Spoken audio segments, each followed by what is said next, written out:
The young man's eyes snapped open. He muttered under his breath, "That heavenly tribulation didn't finish me off. Instead, it blasted me right back to Earth for a second chance at life." Unfortunately, his cultivation base was entirely wiped out. Chu Ran couldn't help but feel a wave of disappointment. But then he looked at the bright side. Honestly, just making it out alive was a massive win. And as for his journey toward immortality, he could easily build himself back up from absolute zero. As Chu Ran sat up, he suddenly realized he wasn't alone. Turning around, he caught sight of a woman's back. He couldn't quite make out what she was up to, until he stepped closer and noticed her pulling up her skirt. Judging by her posture, she was definitely getting ready to answer the call of nature right then and there. Now, as a model citizen who took environmental conservation very seriously, Chu Ran felt a civic duty to speak up and give her a heads up. "Hey there, beautiful. You really shouldn't be watering the local flora out in the open like this." The girl was absolutely startled by his sudden voice. She whipped around, completely flustered and stammering, unable to find her words, before finally screaming that he was a total creep and bolting from the scene. As for Chu Ran, recognition hit him the very next second. That was Chin Ran, which meant he hadn't just been reincarnated. He had actually traveled back into his own timeline. This was right around the time of his post-graduation internship, which spelled major trouble. See, that girl from a moment ago?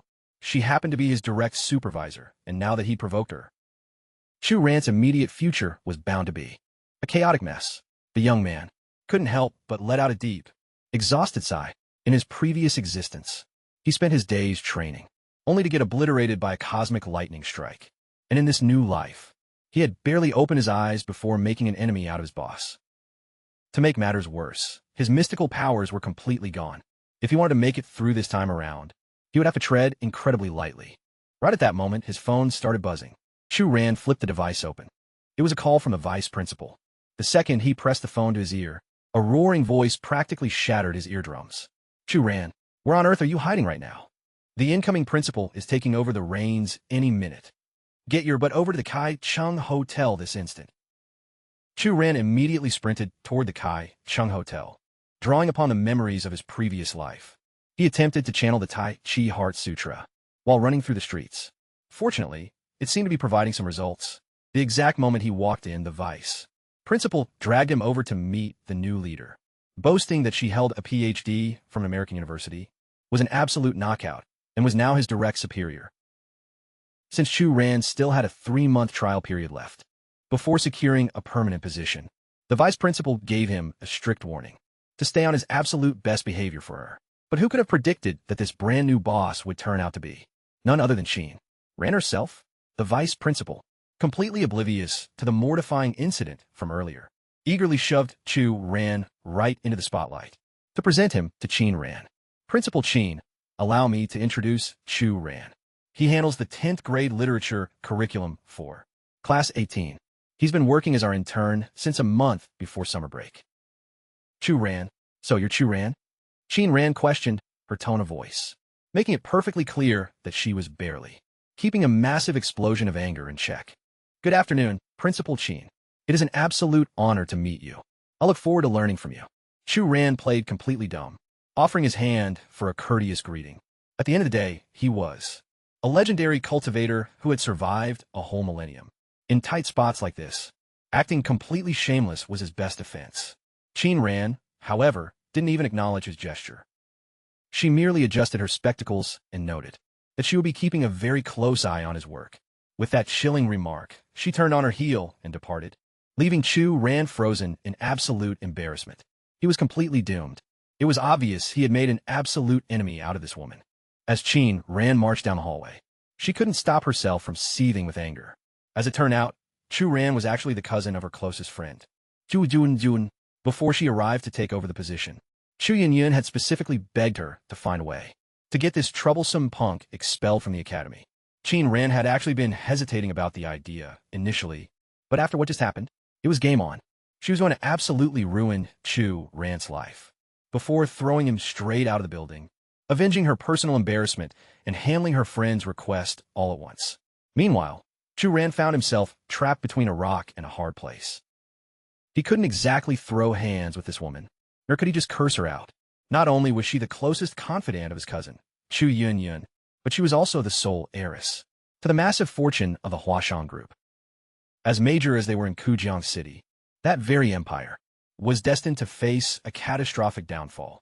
Further down the road, in his previous timeline, Qin Ran hadn't even finished out the school year before vanishing entirely. That being said, his own cousin, Chu Yunyun, had always looked out for him back in the day.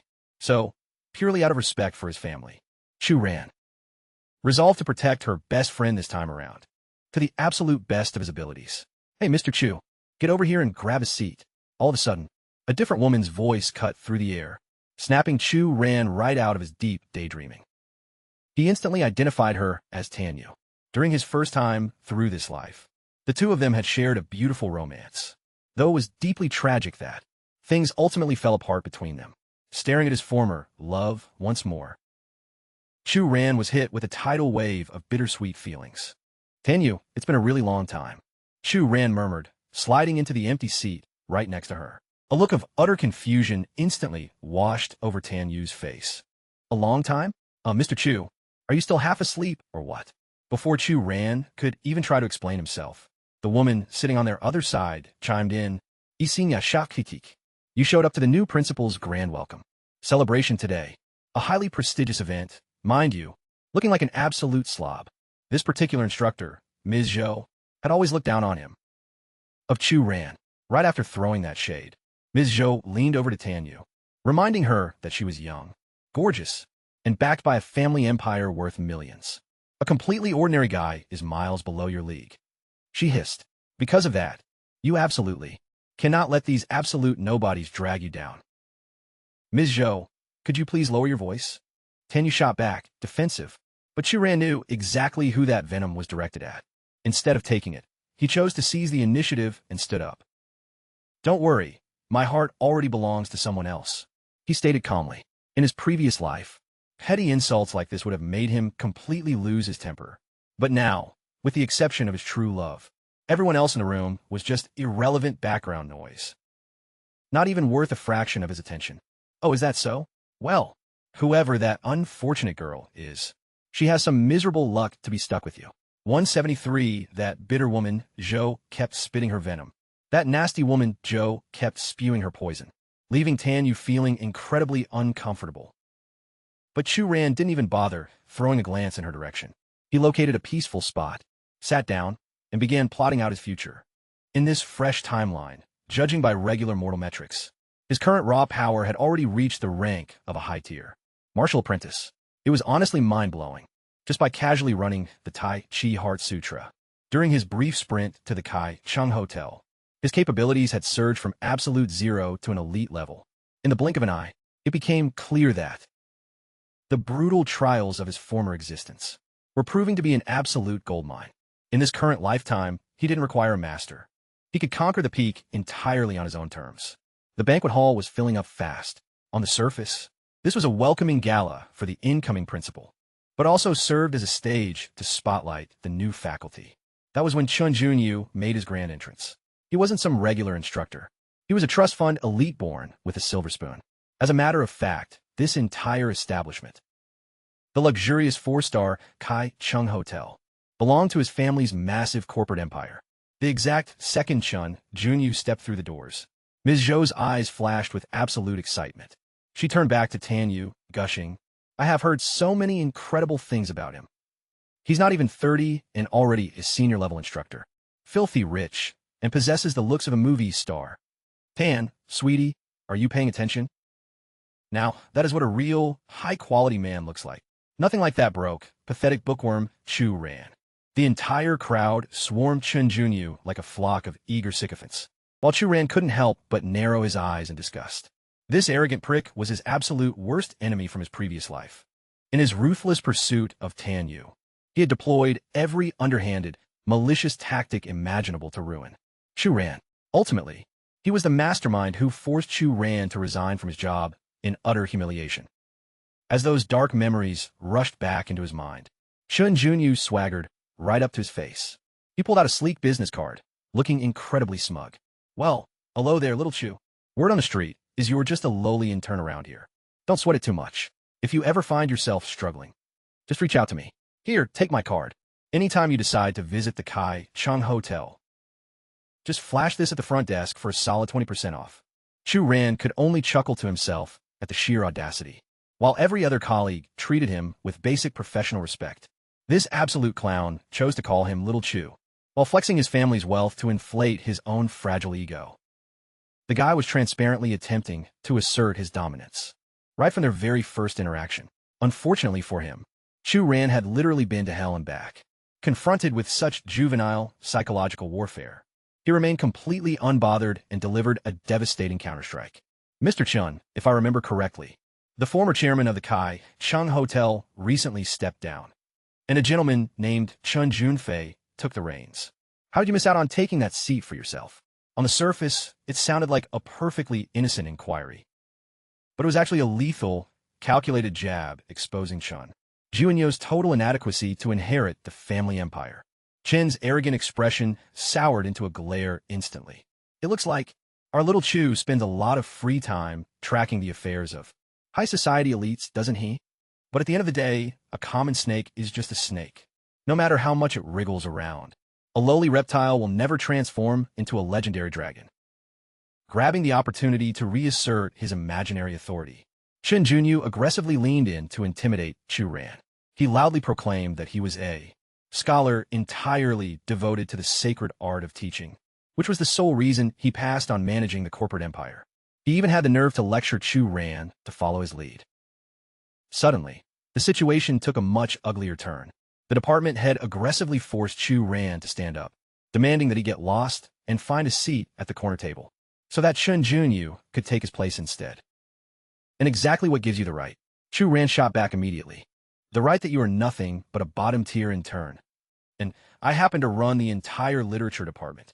The administrator roared, his sheer arrogance completely silencing the room. Ms. Zhou clicked her tongue with a malicious grin, whispering, "That moron Chu Ran just made a mortal enemy out of Dong Guahao. He can officially say goodbye to his future at this school." Tan Yu watched the confrontation unfold with mounting dread. But Chu Ran, maintaining the ultimate posture of defiance, slowly pushed back his seat. "Have it your way, but I highly doubt this chair is something a man like you can actually handle." Chen Junyu just smirked at the comment. He assumed Chu Ran was merely acting tough to preserve his dignity, while secretly trembling with fear inside. Over on the side, that venomous Zhou woman and the rest of the onlookers shared the exact same thought, that he was just a powerless loser who was all bark and no bite. Chen Junyu slid into the seat with a highly smug grin. But the absolute second his weight hit the cushion, the support beams shattered completely. Before he could even comprehend it, he flipped straight backward, sending red wine splashing all over his incredibly pricey designer suit, transforming him instantly into a thoroughly pathetic, drenched disaster. Chen Junyu absolutely lost his mind, screaming at the top of his lungs, "Waiter! Where's the manager? What kind of third-rate dump is this place?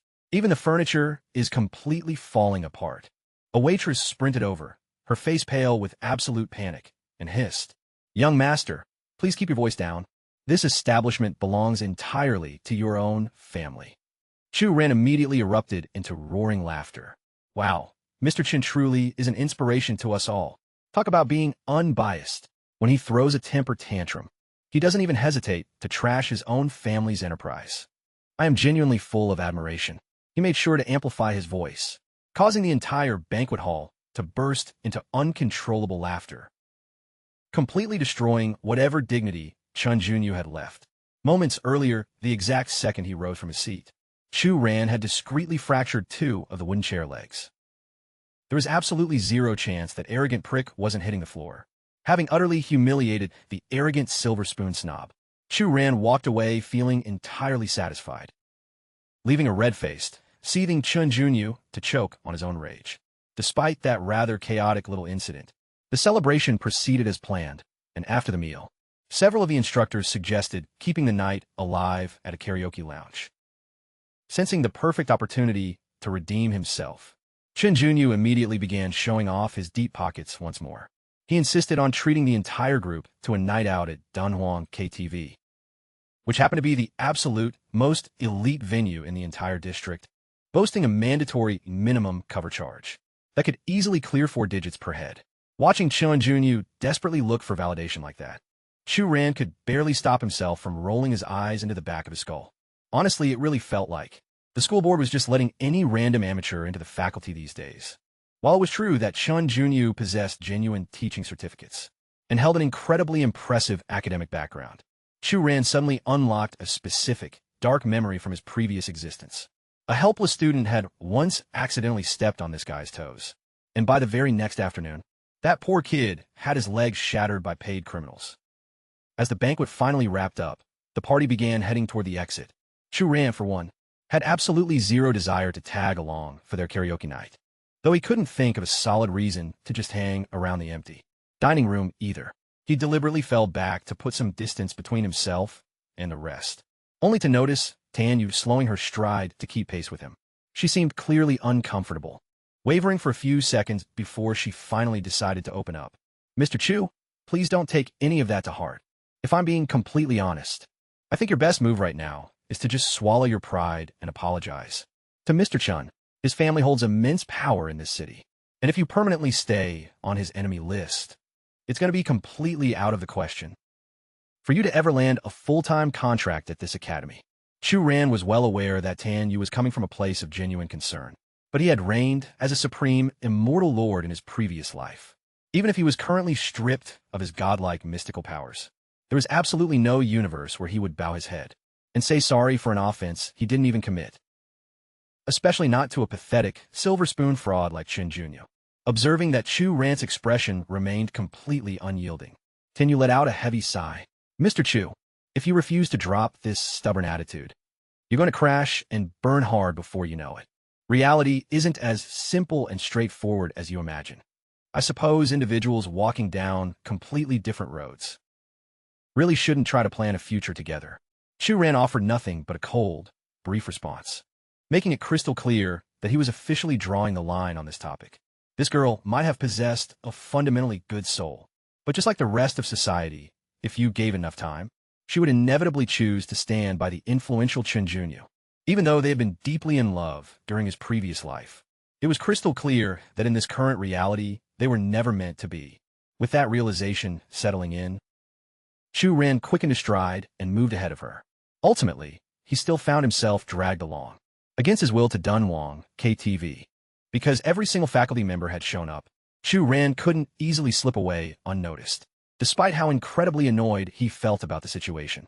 Classes were scheduled to begin the day after tomorrow, and he hadn't even started drafting his curriculum outlines yet. Being forced to hang out here was nothing but a massive waste of his time. Meanwhile, off in a corner of the room, Ms. Zhou was latched onto Chun Junyu like a parasitic leech, showering him with endless, shameless flattery. "Mr. Chun, I understand this entire venue is Pan Hong's territory. I had no idea you carried so much weight around here. Even the general manager personally came over to pour you a drink just now." Hearing this, Chun Junyu offered a smug grunt and knocked back his glass, basking in the absolute adoration. The Pan Hong she was referring to was indeed a terrifyingly powerful underworld figure, a ruthless man who established his dominion in Zhujiang completely from the ground up, and today, his entertainment lounges dominated the entire city landscape. Word on the street was that a prominent political figure once dared to disrespect him, only to be run out of the region entirely by the next morning. When it came to pure prestige, Dunhuang, KTV, completely outclassed the Chun family's Kai Chung Hotel by a mile. Reflecting on this, Chun Junyu cast a dirty look toward Chu Ran and scoffed to himself. "Look at that clueless, uncultured country bumpkin. He's probably never set foot in an upscale establishment like this before, just hiding in the shadows like a frightened little mouse." While the rest of the faculty was busy drinking and singing, a crew of thuggish individuals suddenly burst into the VIP suite and violently seized Dong Guohao by the collar. The heavy-set instructor began squealing at the top of his lungs, desperately begging for someone to save him. Yet every single person in the room shrank back in terror, with the sole exception of Chun Junyu. "Manager Zhang, what on earth do you think you're doing?" he demanded sharply. The individual addressed as Manager Zhang gestured toward the shivering, terrified Dong Guohao and flashed a cold, mocking grin. "Chun Junyu, don't you dare claim that I'm not showing you the proper respect here. This absolute moron just hit on the wrong man's woman. The boss's girl." Dong Guohao's face completely drained of color. Stuttering through his teeth, he desperately tried to backpedal, I swear this entire thing is just a massive misunderstanding.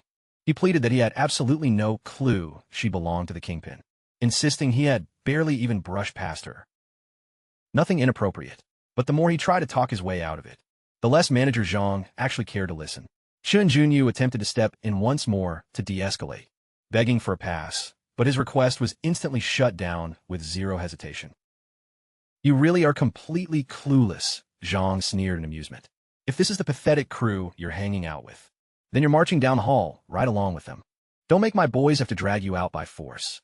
Dong Guahao kept screaming at the top of his lungs for Chun Junyu to bail him out of this nightmare, since Chun Junyu was the one who insisted on hosting this entire party. Leaving his colleagues to rot would absolutely destroy his reputation forever. So, forcing himself to look confident, Chun Junyu tried to calm a panic. Relax, everyone. We will go sort this out together. It's not like anyone committed a capital offense here. I'm actually curious to see just how unreasonable this venue's owner really is. Manager Zhang wasn't just demanding Chun Junyu's compliance, though. He ordered every single person in the VIP suite to line up and move out. Chu Ran, of course, was forced to follow along as well, spotting an expecting co-worker trembling in absolute horror. Chu Ran leaned in and whispered reassuringly, Ms. Yang, make sure you stay directly behind me. When things get chaotic, Ms. Yang gave a frantic nod, expressing her deepest gratitude. Meanwhile, Ms. Zhou just couldn't keep her mouth shut, throwing another bitter jibe in Chu Ran's direction. You stood there looking like a coward when they burst through the door, and now all of a sudden you're trying to act like a white knight? The entire faculty was escorted straight into Pan Hong's private lounge. Standing directly behind the crime lord with a wall of massive, intimidating enforcers, who looked like they could snap a man in half, and curled up tightly in Pan Hong's lap, was a gorgeously dressed, seductive woman. The absolute second her eyes locked on Dong Guahao, she thrust a finger directly at his face and complained to the underworld boss, Boss Hong. That's the disgusting fat pig right over there. He's the creep who put his hands all over my body. The moment their eyes registered Pan Hong's terrifying presence, both Dong Guahao and Chun Junyu looked like they had just seen a ghost. Chun Junyu, who had been acting like a fearless tough guy just a minute ago, instantly dropped his gaze and began trembling as he tried to plead his case. Boss Hong, please, let me explain the situation. This whole situation is really just a minor misunderstanding. I was hoping you could do me a personal favor and overlook it. But before the guy could even finish uttering his plea, Pan Hong violently shattered a liquor bottle across the marble floor, resembling a feral predator ready to shred his prey to pieces. Who do you think you are? Go drag your old man, Chen Huaqiang, down here right now and see if he has the guts to ask me for a pass. Hearing Pan Hong's explosive response, Chun Junyu instantly clamped his jaw shut, completely paralyzed by sheer terror. It was true that Kujiang City was merely a modest territory within Jiangnan province, but this specific region was Pan Hong's empire, and his word was absolute law. Chun Junyu's household might have held considerable influence over the hospitality industry, but even if his powerful father, Chun Huaqiang, materialized in the room this exact second, he wouldn't be able to de-escalate Pan Hong's murderous wrath. The ruthless boss was a walking nightmare feared equally by law enforcement and the criminal underground. The woman Dong Guahao had inappropriately handled moments ago pushed back her chair and advanced toward the group. She marched directly up to the trembling creep and delivered a thunderous slap across his face with everything she had. You disgusting, pathetic pig. Weren't you acting like a fearless tough guy just a moment ago? Dong Guahao could only cower. Pan Hong didn't even waste a single glance on the broken instructor. His predatory gaze remained locked entirely on Chun Junyu. Listen to me carefully, boy. The only reason I'm offering you an out at all is purely out of professional courtesy to your father, Chen Huaqiang. So here is how we settle the debt. You break both of that fat idiot's arms with your own hands, and I will consider this entire matter officially resolved. Chun Junyu was practically sweating through his clothes, trapped in a horrific dilemma. But before he could even process his choices, Ms. Zhou, seemingly determined to make a terrible situation catastrophic, thrust her finger toward Pan Hong and shrieked at the top of her lungs. We are academic professionals. You have zero right to handle us this way. If you touch a single one of us, we are going straight to the press. Honestly, what an absolute brainless moron. Pan Hong simply erupted into a dark, mocking laughter, Educators. I had absolutely no idea this entire pathetic crew consisted of school teachers. You certainly don't carry yourselves like it. Right at that second, a deeply sinister, twisted idea sparked inside his mind. I've already had my fun with co-eds, medical nurses, and airline stewardesses. I have practically experienced every elite class out there, but I've never actually experienced an academic instructor before. He gave a sickening grin, completely twisting the parameters of his deal. He was willing to let Dong Guahao leave with both of his limbs completely unbroken.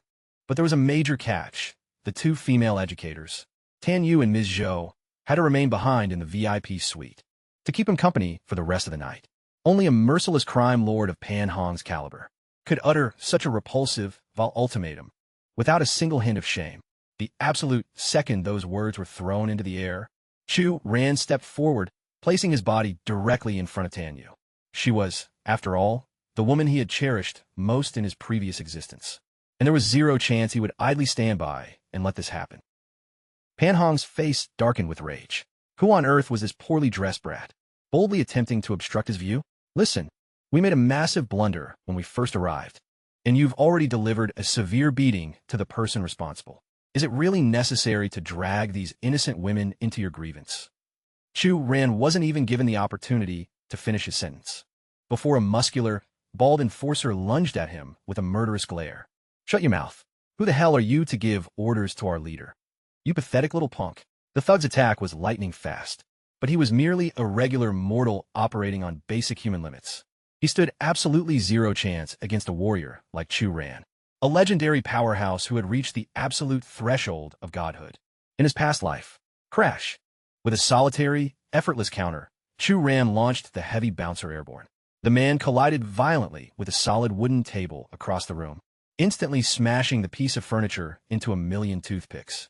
A single glance at the destruction was enough to reveal the truly terrifying, superhuman strength masked behind that casual block. Disrespect whoever you please, Chu Ran declared, his tone of voice dripping with pure, unyielding frost. But do not ever presume to degrade an educator in my presence. Move. 534. That spectacular display instantly earned him immense respect from Tan Yu. That move scored him major points with Tan Wu, but it simultaneously painted a massive, permanent bullseye on his chest. As far as Pan Hong was concerned, the absurd concept that a simple schoolteacher was completely off limits, Pan Hong found the whole sentiment utterly hysterical. He had broken and degraded a countless number of individuals throughout his reign, yet Chu Ran was the first person to ever raise a hand against him, let alone completely incapacitate one of his top enforcers. You definitely have nerves of steel. Let's see if you can escape this impenetrable den of predators with your life intact, Pan Hong threatened, attempting to crush the young man's spirit. Chu Ran, however, merely stared back at the mob boss with total, unadulterated disdain. An impenetrable den of predators? Guarded by nothing but a pathetic pack of stray mutts. Don't make me laugh. The absolute second those inflammatory words left his mouth, Chun Junyu felt his knees buckle, on the verge of passing out from sheer dread.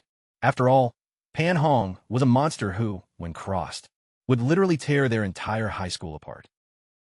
Brick by brick, desperate to de-escalate, Chun Junyu rushed forward. Boss Hong, please, we were entirely out of line. We completely apologize, but please don't pay any attention to this crazy kid's garbage. We are faculty members representing Third High.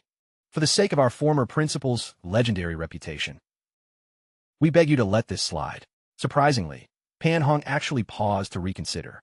The newly appointed principal, Qin Ran, carried absolutely zero weight, but the previous headmaster of Third High was an absolute giant whose influence reached deep into the criminal underworld.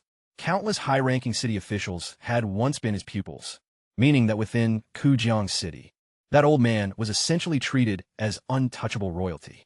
After carefully calculating his risks, Pan Hong finally offered a slow nod. He agreed to grant a pass to the rest of the faculty, purely out of professional respect for the Third High legacy. With the sole exception of Chu Ran, the young man had laid hands on his enforcer, and that blood debt required immediate settlement. Pan Hong laid out the terms crystal clear. Out of deference to the legendary former principal, he would show a small degree of leniency. He would content himself with merely shattering both of Chu Ran's legs. Hearing that horrific ultimatum, Tan, you completely panicked and screamed out. Absolutely not. We either walk out of here together or we stay.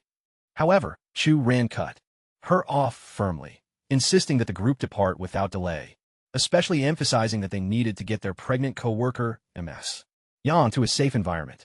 He confidently promised them he could resolve the situation here entirely by himself. Chen Junyu and his spineless colleagues certainly weren't foolish enough to linger around. They immediately scrambled toward the exit in a frantic rush, not giving a single damn about what happened to Chu Ran. The only exception was Tanyu. Before slipping through the doorway, she cast a desperate, emotional look back at him. She implored him to just survive and hold out for a few more minutes, vowing that she would dial 911 the absolute second her feet hit the pavement. The very instant the heavy suite door clicked shut, the crowd of hired thugs completely surrounded Chu Ran from every angle. Pan Hong casually pulled his gorgeous companion onto his lap, grinning broadly, as if he were getting comfortable to watch a highly anticipated action flick. All right, kid, since you love throwing hands so much, let's see how much fun you're playing with my elite enforcers tonight. The moment that chilling command left his lips, a menacing, long-haired bouncer stepped into the center of the room and violently tore his own shirt wide open. He mocked his fallen comrade, declaring that Yang, the bald enforcer Chu Ran had launched across the room earlier, was mildly competent, but fundamentally a bottom-tier amateur, compared to the Enterprise's genuine heavy hitters. He proudly identified himself as Ahu, a brutal veteran of the underground fighting circuits, and he claimed he couldn't wait to snap Chu Ran's spine in two. Save your breath. Chu Ran interrupted, looking completely unbothered. In fictional stories, loudmouth antagonists like yourself traditionally survive for less than 2 seconds flat. That nonchalant remark completely shattered Ahu's patience. He clenched his knuckles, unleashed a primal roar, and sprinted forward, unleashing a devastating hook packed with his absolute maximum power. Unfortunately for him, to Chu Ran's perception, the strike was crawling at a snail's pace. Chu Ran precisely countered the assault with a solitary, explosive kick. Ahu was instantly sent barreling backward through the air, hacking up a massive spray of crimson fluid. Pan Hong raised an eyebrow in genuine surprise, his expression shifting into something resembling respect. Impressive. I have dominated this criminal landscape for decades, and you are the first individual bold enough to actively humiliate me inside my own headquarters. If rumors of this incident leak to the public, my reputation will be completely ruined. With a sharp gesture, he ordered every single one of his enforcers to assault the kid. Simultaneously, and his men even unholstered firearm weaponry. He was morbidly curious to witness exactly how Chu Ran intended to navigate his way out of this lethal trap. Yet they remained completely oblivious. They had just provoked an absolute force of nature. Even with a dozen targets tracking him and completely empty-handed, Chu Ran moved through the room like an untangible specter. He slipped through the unfolding violence with total elegance, neutralizing bouncers in rapid succession without even accelerating his heartbeat. His tactical precision was absolutely flawless. He applied just enough calculated impact to completely neutralize each threat, ensuring they walked away with nothing more than superficial trauma. At the end of the day, this wasn't the realm of celestial gods. Dropping corpses in modern society would generate a catastrophic legal nightmare. Witnessing his entire security force get dismantled, Pan Hong began to shake with fear. The horrifying truth finally dawned on him. Chu Ran was no ordinary academic instructor. The young man's uncanny movements instantly reminded him of a legendary hidden master, an ancient expert who had personally rescued Pan Hong from the brink of death on 3 separate occasions. During each of those critical encounters, Pan Hong's most formidable adversaries had suddenly perished, under bizarre circumstances that completely defied rational explanation. He was absolutely convinced that the ancient master wielded supernatural abilities. Hey, you don't happen to belong to that hidden circle, do you? The panicked inquiry escaped his lips before he could even think to restrain it. Chu Ran offered no verbal reply. Instead, he casually pressed his open palm against the solid concrete wall. It looked like he barely exerted any effort at all, but the moment he withdrew his hand, a perfect, deep indentation of his 5 fingers was left behind, permanently crushed into the stone structure. It was a silent, bone-chilling demonstration of power. For the absolute first time in his entire life, the most intimidating syndicate leader in Kujiang City felt true terror. He was completely shaken to his core. All Yang, desperately clutching his shattered wrist, stumbled over and uttered the single most idiotic inquiry imaginable. "Boss, what are our next orders?" "Do we retaliate?" Pan Hong immediately backhanded him across the jaw. "Retaliate? Retaliate? My foot. Picking a fight with Chu Ran is a literal death sentence." He barked orders at Manager Zhang to uncover a full background profile on the man and established a brand new mandate. If any of his crew crosses paths with Chu Ran, they're to treat him with the exact same level of absolute deference that they would show to the boss himself. Meanwhile, just outside the entertainment lounge, Tanyu remained waiting on the sidewalk. True to her word, she had contacted law enforcement immediately, but an eternity seemed to have passed, without any sign of sirens arriving. The precinct house was located a mere 3 minutes away. The authorities were transparently dragging their feet, out of sheer reluctance to interfere with Pan Hong's operations. "What's the holdup? Why haven't the rest of you headed back yet?" A calm voice broke the silence from behind, causing Tanyu to gasp in surprise. "Mr. Chu." She could hardly trust her own vision. Chu Ran stood right there before her, entirely unscathed, without even a single wrinkle in his clothing. "You're completely unhurt," she breathed out in shock. Chu Ran gave a playful grin. "What? Were you expecting me to be in a cast? Remember, I'm a literature instructor. I simply utilized the power of persuasion. I gave Pan Hong a lecture so profound that he saw the error of his ways and resolved to lead a completely righteous life from now on." He was transparently spinning a tall tale, and He was absolutely not gullible enough to believe it. "Oh, please, Mr. Chu, there is no doubt that you evoked the legendary former headmaster's reputation to intimidate them into backing down. Isn't that right? I've heard that the old principal commands immense respect throughout Kujiang." Chu Ran simply let her believe the theory. He couldn't exactly disclose to them that he had physically dismantled an entire syndicate with his bare knuckles. That particular alibi served its purpose perfectly for the night. Later that evening, Chu Ran assumed a meditative stance in his room.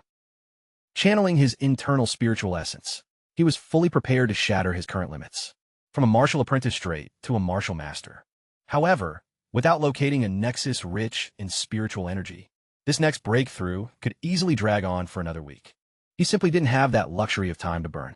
He required raw nature. The more lush the foliage, the more concentrated the surrounding spiritual essence became. The only location within the region that fit the bill perfectly was the third high school campus out in the suburbs. It looked like he would be returning to the academy much earlier than anticipated, with zero time to lose. Chu Ran hurried directly to the school's perimeter. He needed to claim a spot overflowing with spiritual energy, long before the main gates even opened for the day. Invoking his advanced chi-gazing technique, he carefully surveyed the entire landscape. He instantly located the most potent vortex of life force and made an absolute beeline straight toward it. The source was an ancient tree that had stood tall for 1,000 years. It was still absolutely radiating with vibrant life. Its internal life force was incredibly powerful, acting as a natural vortex for all the nearby spiritual energy. Honestly, give another 10,000 years, and this magnificent organism might actually develop true consciousness. But Chu Ran wasn't concerned with the distant future. He had found his sanctuary, and it was time to begin his cultivation. In his previous existence, he was a disciple of the Grand Taiji sect. Naturally, their reputation for mastering Taiji was legendary, and the Taiji Heart Sutra was revered as their absolute pinnacle, ultimate martial technique. Even though his reincarnation had completely reset his mystical powers back to zero, his core memories remained perfectly preserved. Drawing upon a millennium of accumulated mastery, he seamlessly reconnected with that deeply familiar, energetic flow. His physical forms were gentle, almost entirely fluid, yet they channeled a truly staggering amount of raw momentum. This incredible performance did not remain unobserved. A middle-aged man practicing his own Taiji routines nearby completely stopped, his jaw dropping in absolute disbelief. He stood frozen as the natural elements themselves literally appeared to align with Chu Ran's movements. There was absolutely zero doubt left in his mind. This young man was an authentic prodigy of orthodox Taiji. Meanwhile, Chu Ran was entirely locked into his meditative state, completely oblivious to the fact that he had just acquired an audience. After channeling a massive reservoir of spiritual essence, he reached his absolute ceiling and shattered through the barrier. Vapor began radiating from his skin, a definitive indicator that he had officially advanced to the rank of martial master. This was the kind of awe-inspiring feat you would only expect from a legendary protagonist in an epic martial arts novel. He possessed the ability to channel chi to glide across water, or leap across rooftops utilizing advanced lightness techniques. However, he was facing a major obstacle. The ambient spiritual energy on Earth was incredibly scarce. Regardless of how unparalleled his innate genius was, he would never reach the rank of a Grand Martial Master. Under these current conditions, to shatter this bottleneck, he would have to track down some ancient, mystical relics. Before making his departure, Chu ran silently, expressed his gratitude to the ancient tree. "I utilized your essence today," he pledged inwardly. "Down the road, I will fully return this favor." It was a solemn vow backed by his reputation as the legendary Yama. Immortal Venerable. He spun around to head out, only to find the middle-aged gentleman blocking his path. The stranger was bowing exceptionally low, pressing his palms together in a gesture of profound deference. Chu Ran blinked in confusion, completely blindsided by the display. "Sir, what on earth are you doing? Please, Grand Immortal Master, allow this humble servant named Gua to become your devoted student," the man begged with absolute sincerity. Chu Ran froze in realization. "Hold on, aren't you Principal Gua? You're putting me in an incredibly awkward position here. If the faculty or students witness this, I will become the biggest joke in the entire academy." He was merely trying to let the man down easy, but Principal Gua's expression instantly shifted into a mask of pure indignation. "With my authority over this institution, who would ever dare mock you?" Then, completely reversing his demeanor in an instant, he returned to his desperate pleading. "Grandmaster, I have dedicated my entire existence to the art of Taiji, yet I have never truly unlocked its deepest secrets. I implore you from the bottom of my heart, grant my lifelong dream and accept me as your pupil." Chu Ran massaged his temples in frustration. This was turning into an absolute disaster. The administrator was genuinely passionate, sure, but he was an elder, and more crucially, the Heart Sutra was a sacred lineage treasure of his former sect. You simply don't pass down an elite inheritance to a complete stranger. This wasn't some basic, everyday Taiji routine. This was the highly classified Forbidden Heart Sutra. Back in his original realm, even standard disciples were strictly barred from ever laying eyes on it. Only the absolute creme de la creme of core students, who conquered lethal trials and bound themselves with blood covenants, were permitted to study it. Handing it over to a civilian was completely out of the question. Besides, to be brutally honest, Principal Gua's natural aptitude was abysmal. He wouldn't be capable of mastering the art anyway. Noticing Chu Ran's hesitation, Principal Gua began to panic. He could sense that the young man was on the verge of turning him down. He was well aware of the hidden underworld, a secret society of martial artists wielding devastating strength. He had encountered them in the past, but never anyone so youthful, and certainly never an expert of this elite caliber. If he allowed this golden opportunity to slip through his fingers, he would live with total regret for the rest of his days. In a desperate move, he dropped to his knees to kowtow, but Chu Ran swiftly caught him before he hit the ground. The old man was making a massive public scene. Chu Ran let out a heavy sigh, realizing he was backed into a corner. "Fine." He finally gave in. "I will take you on as an honorary student for the time being. However, there is one strict caveat," Chu Ran added. "If you can successfully achieve the unity of heaven and man before your natural life runs out, only then will I officially initiate you as my true disciple." To put things into perspective, the unity of heaven and man is a legendary, ancient state of spiritual awakening. It requires an individual to completely internalize the cosmic bond binding humanity, the natural world, and the eternal flow of time itself.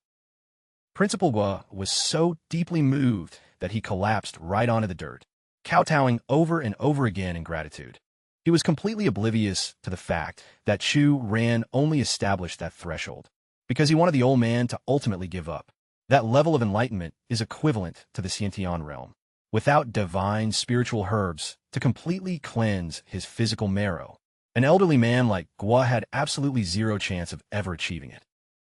Before succumbing to old age, in this martial arts society, power is categorized into 5 distinct tiers: martial apprentice, martial master, grand martial master, martial general, and the ultimate peak, the grandmaster rank. Chu Ran had only just crossed into the martial master tier, But because of the flawless refinement from his previous lifetime, his execution was so completely perfect that Principal Gua genuinely mistook him for a legendary, top-tier grandmaster. Master, Gua inquired with deep reverence, his eyes glittering with awe. I still haven't learned your name. Principal Gua pushed himself back up to his feet as he questioned him. My name is Chu Ran, but listen carefully. You absolutely must not refer to me as your master. It would raise too many red flags if the rest of the faculty overheard it. Just address me as Mr. Chu to keep our interactions completely casual. And I will address you as Old Gua, Chu Ran proposed. But Principal Gua instantly raised his hands in absolute protest. He firmly believed such casual phrasing would desecrate the sacred traditions of unwavering reverence toward one's mentor, principles that had been carefully preserved by their forefathers. Throughout history, this old-timer was honestly as unyielding as a stone wall. Completely exhausted by the debate, Chu Ran was forced to find middle ground. Eventually, they managed to strike a mutual agreement. Whenever they found themselves completely alone, Principal Gua was entirely free to address him as master, to honor his lineage. But the absolute second anyone else was around, they would strictly use Mr. Chu and Old Gua to prevent any unwanted rumors from spreading. This time, Principal Gua submissively accepted the terms. With that settled, Chu Ran chose not to withhold his background and openly disclosed the name of his ancient order, the legendary Taiji sect. For the time being, Principal Gua had no reason to learn its physical location, if destiny ultimately guided him to shatter his limits and ascend to the Xiantian realm. The path to the sanctuary would naturally reveal itself down the road. Chu Ran observed that while the elder was well past his prime and lacked a robust reservoir of vital life force, his soul was deeply anchored by an authentic sense of righteousness, which was incredibly commendable. Because of this, he resolved to endow him with an ideal mental training system.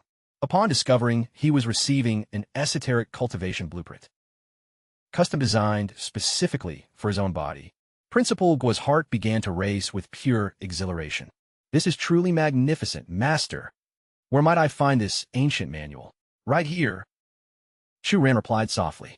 Before the elder could even blink, his hand darted forward with supernatural velocity, pressing the tip of his index finger firmly against the old man's brow.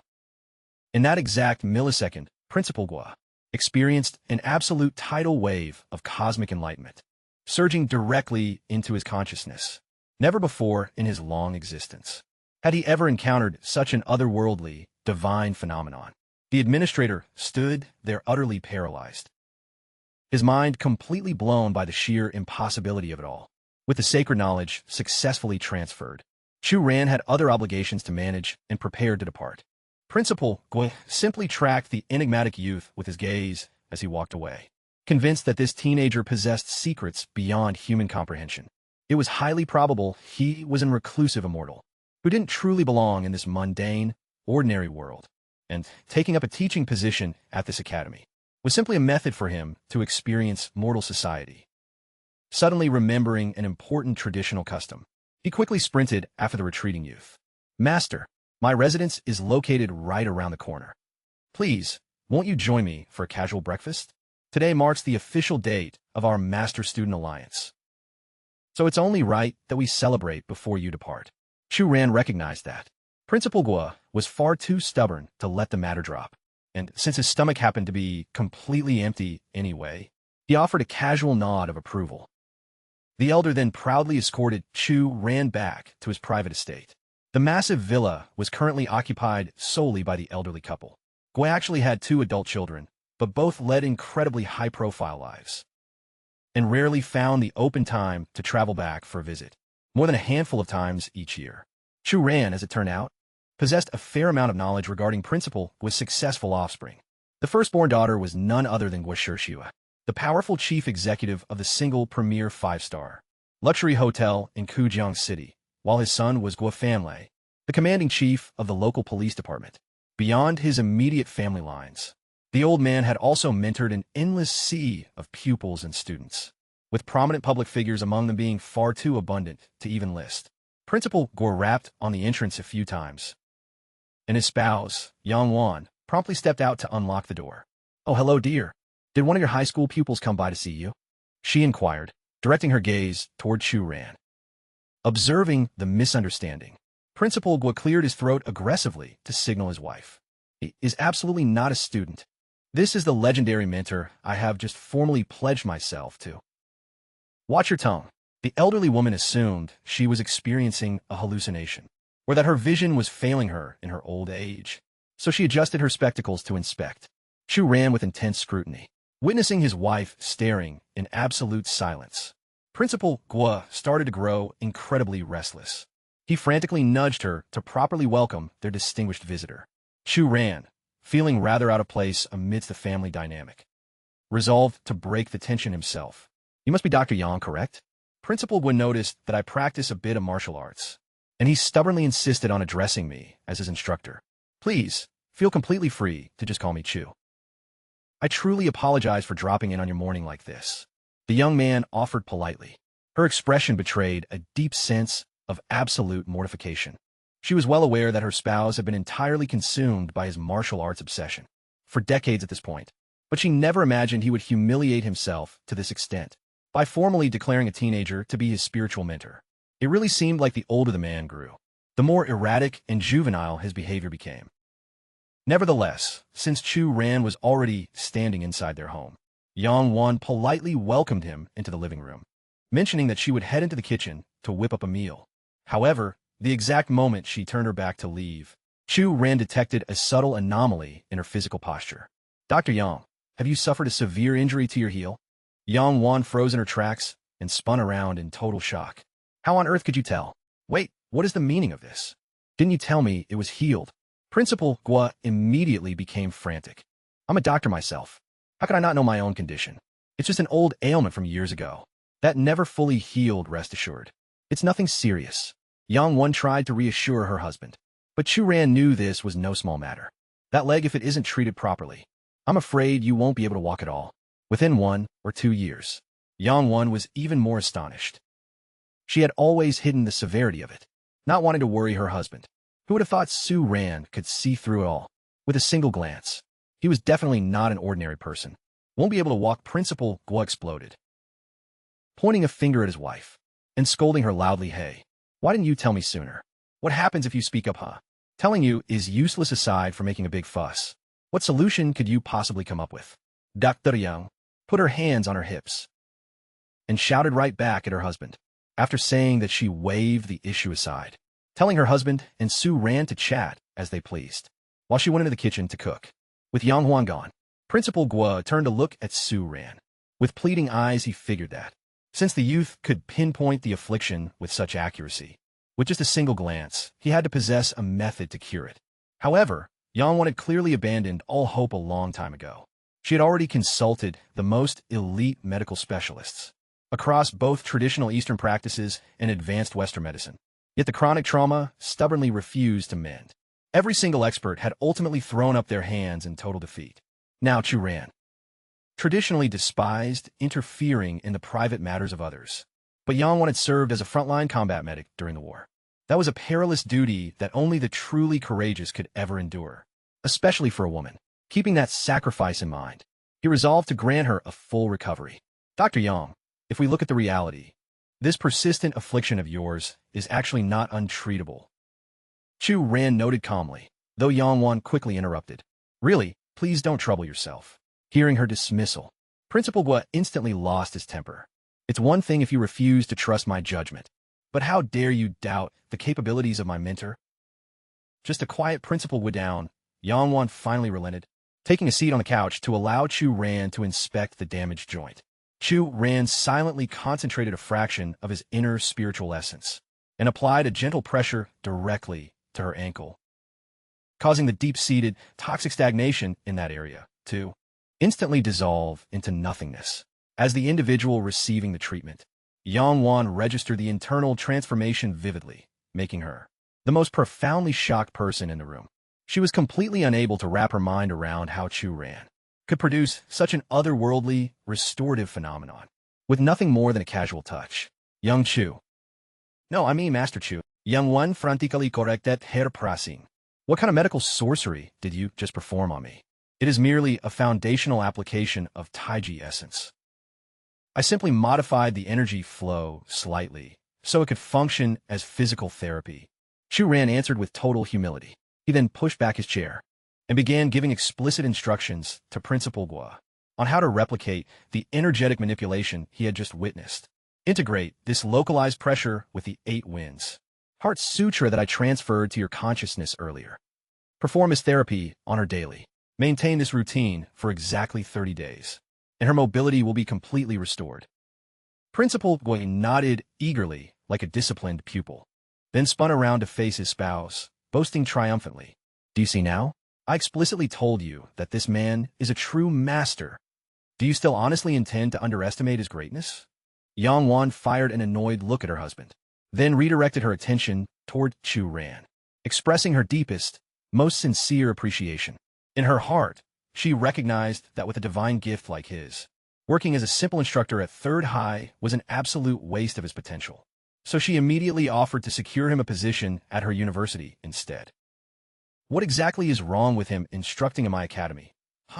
Don't you dare try to poach my mentor right in front of my face. Principal Gua exploded in another fit of rage. The old-timer might have been advanced in age, but it clearly hadn't drained his physical vitality whatsoever. His voice still carried a deafening, thunderous boom. A massive dinner was laid out shortly after, and because Dr. Yang's culinary skills were absolutely phenomenal, Chu Ran easily polished off 3 massive bowls of rice. Once the feast concluded, Principal Gua brewed a fresh pot of their finest premium tea, then dropped to his knees to formally present it to his mentor. With both hands stretched out, Chu Ran was caught completely off guard. But before he could even reach out to stop him, the main entrance abruptly swung open, and a sharp-eyed teenager stepped into the residence. What on earth is going on here? Are you seriously taking on a student, Grandpa? Chu Ran identified the young woman instantly. It was none other than Gua Feifei, a student from his very own classroom. Principal Gua had previously been informed that his granddaughter's new homeroom instructor was merely a fresh intern, but he never in a million years imagined it would be Chu Ran. Back at school, Gua Feifei habitually referred to him as Pushover Chu, rather than showing proper decorum. That was primarily because Chu Ran hadn't lost his cool a solitary time over the entire past month of managing the class, leaving the spoiled brat with absolutely zero respect for his authority. Witnessing her venerable grandfather kneeling submissively before Chu Ran, Gua Feifei sprinted across the room to haul him back to his feet. Grandpa, don't let this con artist trick you. He's just an ordinary, low-level substitute. What possible right does he have to act like your superior? Silence, you insolent girl. Principal Gua bellowed at the top of his lungs. You have no idea what you're talking about. Apologize to your grandmaster. This instant, Gua Feifei completely paralyzed in shock. This marked the absolute first time her grandfather had ever reprimanded her with such intense fury. She directed a venomous, glaring look straight toward Chu Ran, labeling him an absolute fraud and demanding to understand exactly what kind of cheap trick he used to hypnotize her elder. Chu Ran observed just how incredibly disrespectful the teenager was acting, but rather than matching her hostile energy, he simply looked at Gua Feifei with a calm expression and asked, "Classes resume in a couple of days. Have you actually completed your required summer assignments?" If I remember correctly, I explicitly tasked everyone with 10 essays. Didn't I? Gua Feifei clamped her jaw shut in pure anger, thinking to herself, who gives a damn about your pathetic schoolwork? If her elders hadn't been standing right in the room, she looked ready to lunge forward and tear him limb from limb. But Gua Feifei flatly refused to offer Chu Ran the apology that her grandfather was aggressively demanding. She let out a frustrated huff, spinning on her heel, and fabricating an excuse that her father urgently required her assistance, just to make a quick, unexpected escape. Chu Ran's expression shifted into something highly amused, even though his next words carried an ominous weight. Your spiritual energy is heavily clouded today. Gua Feifei, it is incredibly dangerous for you to venture outside. You should really stay put. That only caused her temper to flare even worse. Shut your jinxing mouth. Who on earth would actually buy that garbage? You'd have to be a complete idiot to believe a single word you say. But the absolute millisecond that insult cleared her lips, her foot caught the edge of the elevated door frame, sending her crashing face first directly into the hard pavement outside, with a brutal, painful thud. See? I warned you. Chu Ran remarked, letting out a self-satisfied chuckle. This bizarre sequence of events plunged Principal Gua into deep contemplation. He was genuinely starting to suspect that his new mentor possessed the supernatural ability to divine future events. Shortly after that morning, the summer vacation officially concluded, and Chu Ran made his formal return to Kujiang City's third high school to resume his duties as a temporary student teacher. If you want to be completely accurate, it had been several centuries since he last set foot inside an academic institution like this, which naturally left him feeling a bit nostalgic and uneasy, relying on basic intuition. In his personal history with the chaotic teenagers of Class 18, he knew a welcoming ambush was almost certainly waiting for him. And as it turned out, Chu Ran's instincts were absolutely flawless.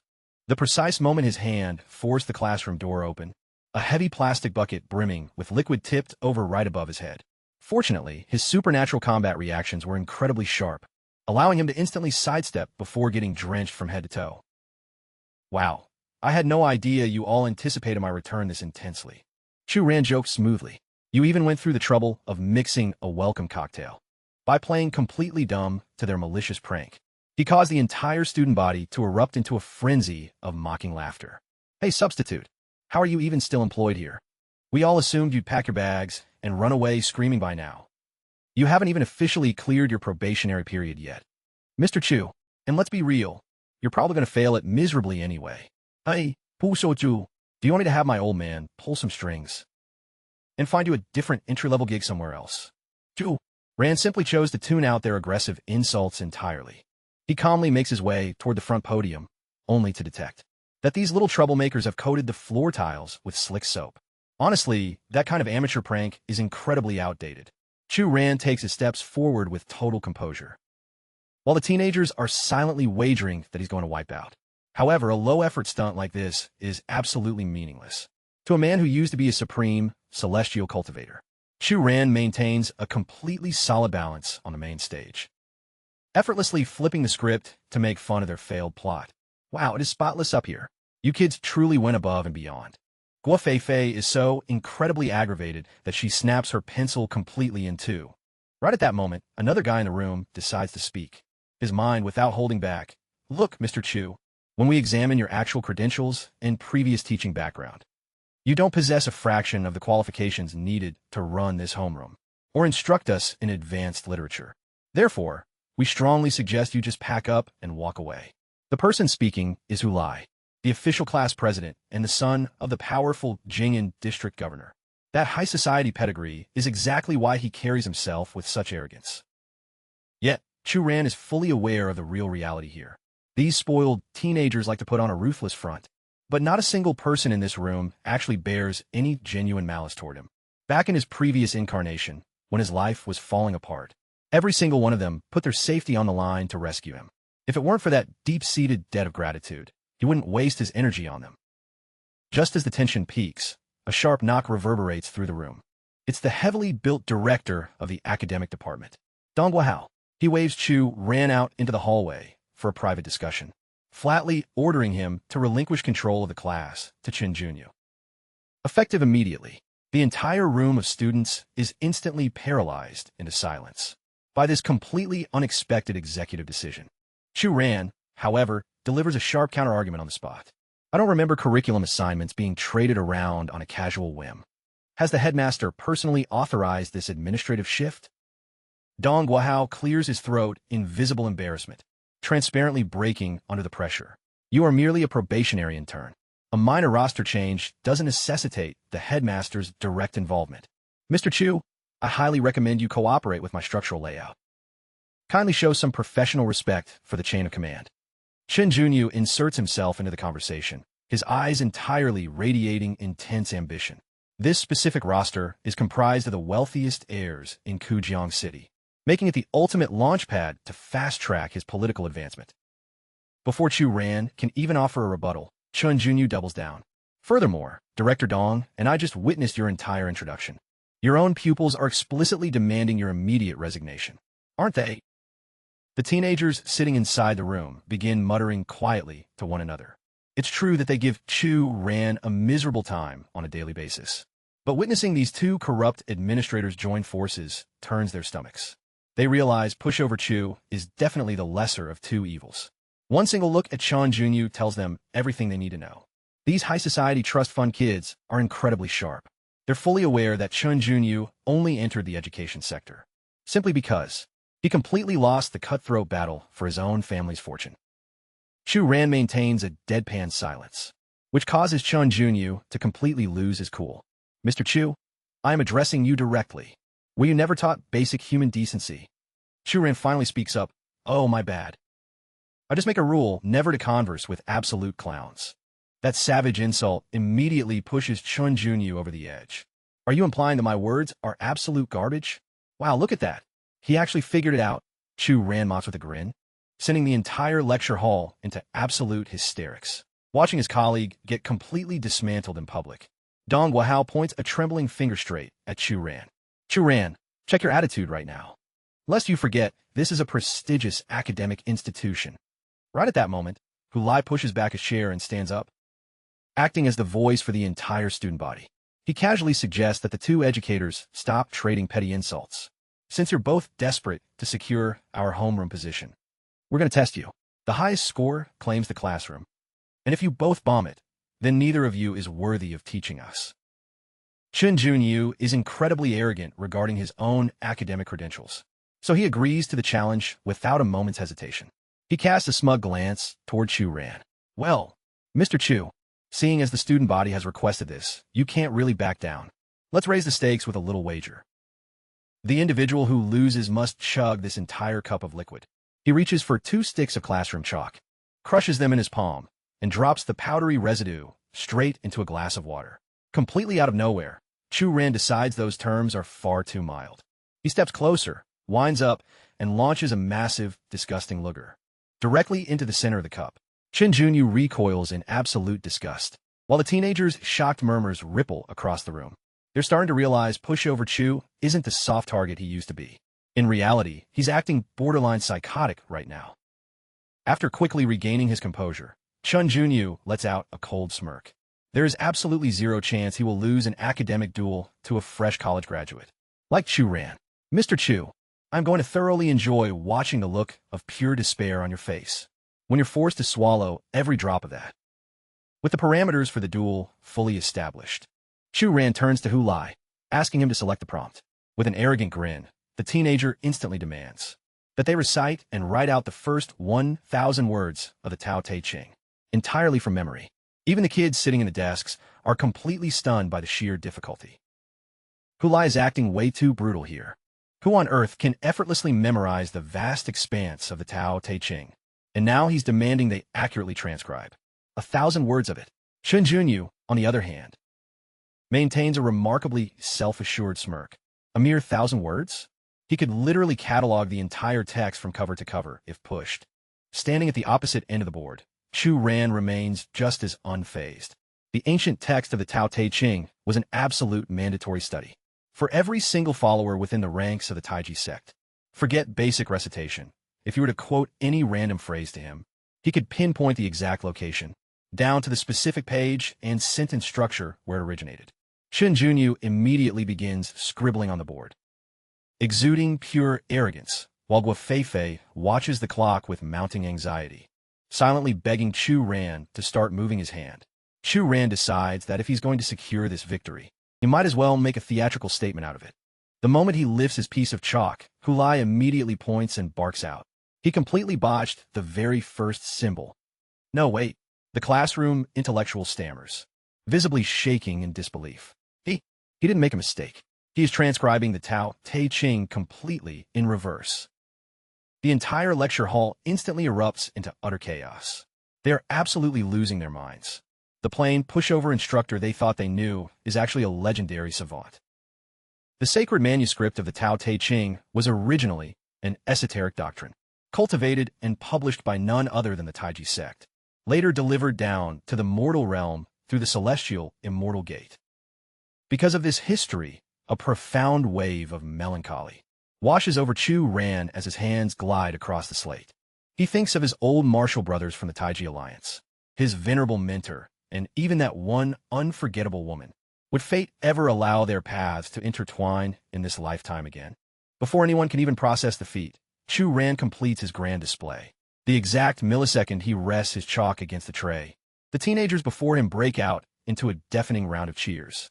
Their previous hostility completely vanishes, replaced by absolute awe. Only Guifei sits completely frozen, tracking his movements with intense scrutiny. She can't quite articulate it, but she possesses an eerie intuition that the Chu Ran, standing before her now, has evolved into an entirely different entity compared to his past self. Meanwhile, Chun Junyu is furiously grinding his teeth in a blind rage, squeezing his own piece of chalk until it disintegrates into a cloud of white powder. Deep down, he knows he has been utterly defeated. Mr. Chun. The match is settled. You have failed, Chu Ran states calmly. Failed? How can an elite scholar like me possibly lose to you? We both successfully finished the prompt. So logically, it should be considered a dead tie. You have absolutely no right to brand me the loser, simply because your calligraphic technique happens to be slightly cleaner than my own. Chun Junyu is stubbornly clinging to his fading dignity. Seeing this, Hulai marches directly up to the man's face, explaining that while Chun merely transcribed 1,000 words in standard fashion, Chu Ran systematically composed his entire piece in reverse from finish to start. If Mr. Chun is capable of executing a mirror image transcription, matching Chu Ran's speed and precision, only then will we officially rule this match a tie. Right in reverse? That defies all logic. He flatly refuses to comprehend the feat. The actual proof is literally plastered across the blackboard. Are your eyes failing you? Hulai gestures directly toward the front stage. Chun Junyu shifts his gaze toward the chalkboard and instantly freezes in absolute disbelief. How is this even humanly possible? Complete hysteria takes over, and he begins shrieking that the whole contest is a sham, vehemently rejecting the outcome of the challenge. Unless Chu Ran replicates the entire text from scratch right before his eyes. This pathetic psychological breakdown causes Hulai to view him with nothing but pure disgust. The man is utterly fragile, yet he possesses the audacity to think he can manage their classroom. When absolute clown, Chu Ran, meanwhile, has zero intention of wasting his energy rewriting those 1,000 verses of the Tao Te Ching. Instead, he reaches down for the designated glass of water from their prior wager and thrusts it directly into Chun Junyu's personal space. Mr. Chun, the verdict has already been handed down. Every single individual in this lecture hall, including Director Dong, witnessed your defeat. It's time to face reality and take your medicine. It's safe to say, the entire student body is thoroughly enjoying this absolute spectacle. They're realizing Mr. Chu is definitely not the fragile, submissive pushover he initially led everyone to believe. But that hidden streak of ruthlessness is precisely what makes him so fascinating to them. Chun Junyu stares down at the cup of heavily contaminated fluid, drenched in cold sweat. Chu Ran, what kind of game are you playing at right now? Mr. Chun, a wager is a legally binding contract. Chug every single drop of this divine elixir. Don't stress. I made sure to mix in a splash of warm water a moment ago. The temperature is absolutely perfect. The teenagers are left completely dumbfounded, labeling that disgusting chemical cocktail as divine elixir. How did they ever fail to realize that their substitute teacher wielded such a calculated, sadistic streak? You're a fraud, Chun Junyu screams. Every single one of you clearly conspired against me beforehand. They are your pupils, so obviously you're all collaborating to orchestrate my downfall. Observing the volatile atmosphere spiral out of control, Dong Guahao steps into the fray, desperately attempting to de-escalate the situation. He minimizes the incident as a harmless prank, suggesting that as fellow educators, there is absolutely no reason to take things to such an extreme level. However, Chu Ran pivots sharply and locks him in a piercing stare, one frigid enough to completely freeze the underworld. Director Dong, since you're so eager to minimize the situation, are you stepping up to consume this divine elixir? On behalf of Mr. Chun, the teenagers sitting in the desks begin chanting in unison, jeering at Chun Junyu. If you call yourself a man, then honor your wager. Otherwise, your credibility is completely worthless. They systematically dismantle his professional dignity, openly declaring that he lacks the basic integrity to manage a classroom. Cracking under the intense collective scrutiny, Chun Junyu aggressively wrests the glass from Chu Ran's grip, squeezes his eyelids shut, pinches his nostrils, and chugs the fluid in a single breath. You pathetic piece of trash, just you wait. He battles against the violent wave of nausea surging up his esophagus, screaming silent profanities as he dry heaves. Desperately keeping the toxic concoction down, he sprints frantically out of the lecture hall. Dong Guahao pursues him closely down the corridor. Back inside the classroom, every single teenager unanimously gives Chu Ran a gesture of absolute approval. Following today's cinematic demonstration, it's safe to say that absolutely no one will challenge his authority as their official homeroom advisor. Dismissed, Chu Ran announces as he casually steps out of the room, whistling a relaxed tune. The exact moment he crosses the threshold, he encounters a female faculty member. She delivers an urgent notification that the head administrator requires his presence. Upon hearing the title of the supervisor, Chu Ran's striking features instantly materialize in his consciousness. Chu Ran lets out a quiet, defeated sigh, pondering to himself exactly what kind of sadistic scheme that demonic woman has formulated to make his life an absolute living hell this time around. Stepping inside the administrative suite, Chu Ran greets him with an incredibly somber and icy demeanor. It is completely transparent that news of the hostile confrontation between Chu Ran and Chen Junyu has already reached your desk. Do you possess even a shred of awareness regarding the gravity of your actions? Considering how catastrophic this administrative nightmare is, I have more than enough justification to terminate your contract this very second. Chu Ran, misinterpreting her words as a reference to their initial chaotic encounter, blurted out in confusion, "Wait, isn't this simply because I accidentally caught you in the middle of that routine? Principal Chin, are you seriously weaponizing your position just to settle a petty, private score?" Chu Ran looked ready to completely lose her mind. But before she could even open her mouth to retaliate, Chu Ran quickly added, "Hold on, that doesn't make sense. I haven't breathed a word to a soul." Meaning absolutely no one else could possibly be aware of it. Correct. Chu Ran violently slammed her hand against her armrest, instantly cutting him off. "I'm referring to you, manipulating the entire student body, and publicly forcing a fellow educator to swallow a disgusting wager. How exactly do you defend that?" Chu Ran let out a soft murmur of realization, clearing his throat in mild embarrassment as he gently placed his teacup aside. Chu Ran assumed he was finally going to confess to his reckless behavior, but to her absolute bewilderment, he calmly remarked, "Principal Chin, repressing your underlying stress like this is highly detrimental. It is bound to trigger a severe hormonal flare-up. During our last encounter, I registered some inflamed blemishes on your backside, which are almost certainly a direct byproduct of your volatile temperament." Chu Ran completely paralyzed, utterly blindsided by his brazen observation. Ultimately, her professional restraint shattered completely. She snatched up the closest item within arm's reach, hurled it straight at his head, and screamed at the top of her lungs, "Chu Ran, vanish from my sight this instant." Chu Ran casually snatched the flying notepad right out of the air. Chu Ran squeezed her hands into tight fists, her entire frame vibrating with unadulterated fury. "Chu Ran, you absolute degenerate." He lowered the notepad from his vision and offered an explanation. With absolute gravity, "Madam Principal, please collect yourself. There is truly no reason to lose your composure over this. Besides, it's not like that corrupt instructor actually managed to exploit me." Inwardly, however, he warned himself, even if she happens to be my relative's closest companion, I probably shouldn't push my luck with her too much. She bolted upright from her chair and struck the desktop with her palm. "You need to wrap your head around the reality that Chen Junyu is heavily backed by the massive Kaishang Hotel corporate empire, regardless of any internal friction he shares with his lineage. A public humiliation of this scale will inevitably force his powerful relatives to intervene." Chu Ran pressed on aggressively. Furthermore, Director Dong Guahao wields the absolute executive authority to determine whether you keep your job here. She extended 3 fingers to emphasize her point. Your probationary review is strictly categorized into 3 separate metrics. First, the performance review handed down by your departmental supervisor commands an absolute 30% of your cumulative evaluation. Chu Ran locked her gaze on Chu Ran with an icy stare. "My own administrative review only accounts for a mere 20%. As Chu Ran laid out the metrics, the scenery flashed back to the lecture hall.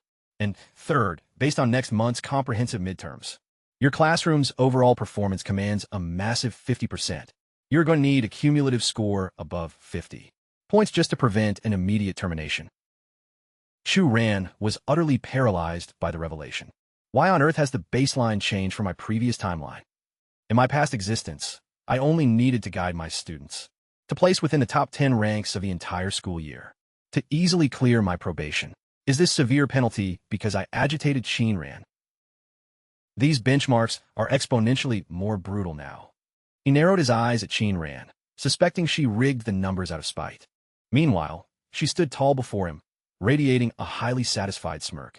Gleefully observing his visible panic, Shinran let out a cold smile. If you somehow manage to survive this probationary gauntlet, I will completely bury the disciplinary file regarding you and Chun Junyo. Chu Ran stood up straight, offering a self-assured response. Fine. I will absolutely shatter those expectations. Out in the city, the vast, clear night sky hung over the landscape in absolute silence. Back in his apartment, he sat on the edge of his mattress, staring blankly at his smartphone. He hadn't reached out to his relatives once since his cosmic resurrection. It honestly felt as if an eternity had drifted by, leaving him entirely at a loss for words. But God, I miss them so incredibly much, Chu Ran muttered under his breath. Swallowing his nerves, his thumb finally descended onto the dial icon. Across town in a modest apartment, the rhythmic humming of an old fan blended seamlessly with the sudden chime of a ringing phone, immediately catching the eye of a violet-haired teenager. She was none other than Chu Ran's younger sibling. As the custom ringtone blared out across the quiet living area, she recognized the caller ID and gasped with pure joy. Big brother, what took you so incredibly long to check in on us? Dad has been endlessly pacing around worrying about you for days. Catching the sweet, familiar tone of his sibling's voice, Chu Ran aggressively bit down on his lip, desperately fighting to suppress a massive tidal wave of raw sentimentality. Hot tears began streaming uncontrollably down his cheeks. How could I ever stop longing for my own family? To me, it has literally been a millennium. Chu Ran brushed away the moisture, forcing a playful yet deeply protective tone into his voice. You silly girl, it's only been a handful of days since I left. The new semester just launched, so my schedule has been totally chaotic. Is Dad still clocking hours at the office? And more importantly, how are your legs? Are you experiencing any flare-ups? He recalled her debilitating condition with a heavy heart. She had entered the world with an underlying muscular deficiency, enduring perpetual physical stress. Whenever the weather took a turn for the worse, the excruciating nerve damage would radiate through her entire frame. The agony would spread through her entire body. Years of consulting the nation's top medical specialists had yielded absolutely no cure. The young girl casually attempted to ease her brother's worries, saying, "It's just the same old routine. Honestly, I'm completely used to it by now." Chumu picked up a nearby book and inquired further. By the way, big bro, when exactly are you planning to visit us? He responded warmly. This coming weekend, barring any sudden emergencies. I will be standing on your doorstep. They kept the conversation going for an entire hour, during which Chu Ran suffered a massive slip of the tongue and accidentally revealed, catching a glimpse of his superior's backside. She immediately began poking fun at him. Hey, wide hips mean a healthy pregnancy, bro. It's not like you're a teenager anymore. The girl joked. It is definitely high time you introduce me to a sister-in-law. He let out a defeated laugh. All right. You've got a lot of nerve mocking your own older brother. It is getting incredibly late, so you need to close your eyes. I'm disconnecting the call now. Gripping his smartphone with an intense force, he silently swore a sacred oath to fully restore Chu Mu's health in this current incarnation. However, my immediate priority is ascending to the absolute pinnacle of the Hotian realm and tracking down a legendary 10-millennium spiritual botanical strain. Chu Ran locked eyes with his own reflection in the glass, his gaze radiating an unyielding, fiery resolve.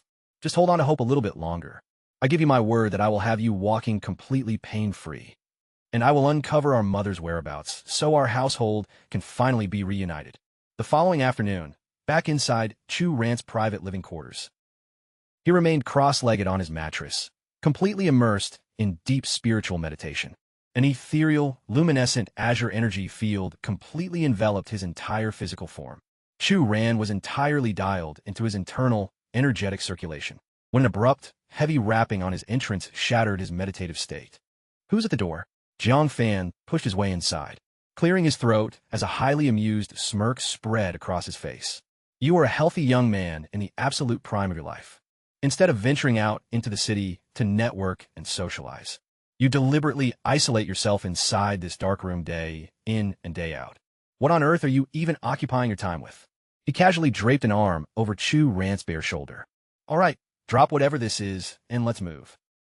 I am escorting you to an exclusive lounge this evening, so you can finally establish some incredibly powerful social connections. Chu Ran offered a slightly strained grin and relented, only to suddenly remember his lack of proper attire. Hey, give me a minute here. While Chu Ran quickly threw on a clean shirt, Jiang Fan continued to ramble on enthusiastically. I'm coordinating a gathering with some highly influential figures at an elite club. You really need to tag along. These guys are major players in the city. When it's all said and done, their influence might provide a massive boost to your professional path down the road. The camera cuts to a vibrant, neon-lit commercial district in the heart of the city.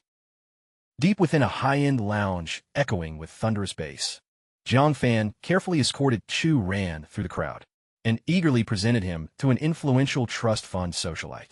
Hey man, this is my good friend, Chu Ran. He's currently completing his teaching internship.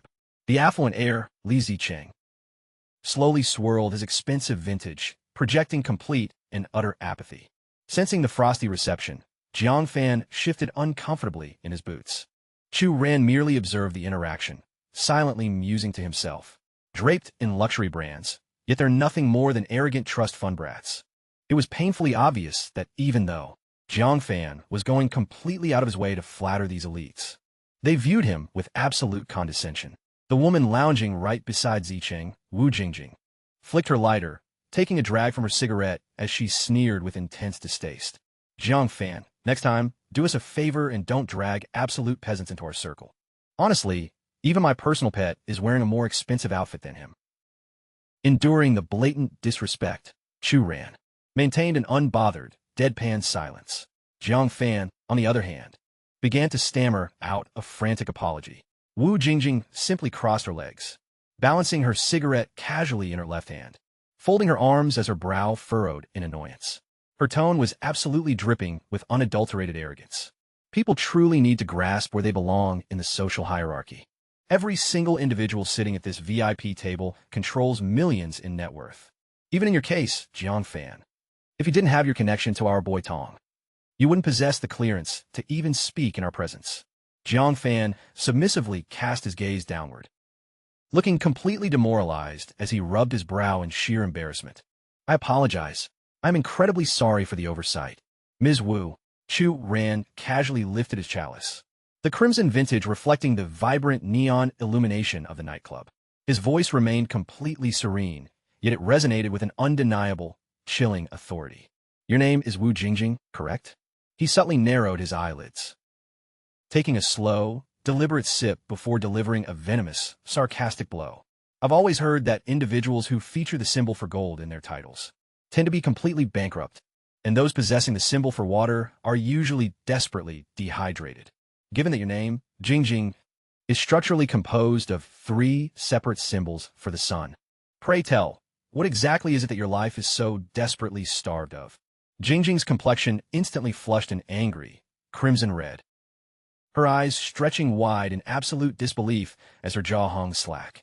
Jiang Fan, what kind of unhinged psycho did you drag into our section? Li Zicheng tightened his grip around his crystal glass, his gaze transforming into pure ice as his voice dropped to a low growl.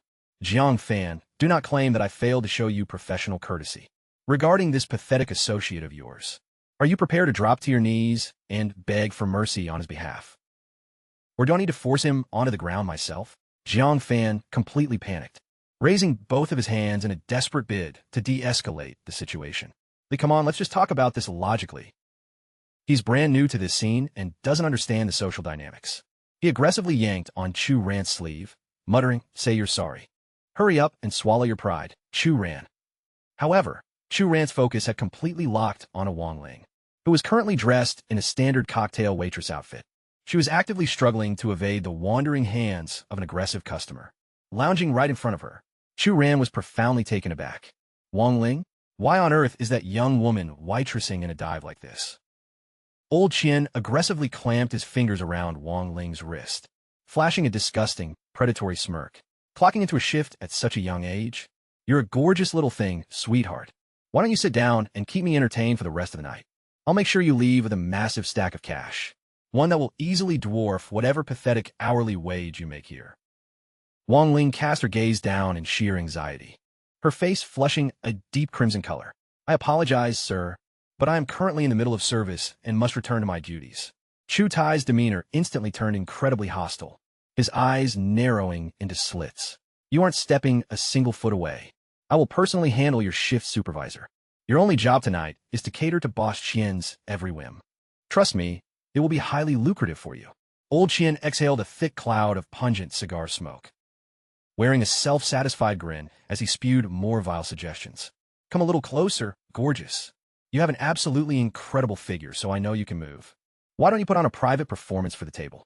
The two associates flanking him burst out into a wave of sleazy, synchronized laughter.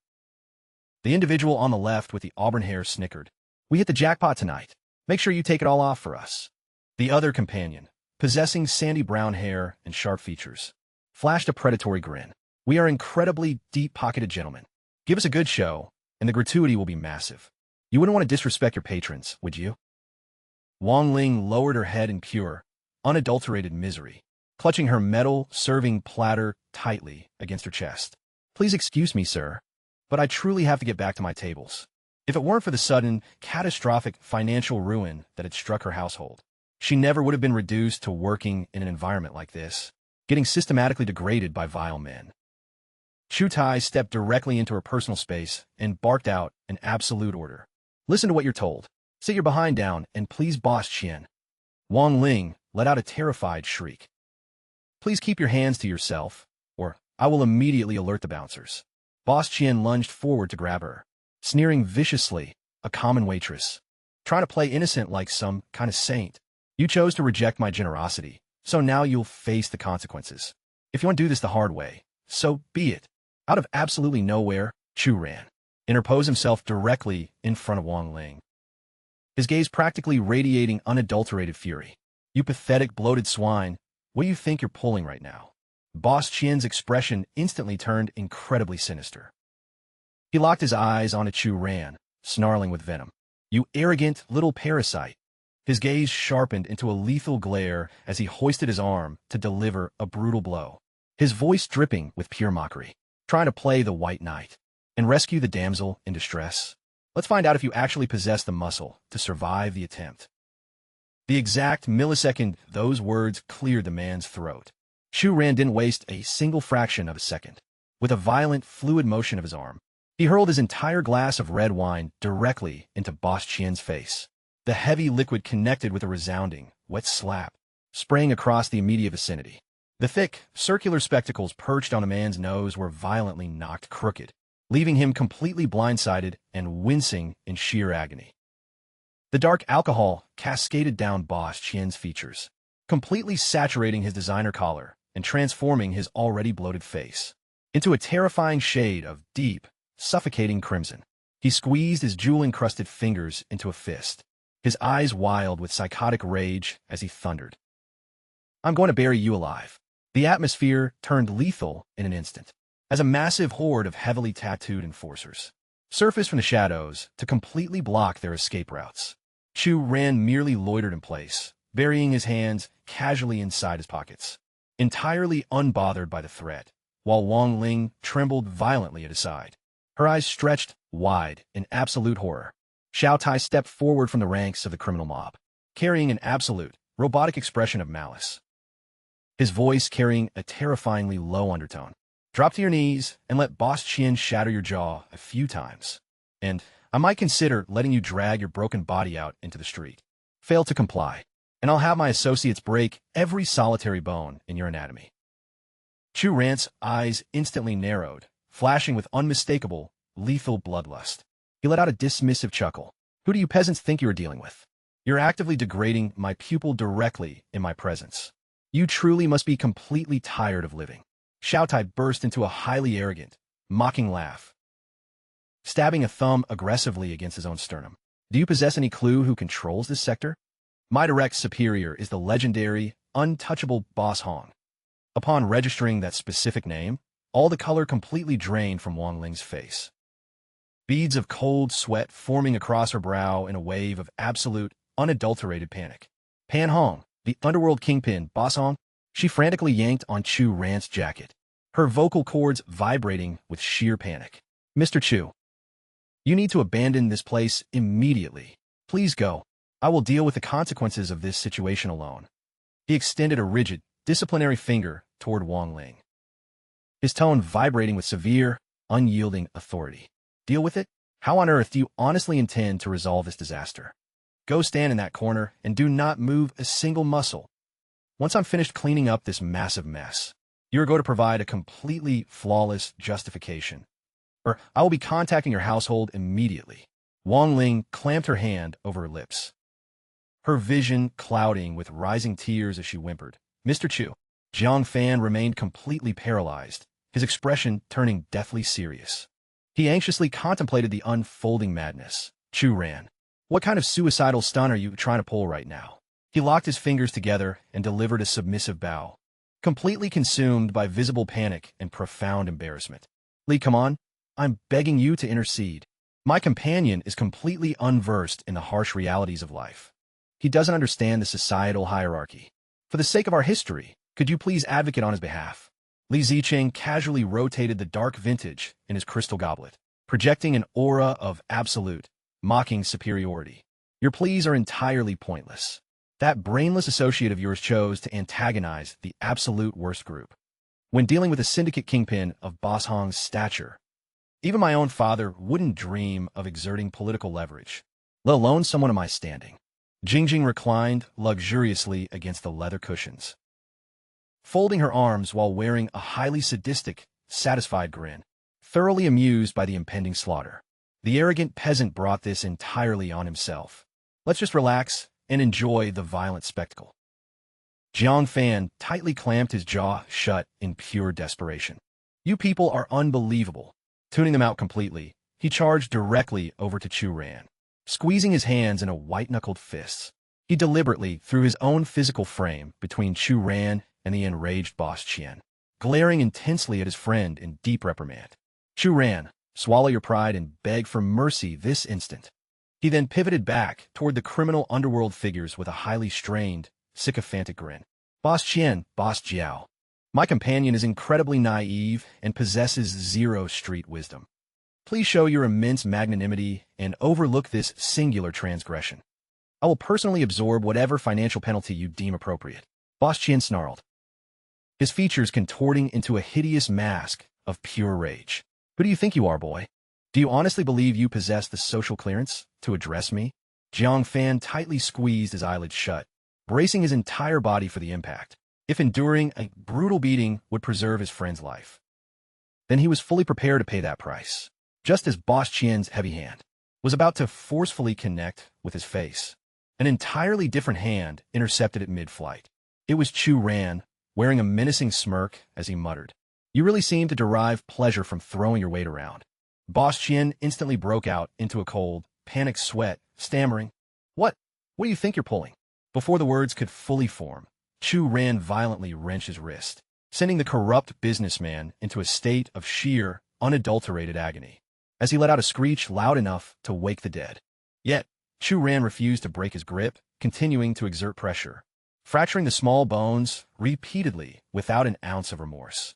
With every audible pop came a fresh, ear-piercing scream echoing through the lounge. The entire audience watched the display in frozen, petrified silence, utterly terrified to even draw a single breath. Finally, Xiaotai marched forward to intervene, thrusting an aggressive finger straight into Chu Ran's face. "Listen up, kid. I'm giving you exactly 3 seconds. Release your grip right now, and I'll limit your punishment to just shattering your limbs." The onlookers erupted into a flurry of frantic murmurs as they witnessed the enforcer step into the fray. Jiang Fan, fully realizing that the situation was escalating toward a lethal conclusion, begged, "Chu Ran, please, man. Just let him go." However, Chu Ran's countenance remained pitch black with anger. "Jiang Fan, Wang Ling, step behind my back immediately. I am neutralizing this threat." He tightened his vice-like grip on Boss Qian's completely mangled hand, adding, "You bloated, pathetic swine. You persistently thought you could physically intimidate my circle. Well, I truly hope you are prepared to face the catastrophic consequences." With a grotesque, heavy snap, he deformed the man's arm even further. Hot tears streamed down the criminal's face as he shrieked in torment. Chu Ran's tone resonated with a terrifying, sub-zero chill. That loudmouth companion of yours is severely testing my patience. Order him to drop to his knees and beg, and I might consider stopping here. Refuse, and I can guarantee you that 10 fingers won't satisfy my desire to break things. Xiao Tai's expression contorted into an ugly grimace of pure disbelief. You possess the audacity to demand a formal apology from me? Chu Ran ruthlessly cranked Boss Qian's arm past its natural breaking point. That is precisely what I am saying. Apologize, Li Ziqing muttered under his breath, shifting uncomfortably. This guy's an absolute monster. We completely miscalculated what he was capable of. But let's be real, if he doesn't have a massive syndicate protecting him, there is zero chance he survives the night. Boss Qian was shaking uncontrollably from sheer shock, staring up at Chu Ran, as if he were looking directly into the visage of a literal demon. Meanwhile, Wang Ling was being aggressively cornered by her shift supervisor, who was shrieking that her entire monthly paycheck was officially forfeited if she didn't immediately force Chu Ran to stand down. Chu Ran cut off the entire threat with a piercing, dominant roar. The exact moment my student was being actively degraded, you conveniently vanished from the entire floor. Yet now you magically materialize to assert your authority? You're just as much of a degenerate as these criminals. The venue manager vibrated with unadulterated fury, but before he could even process the insult, a deafening crack reverberated across the lounge. Chu Ran barely exerted a fraction of his physical energy, yet the impact sent the insufferable manager launching through the air. His heavy frame crashed onto the floor tiles with a humiliating, heavy thud, lying completely motionless, catching sight of his own crimson fluid dripping onto his hand. The manager spiraled into a state of absolute, unhinged hysteria. Shifting focus back to the primary confrontation, Boss Qian was still trapped in that excruciating arm lock, whimpering desperately, "Please show mercy. I completely miscalculated. I beg you to release me." Chu Ran redirected his piercing gaze toward Xiao Tai. "You see this? Your colleague is already weeping and begging for survival. Are you honestly going to test my patience further before delivering that mandated apology?" The enforcer responded with a guttural, lethal undertone. "Listen here, punk. Do you possess any clue how many years have passed since someone dared address me like that? The last group of fools who attempted to disrespect me are currently rotting at the bottom of the ocean." He then uncharacteristically offered a brief apology to old Qian for the delay, before giving his loyal foot soldiers the green light to drag Chu Ran straight to their private torture chamber for execution. Wang Ling wept silently into her palms, utterly convinced their lives were forfeit. The criminal syndicate members systematically tightened the perimeter, closing the distance on Chu Ran while snarling for his blood. Out of nowhere, a violent kinetic force launched old Qian's massive frame across the space.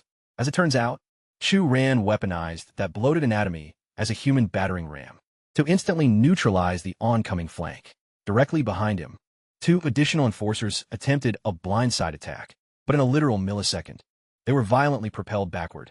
Their bodies collided heavily with the ground, frothing at the lips and losing consciousness immediately. The spectators watched in absolute awe as Chu Ran casually brushed off his knuckles. Despite sweating through his suit in terror, Xiao Tai desperately tried to salvage his tough facade. "Kid, your life is officially over. Enjoy these final moments, because my supreme boss is pulling up right now. Let's see you try to escape then." A mere 10 minutes later, a specialized squad of security operatives draped in black tailoring brutally shoved the civilian crowd aside to carve out a secure corridor. Xiao Tai practically beamed with sadistic ecstasy, shouting, "Boss Hong is here." Every single onlooker instantly recognized the powerful figure stepping into the room. He serves as the top-ranking lieutenant operating under Pan Hong.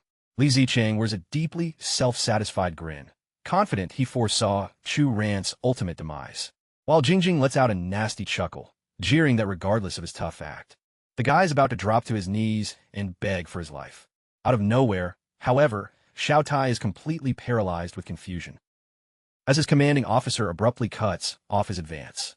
Instead, Alang marches directly up to Chu Ran's position, slowly lowering his dark eyewear. Wang Ling is visibly trembling, completely petrified because she recognizes him as the ruthless and legendary Brother Lang. But what occurs next completely shatters everyone's expectations. Alang executes a deeply submissive, respectful bow straight toward the instructor. "Greetings, Mr. Chu." Alang's entire squad of elite enforcers instantly replicates the gesture in perfect unison. Good evening, Mr. Chu. Li Zicheng and Jingjing are left absolutely dumbfounded by the display. Why on earth would a feared underworld figure like Brother Lang render such absolute deference to a seemingly commonplace substitute teacher? Unimpressed by the theatrical display, Chu Ran remains visibly irritated. He barks out, "Oh, it's you? Don't tell me. Your crew orchestrated this entire circus just to pick a fight with me as well." Alang frantically waves his hands to dismiss the accusation. He possesses absolute clarity that, even if every single soldier in their syndicate mobilized simultaneously, they would be utterly slaughtered by the man standing before them. Furthermore, Alang clarifies that he is operating under direct administrative directives to formally request Chu Ran's presence at their corporate headquarters. The following morning, Pan Hong fully intended to extend the invitation in person, but an urgent out-of-town transaction required his immediate departure. Chu Ran relents, choosing to let the evening's hostility slide. After all, alliances constantly shift in the criminal underworld, and Pan Hong is almost certainly seeking to acquire his specialized services. Right at that moment, a thoroughly bewildered Xiao Tai addresses his superior. "Brother Lang, what in the world is happening right now?" Scanning the immediate carnage, Lang pieces the entire sequence together instantly, realizing that Xiao Tai was foolish enough to launch an offensive against Chu Ran. The pure, lethal malice underlying Alang's response completely freezes Xiao Tai in his tracks. He begins to stammer, desperately searching for a plausible defense. But his superior delivers a brutal, backhanded strike directly across his jaw, flatly commanding him to beg for forgiveness. Xiao Tai instantly hinges at the waist, dropping into a profound 90-degree bow. "Mr. Chu, I am deeply, deeply sorry. I was completely blind to your elite status within our network. I'm an absolute fool who failed to recognize true power. Please extend mercy, or Boss Hong will personally ensure I don't survive the night." Consumed by pure survival instinct, Xiao Tai begins aggressively striking his own cheeks, unleashing a barrage of heavy, resounding slaps. Chu Ran coldly interrupts, stating that offering amends to him means absolutely nothing. The individual who is owed a profound apology is Wang Ling, but she is completely petrified of instigating further conflict. So she frantically responds that no harm was done. Alang takes a deliberate step forward and inquires how Chu Ran desires to dispose of Xiao Tai, who is currently continuing his brutal self-punishment. Chu Ran relents, officially proclaiming that the dispute is concluded. Naturally, he issues a parting warning that if anyone takes issue with his terms, they are more than welcome to settle it with him directly. Completely terrified by the prospect, Alang continuously guarantees that such insubordination would never occur. Chu Ran nonchalantly turns on his heel and exits, reiterating the fact that he will drop by their corporate office following the end of his school shift tomorrow. Every single eyewitness remaining in the venue is now acutely aware of the sheer terror this man commands. They observe his departure as if gazing upon a supreme kingpin. Stepping out into the night, the hour has grown incredibly late. Chu Ran finally addresses her in a gentle, reassuring tone. "All right, are you ready to explain the underlying cause behind all of this?" Wang Ling confesses that she harbored no desire to seek employment in such an environment, but her family's enterprise is currently staring down imminent liquidation. Driven by the absolute horror of facing total financial ruin, she reluctantly accepted the position. Chu Ran sympathizes with her family crisis, yet he firmly reminds her that an adolescent scholar has absolutely no business operating in such a hazardous underworld establishment. Wang Ling, desperately wanting to avoid a protracted scolding, gives her absolute word that she will never cross that threshold again. However, her solemn demeanor instantly pivots into pure enthusiasm. "Mr. Chu, are you secretly a real-life superhero? You effortlessly dictate ancient literature and physically dismantle elite enforcers." Chu Ran immediately assumes a highly cinematic, theatrical posture. "In reality, I am an elite billionaire heir navigating a period of forced exile. Those criminals merely uncovered my true global lineage," which explains why they were absolutely paralyzed with fear. Staring at his incredibly arrogant expression, she lets out a slightly unamused grimace, registering that the clock has officially struck the midnight hour. Chu Ran volunteers to safely escort Wang Ling back toward the campus perimeter. Throughout the journey, the duo shares a highly animated and pleasant conversation, Chu Ran has officially ascended to the status of an absolute legend. Within Wang Ling's personal estimation, ranking directly alongside the most iconic and attractive celebrities on the planet. They eventually arrive outside the primary campus entrance. Prior to bidding her farewell, he reiterates his strict command to permanently abandon illicit employment and dedicate her entire focus to her academics. Out of nowhere, Wang Ling introduces the subject of Yangling. Chu Ran is visibly blindsided by the sudden mention of that specific individual. Yangling happens to be his former romantic partner. Their relationship officially dissolved exactly 3 years prior to this moment. Wang Ling doesn't hold anything back, openly admitting her aspirations of achieving massive celebrity status, just like her idol. However, she harbors deep anxieties because the tabloids claim Yang Ling possesses a highly toxic reputation, frequently indulging in reckless behavior and high-stakes gambling. She is absolutely terrified of falling into that exact same downward spiral. Suddenly, Yang Ling's harsh parting words from years prior reverberate through his consciousness. With a completely unremarkable working-class status like yours, the world will systematically chew you up and discard you without a second thought. I refuse to sentence myself to a life of mediocrity. But right at this exact microsecond, a far more alarming anomaly captures Chu Ran's focus. Wang Ling's spiritual energy field is projecting an incredibly ominous, pitch-black resonance. Noticing his intense, unblinking glare, the young woman shifts uncomfortably in confusion. Chu Ran presses her with absolute gravity. You mentioned earlier that you've been plagued by a bizarre streak of misfortune recently, correct? Wang Ling lets out a profoundly defeated sigh. Honestly, misfortune doesn't even begin to describe it. Just after waking up today, I literally applied dental cream all over my face instead of cleanser. Then I took a violent spill across the pavement while heading toward the cafeteria, nearly suffocated on my food, and ultimately arrived completely tardy for our afternoon lecture. Chu Ran, however, mentally computes her astrological alignment, discovering that her underlying cosmic blueprint is actually designed for incredible prosperity, provided she avoids wandering down a morally corrupt path. Her journey through life should be exceptionally effortless and highly successful. Despite her exhaustion, Wang Ling still finds the energy to playfully mock him. Honestly, Mr. Chu, I'm beginning to wonder if you secretly moonlight as a cosmic seer. You must possess some kind of literal curse on your tongue. Chu Ran completely ignores the playful jab, far too occupied analyzing the increasingly dense, shadowy fog completely enveloping her physical anatomy. The malicious energy is concentrated enough to pose an immediate, fatal hazard. Driven by this discovery, Chu Ran probes further with a targeted inquiry. Wang Ling, did this severe collapse of your personal fortune manifest the exact same week your father's enterprise began facing severe operational gridlock? She reviews the timeline for a brief moment and realizes his calculations are spot on. Come to think of it, our household has been plagued by continuous adversity all year. Chu Ran offers no immediate verbal commentary. Instead, he discreetly retrieves a specialized artifact from his person. He instructs her, keep this crystalline mineral close. It was blessed at a sanctuary and should alleviate your stress. In absolute reality, he has heavily charged the artifact with his personal primordial essence to act as a kinetic shield. Everything points to the fact that a hostile actor has systematically corrupted the spiritual geometry and environmental balance within her family estate. The very next time he conducts a domestic visit, he will have to personally decipher and neutralize the underlying curse. Wang Ling expresses her profound gratitude and walks past the security gates into the campus.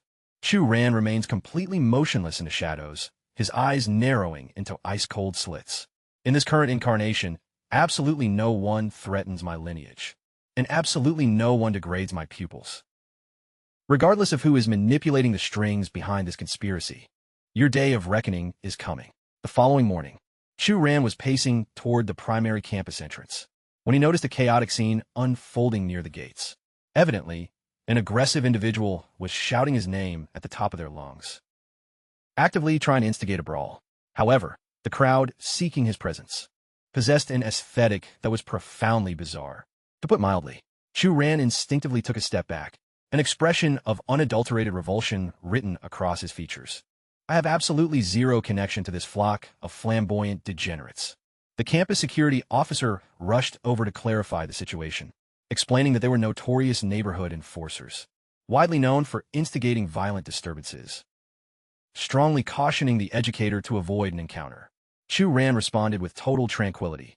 Street criminals operating in a suburban sector? I am merely a standard secondary education instructor. What earthly reason would I have to cross paths with them? Though, I must admit, with facial structures that unsettling. They would easily qualify as prime casting choices for a cinematic thriller. A low-ranking foot soldier immediately reported back to his captain. Boss Gang, that arrogant punk is openly insulting our physical appearance. Liu Gang stepped out from the formation to directly challenge the teacher. You violently assaulted one of my trusted associates yesterday afternoon. Did you not? Exactly how do you intend to liquidate this blood debt? Chu Ran had only engaged in a physical altercation at that elite lounge the previous evening, meaning he had never laid eyes on these particular clowns.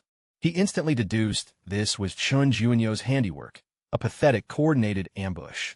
Nevertheless, he elected to take full ownership of the accusation, confessing to the brawl, while completely fabricating the narrative. Oh, absolutely.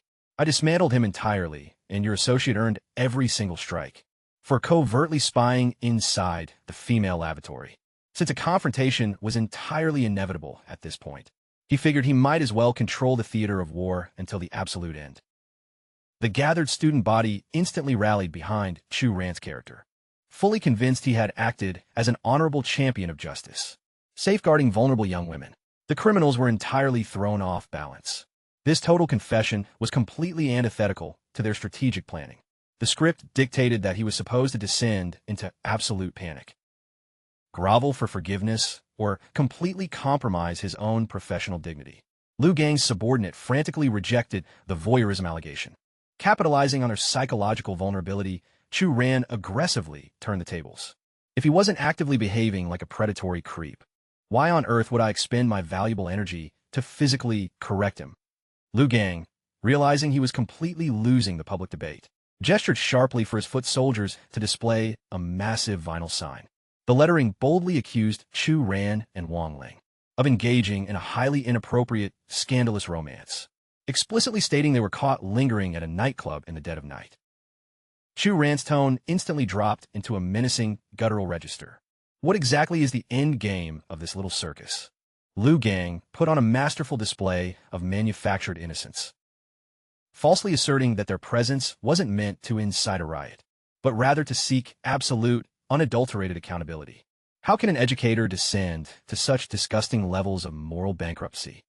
He aggressively gestured toward a stack of high-resolution printouts, presenting them as undeniable evidence of Chu Ran's professional misconduct. He casually scattered the images across the pavement like a courier dropping off a parcel. Take a good look, everyone. Pure, high-definition snapshots. Clear as daylight. A wave of anxious murmurs rippled through the female students. Deeply disheartened, they never anticipated an instructor of Chu Ran's caliber to harbor such a sinister, predatory double life. However, Chu Ran instantly deciphered the architects behind this smear campaign. Dong Guahao and Chun Junyu had clearly pooled their resources to systematically obliterate his reputation. Meanwhile, the mounting chaos echoing from the front gates reverberated all the way up into the administrative wing.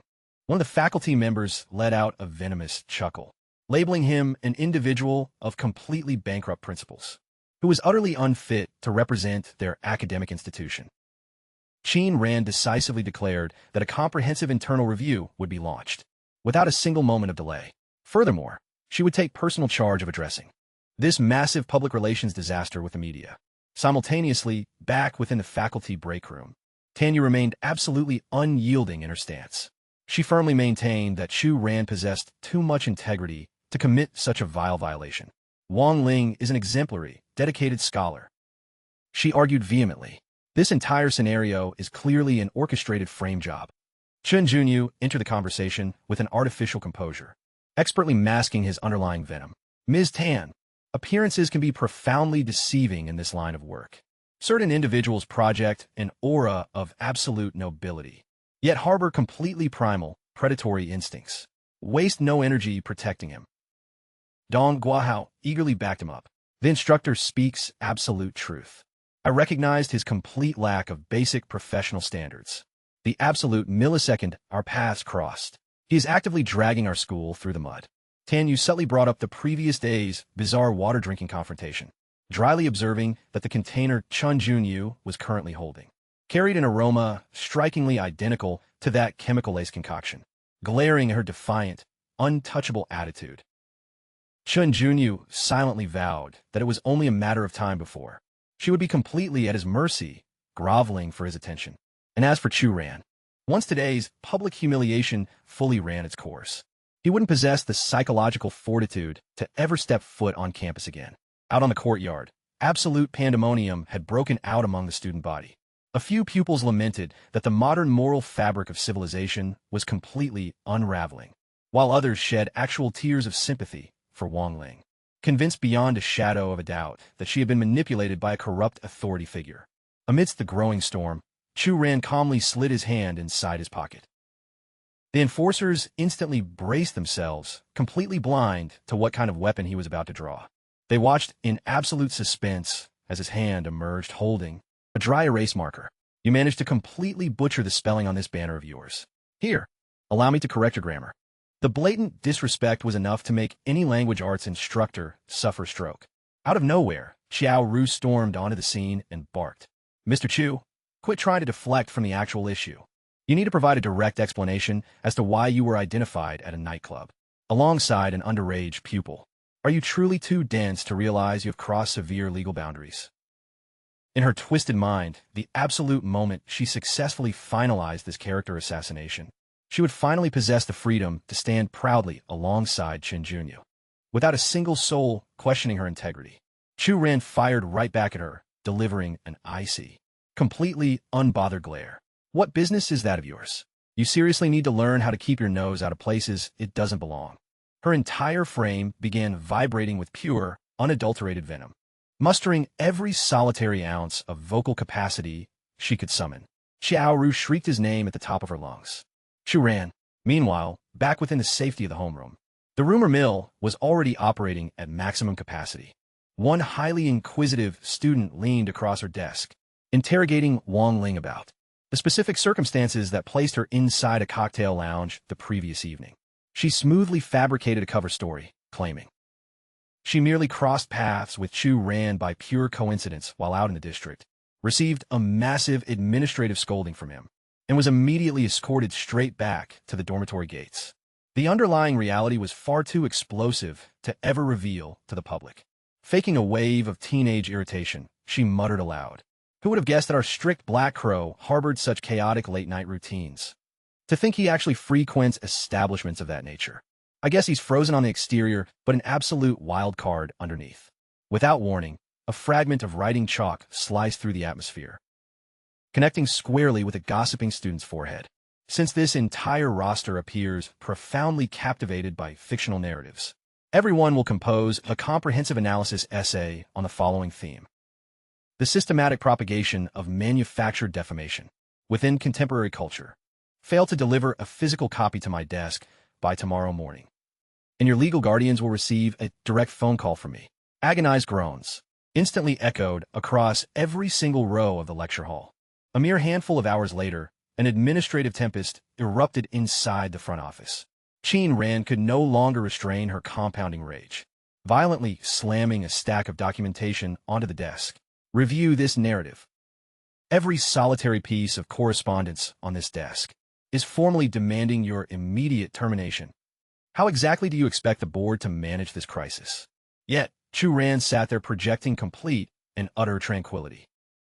He calmly guaranteed her that he would have the entire dilemma neutralized shortly, by tomorrow morning, telling her she simply needed to calm down. Watching his nonchalant departure, she shrieked out in absolute exasperation, commanding him to turn around and return to the office immediately. However, his focus was entirely fixed on another matter, and he never glanced back. He had an impending appointment with Pan Hong to attend. A short while later, an opulent, high-end commercial estate materializes on screen. The front desk attendant offered a deeply courteous bow, inquiring, "Good day, sir. Whom do you have an appointment with today?" Chu Ran refrained from any unnecessary pleasantries, stating flatly, "I am here for a scheduled meeting with Pan Hong." Lang materialized at the reception desk in less than 60 seconds. "Greetings, Mr. Chu. Please accept my humblest apologies for failing to arrange a proper reception crew." The chairman is currently wrapping up a consultation with an investor, so he dispatched me directly to guide you to his private office. The receptionist could only look on in absolute bewilderment, questioning what sort of legendary figure this young man must be, to warrant Brother Lang personally coming down to receive him. Moments later, inside the executive suite, Pan Hong offered a warm handshake alongside a courteous grin. "Mr. Chu, I am thoroughly delighted you could make it. Please take a seat." As the old proverb goes, true mutual respect is forged on the battlefield. Chu Ran bypassed the superficial small talk entirely, getting straight to the point. "Boss Hong, let's not waste time. Why exactly did you request my presence here?" Weibo finally interjected into the conversation, his tone absolutely saturated with pure condescension. "Is this supposed to be some kind of joke? This is the elite asset you recruited to test my combat capabilities? He is nothing more than an inexperienced green schoolboy. I am certain even the absolute lowest-ranking foot soldier in your syndicate could dismantle him. Are you intentionally trying to disrespect my professional standing?" With a solitary, calculating glance, Chu Ran completely deconstructed the man's capabilities, despite his fundamentally flawed stance. The martial artist had successfully managed to manifest internal energy circulation. He had clearly just barely crossed the threshold into the amateur warrior class. Completely disregarding the arrogant verbal jab, Chu Ran redirected his gaze toward Pan Hong, reiterating his initial inquiry. As it turned out, the syndicate was currently locked in a brutal corporate war with the Shindai conglomerate regarding the acquisition rights of an incredibly lucrative commercial territory. Our adversaries possess massive leverage within the criminal syndicate networks. Pan Hong clarified. Traditional boardroom arbitration has completely broken down. They desire to resolve this territorial dispute through raw physical domination. A single champion representing each faction. The victor claims the entire property. However, intelligence suggests they have retained an exceptionally lethal assassin. Chu Ran synthesized the political chess match instantaneously. Pan Hong had effectively retained 2 separate mercenaries to act as an operational insurance policy, but he required absolute confirmation regarding who was superior. He wanted the 2 martial artists to engage in a preliminary duel right then and there. To determine who was truly qualified, Pan Hong gestured with a respectful nod. "Incredibly perceptive as always, Mr. Chu. My hands were tied, given that the territory in question holds astronomical value. I absolutely cannot risk a single operational failure." And Mr. Weibo here represents the absolute pinnacle of marital expertise. Weibo and Chu Ran traded glares of intense, mutual contempt. Pan Hong officially laid out the terms for a preliminary exhibition match.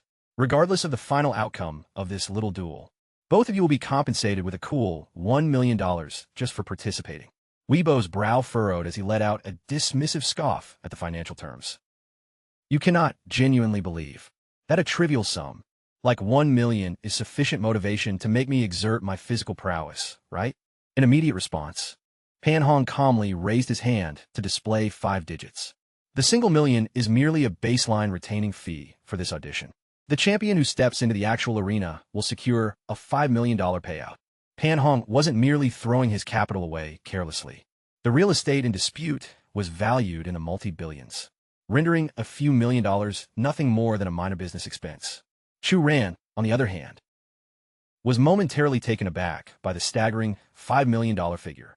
He had never laid eyes on that volume of currency in this current human incarnation, and during his previous existence in the celestial realm, material wealth held 0 value. Pan Hong completely miscalculated this silence, falsely assuming Chu Ran was merely a naive, uncultured amateur who was totally overwhelmed by a relatively modest sum of cash. If he is that easily dazzled by a basic payout, Pan Hong silently reasoned, then it is highly probable he lacks any formidable spiritual martial arts mastery. Meanwhile, Chu Ran was already calculating the logistics. That specific injection of capital would instantaneously wipe out his household's compounding debt. Furthermore, he required Pan Hong's underground influence to secure a separate objective. The situation was absolutely ideal. Weibo leaned across the table, lowering his voice to an intense register. "Pan Hong, are the intelligence reports concerning the Shindai champion accurate? Is it true this mercenary can completely obliterate a reinforced hardwood banquet table with a solitary, unarmored strike?" Pan Hong gave a heavy, somber nod of confirmation. My initial strategy involved stepping into the arena myself. But facing a combatant of that destructive caliber, my odds of survival were microscopic. Weibo assumed an aura of supreme, enlightened wisdom. That individual has successfully mastered the flow of internal kinetic energy. You should count your blessings that you abstained from entering that arena, Panhong. An absolute monster like that would have beaten you into an early grave. Panhong's expression went entirely blank. The concept of internal energetic manipulation was completely foreign to his secular ears. Weibo, capitalizing on the psychological shift, immediately redirected his condescending arrogance toward Chu Ran. Listen here, kid. Do you possess even the slightest understanding of what internal force actually entails? Because if you are completely clueless, we should save ourselves the trouble and call off this exhibition. This very second, Chu Ran offered a reply while wearing a completely disinterested look. Internal force? Just conceptualize it as the latent spiritual essence, frequently depicted in traditional combat literature. It officially develops the exact moment a practitioner successfully breaks past their natural biological constraints. Naturally, a handful of exceptional prodigies possess it from birth, granting them the ability to navigate the warrior's journey. With absolute ease, Alang found the entire exchange deeply surreal. But as far as Chu Ran was concerned, their celebrated manifestation of power, this so-called internal force, was nothing more than a superficial illusion, a rudimentary baseline for absolute beginners. As for demolishing a piece of furniture with an unarmored strike, that merely proved an individual had consolidated a basic reservoir of energy, which was hardly impressive. Weibo, on the other hand, was utterly enraged that a mere teenager dismissed his entire life's dedication as a simple street performance. He had sacrificed over a decade of rigorous discipline to harness that specific energy. Chu Ran casually countered. Certain individuals remain lingering at the base of a hill and mistakenly convince themselves that they have conquered the highest summit. Weibo roared, "You insufferable little punk. You barely look old enough to shave. And I would wager you haven't even unlocked a single drop of internal energy yet. Declare your lineage. Which faction do you represent? If you happen to be the apprentice of a respected contemporary, I might consider holding back my strikes." Alang watched in absolute disbelief as Weibo's physical frame visibly surged with raw, radiating kinetic power. Incredible. So this is the legendary manifestation of authentic internal force. Panhong stood completely transfixed by Master Weibo's theatrical display, whereas Chu Ran merely let out a defeated sigh. You honestly cannot expect to dazzle me with such rudimentary parlor tricks. Return to your master's sanctuary and dedicate another decade to basic conditioning. Panhong immediately interceded, completely terrified of a lethal escalation. Mr. Chu, please. That was a massive, unwarranted insult. Weibo tightly clamped his jaw, spitting out each syllable with venom. Kid, if it weren't for my business relationship with Panhong, you would already be a corpse. You brought this wrath upon yourself. He drove his heel into the floorboards, fracturing the polished tiles beneath his foot, as his veteran frame launched remarkably high into the overhead space. Yet, before his strike could even begin to descend, Chu Ran executed a casual, nonchalant flick of his wrist, effortlessly dismantling the entire trajectory of the assault. A bizarre, terrifyingly empty sensation suddenly cascaded through Weibo's entire nervous system. His muscles instantly liquefied, and he crashed onto the floor tiles in a paralyzed heap. Panhong bounds directly out of his seat in absolute disbelief. After a grueling moment, Weibo painstakingly forces himself back upright, covertly manipulating a hidden object concealed within his fist. It reveals itself to be a specialized mystical Dharma relic, which he fully intends to weaponize against his opponent, to test if this arrogant brat can survive its supernatural output. The relic resting in his fingers suddenly discharges a heavy, swirling fog of dark spiritual energy. Panhong immediately shifts into a defensive posture upon witnessing the bizarre manifestation, whereas Chu Ran merely looks on with a highly entertained expression. It has been centuries since he last encountered such a pathetic piece of absolute garbage. Yet Weibo possesses the audacity to revere it as a sacred instrument, while mockingly offering to pass it down to him as a parting gift. That blatant disrespect only solidifies Weibo's lethal intent. With a swift, aggressive motion of his arm, he unleashes the concentrated torrent of dark energy directly at the young man. Pan Hong, completely consumed by raw panic, screams at the top of his lungs for the instructor to evade the strike. Yet, even as the destructive wave rapidly shuts down the distance, Chu Ran nonchalantly continues to enjoy a casual sip of his beverage. Weibo is internally celebrating his victory, a highly sinister, predatory smirk consuming his entire face. From his perspective, the execution is playing out flawlessly. Suddenly, Chu Ran makes his move.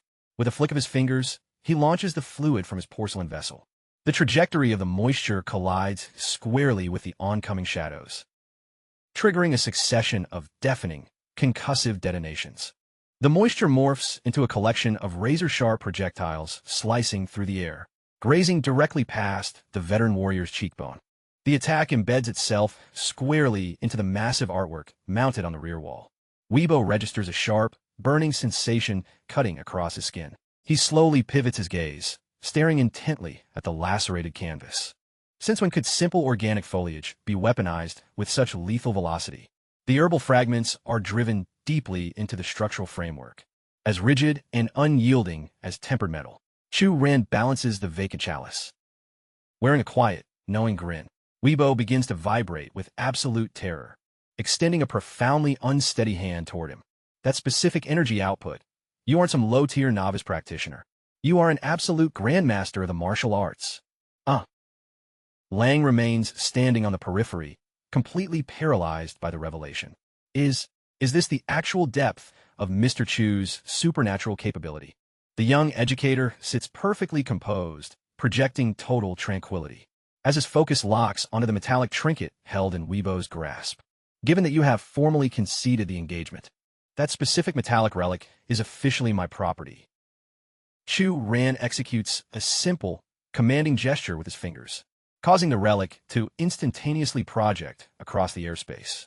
The metallic artifact tears itself directly out of Weibo's white-knuckled grasp, before the senior warrior can even process what is happening, landing smoothly and flawlessly into the open palm of the instructor.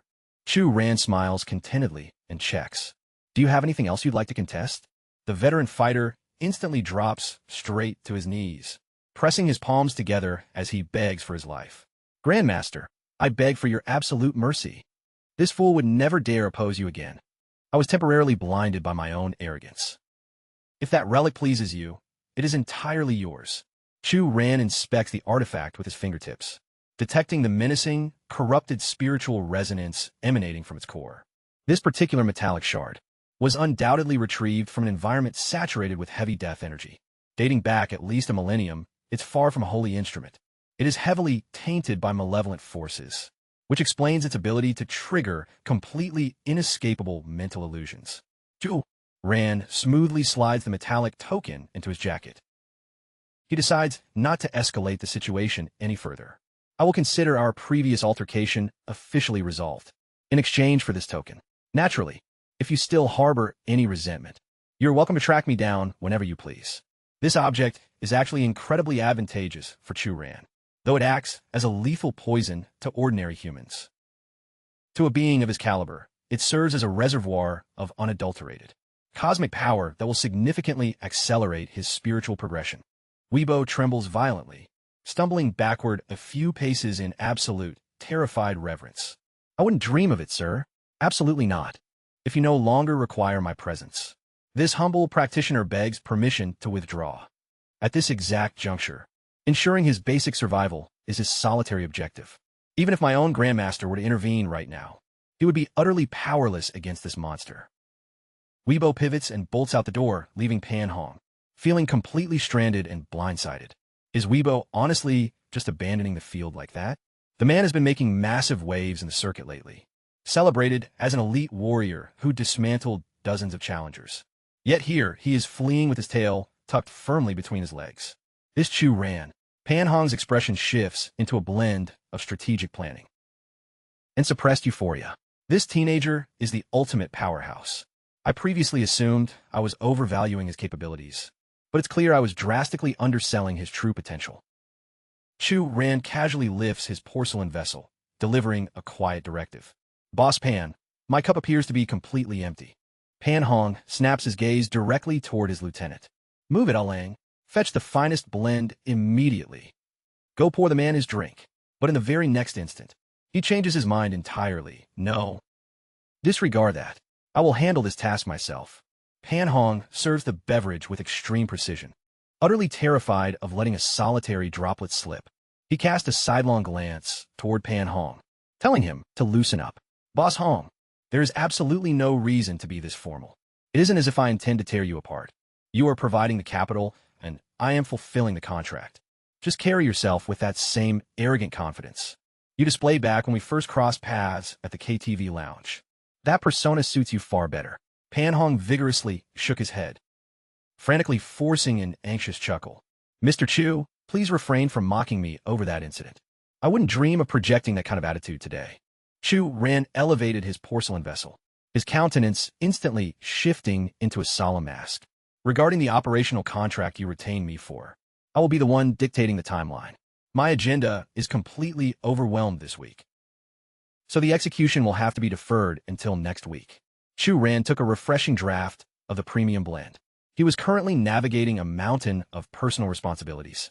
He still needed to coordinate a domestic visit to Wang Ling's residence, to run a proper diagnosis. After all, the spiritual affliction plaguing that young lady was exceptionally severe. Pan Hong maintained a posture of absolute deference, not daring to accelerate the process or exert any leverage. Take all the time you need, sir. There is absolutely no pressure.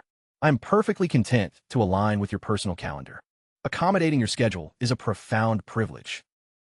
Chu Ran sat momentarily paralyzed by the sheer sycophancy, dismissively gesturing with his palm. Being subjected to this level of excessive reverence was honestly becoming quite uncomfortable. Boss Hong, pull it back a notch. You are framing this interaction as if I'm some kind of legendary criminal kingpin. Just like yourself, simply perceive me as a standard educator. Our ages are practically identical, so let's just interact as peers. The syndicate boss immediately snapped into a rigid salute. Understood, sir. Mr. Chu Ran's features tightened once more as he transitioned the dialogue back to critical objectives. That being said, I possess a private assignment that requires your specialized network. Pan Hong instantly locked into absolute focus, fully prepared to execute the directive. Command me, sir. If it falls within my sphere of influence, consider it finalized. Chu Ran offered a grave nod and cut directly through the diplomatic fluff. I require your operatives to run a comprehensive background check on an individual. Pan Hong required specific metrics to initiate the tracking sequence. Conducting a background dossier is elementary, sir. Might I inquire as to the identity of the target? Mr. Chu, the instructor's features tautened as he forced out 3 definitive words. My biological mother.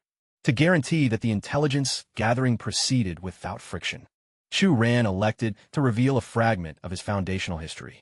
My mother vanished without a trace during my early childhood development, and I've been entirely insulated from her location ever since. I require you to mobilize your entire intelligence network for this asset deployment. Exhume every archival file, census report, and financial record tied to her identity. The absolute millisecond you uncover a solitary thread of evidence, alert me without delay. Pan Hong absorbed the briefing, displaying a slight expression of bewilderment. Meanwhile, Chu Ran experienced a wave of profound sorrow as his mind drifted back to his primordial existence, recollecting the agonizing torment of the celestial lightning strike that left him vomiting vital essence. During my previous incarnation, despite reigning supreme at the absolute apex of the ethereal dimensions, I fell victim to a catastrophic energetic misalignment during my deep meditation. Consequently, my cognitive recollections prior to the age of 5 were systematically eradicated from my consciousness. Even if I possessed the burning desire to locate her back then, I lacked any fundamental baseline to begin the pursuit. Chu Ran's current resolve was completely unyielding. In this modern timeline, his fractured household would achieve total restoration. Whether he was forced to shatter the firmament itself or entirely reconstruct the terrestrial landscape, he would reclaim his mother. Pan Hong offered a reassuring nod, gesturing for Chu Ran to place absolute confidence in his syndicate's reach. Mr. Chu, breathe easy. My operatives will absolutely uncover an actionable trail. Furthermore, even if our direct locating efforts stall out, I maintain significant back-channel communications with the aristocratic Chu dynasty. Their corporate conglomerate exercises operational jurisdiction across vastly more regional territories than my own enterprise. Chu Ran violently crashed his half-consumed porcelain cup onto the mahogany surface, sending waves of hot moisture radiating outward. He discharged a low, vibrating snarl that caused Pan Hong to recoil in absolute, primal horror. The elite Chu clan of Jinhua City. Pan Hong instantly broke out in a freezing perspiration, summoning the psychological fortitude to press further. Mr. Chu, do you possess some form of unresolved blood feud with the Chu lineage? Chu Ran clenched his jaw so hard the bone structure flexed, his countenance contorting with sheer malice. Chu Hua is my direct paternal patriarch. So you tell me, does that sound like a mere unresolved history to you? Chu Ran nurtured an intensely deep-seated, bitter resentment. Had the aristocratic Chu family simply sanctioned his parents' matrimonial union all those years ago, their lives would never have devolved into such a tragedy. Pan Hong sat completely paralyzed by this explosive revelation. Chu Ran was legitimately the direct heir to the wildly influential Chu dynasty. Alang was similarly rooted to the spot in absolute shock, whispering, Young Master Chu. Chu Ran rested his chin against his interlaced fingers, sinking deep into contemplation, considering he required their extensive network to execute the investigation. They were bound to uncover his true lineage eventually. It was far more efficient to simply lay all his cards on the table right now. The freshly poured brew continued to emit a thick trail of steam as the narrative unfolded. Chu Ran withheld absolutely zero details regarding his parents' history, disclosing the unadulterated reality of his upbringing to the stunned men occupying the executive office. Pan Hong absorbed every single detail from inception to conclusion, finally striking the desk with his palm in a fit of righteous anger. What century are we currently living in? I'm absolutely disgusted that the Chu clan would still execute a malicious conspiracy of that nature, systematically destroying your household.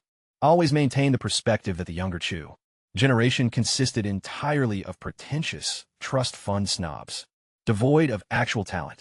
However, I never anticipated the supreme patriarch of that bloodline to be such a corrupt, archaic, and close-minded old fossil.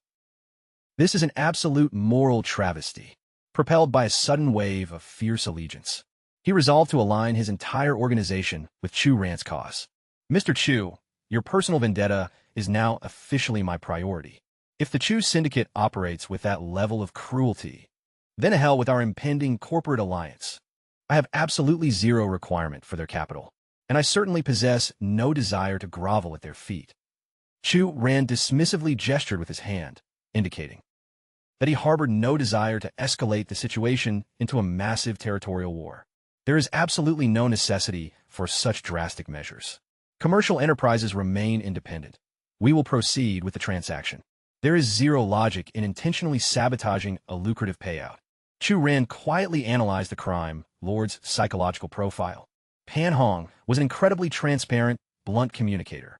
While he undeniably possessed a volatile, authoritative temperament, he was unmistakably governed by a strict code of personal honor. Pan Hong extended a gesture of profound respect, openly commending the young educator. Mr. Chu, the Chu dynasty casting you aside is the single greatest blunder of their existence. You are undeniably predestined to dominate this entire world. Chu Ran found the overwhelming adulation slightly excessive and made a brief attempt to project standard humility. Right at that moment, Chu Ran suddenly recalled an additional objective. Right. There is one final logistical matter I require your network to handle. Pivoting the conversation toward a completely different security issue, Chu Ran inquired with absolute gravity. Are your operatives familiar with a squad of 6 low-tier street enforcers who consistently operate around the perimeter of the academic district?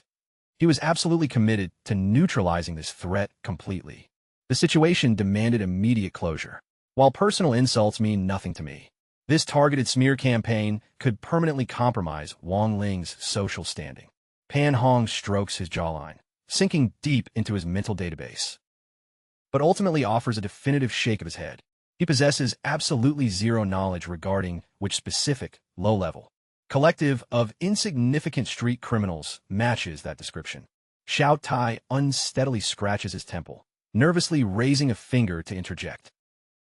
Mr. Chu, I'm actually intimately familiar with that crew. They are merely a small-time syndicate of delinquents operating within the commercial sector. Under my direct jurisdiction, they typically avoid crossing major boundaries, which is why I generally tolerate their presence in the area. Did those suicidal idiots genuinely possess the audacity to threaten you, sir? Chu Ran elucidates the underlying chess match with total composure. It wasn't a spontaneous, independent provocation on their part. They were clearly bankrolled by an outside adversary to stage the ambush, initiate a direct communication link with them, and clarify the power dynamic. He commands. Once they realize the stakes, they will comprehend exactly how to rectify their blunder. Deep within his own mind, he has already identified the true architect of the scheme. Shin Junyu is undeniably the puppet master orchestrating this entire character assassination. Pan Hong shifts his focus toward Xiao Tai to officially delegate the operation. Young Zhao, seeing as this falls directly within your territory, I am placing absolute operational accountability on your shoulders. Ensure this issue is neutralized flawlessly, without any complications. Xiao Tai instantly drives a clenched fist against his sternum, projecting absolute tactical certainty. Understood, boss. Consider the assignment executed. Those low-level punks have been operating under my shadow for years. Chu Ran pushes back his chair, rising to initiate his departure. Our strategic objectives are aligned, so I will take my leave. Save yourselves the trouble of escorting me out. Suddenly, his internal radar locks onto a highly anomalous signature within the room. Interesting. Pan Hong maintains a deeply courteous posture as he guides him toward the exit. Have a safe journey back, Master Chu. Your upfront retainer fee for the impending engagement will be securely wired directly to your designated bank coordinates. Momentarily, however, Chu Ran's heightened consciousness detects an instantaneous fluctuation in the local airspace. A remarkably distinct, burgeoning life force. He brings his palms together, a highly animated, genuine grin breaking across his facial features. Boss Pan, you have my absolute congratulations. A truly profound celebration is in order. Pan Hong looks completely bewildered by the sudden shift. Wait, what? Chu Ran elects to disclose the supernatural diagnosis immediately, without reservation. I can clearly discern an iridescent, highly auspicious spiritual cosmic alignment hovering directly over your crown today. Without a doubt, a monumental miracle is rapidly approaching your household. Absorbing these words, Pan Hong's stern countenance instantaneously illuminates with profound hope. Master Chu, do you genuinely possess the divine gift of cosmic prophecy as well? My spouse and I have both crossed the 40-year threshold, and despite consulting endless medical specialists across the country, we have never successfully conceived a single heir. If a joyous miracle truly awaits us precisely as you describe, it would be the absolute answer to our prayers. Prior to crossing the exit threshold, Chu Ran's demeanor shifts to absolute gravity, imparting an indispensable, profound counsel. Regarding the crime, Lord's spiritual destiny, I am fully aware that you may harbor skepticism regarding my words at this precise moment. Nevertheless, I am compelled to offer you a critical spiritual warning. You have claimed the lives of far too many adversaries during the violent ascendancy of your youth, which is the foundational source blocking your lineage from manifesting. You must immediately liquidate a substantial portion of your capital toward global philanthropic endeavors to systematically accumulate spiritual absolution.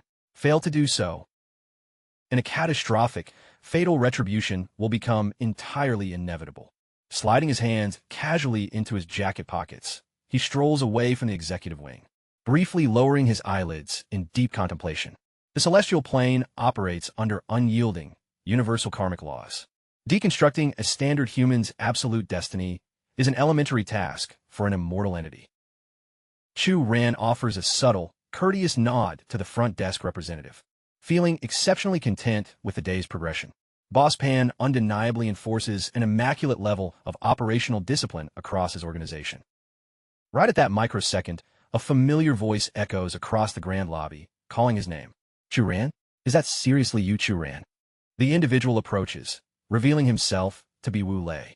He inquires with genuine politeness. It really is you, isn't it? Chu Ran instantaneously identifies his old, cherished companion. Nicknamed Lazy, the two childhood brothers eagerly lock hands in a firm grip, exchanging ecstatic, heavy slaps on the shoulder. Lazy, man, it has been an absolute lifetime since our last encounter. Wu Lei was his most trusted, intimate confidant during their high school tenure. he never realistically anticipated crossing paths with him again in this current mortal reincarnation. His gaze drops slightly to inspect the corporate identification card pinned to his friend's blazer. You're actually employed within this elite corporate complex? Impressive, man. You are truly climbing the corporate ladder out here. Wu Lei offers a self-deprecating, deeply modest grin, remaining completely grounded. I'm merely a standard associate within the Human Resources Division, and my tenure has been brief. But what about your presence here? Are you actively looking to interview for an open position? Out of nowhere, an enthusiastic voice calls out to them.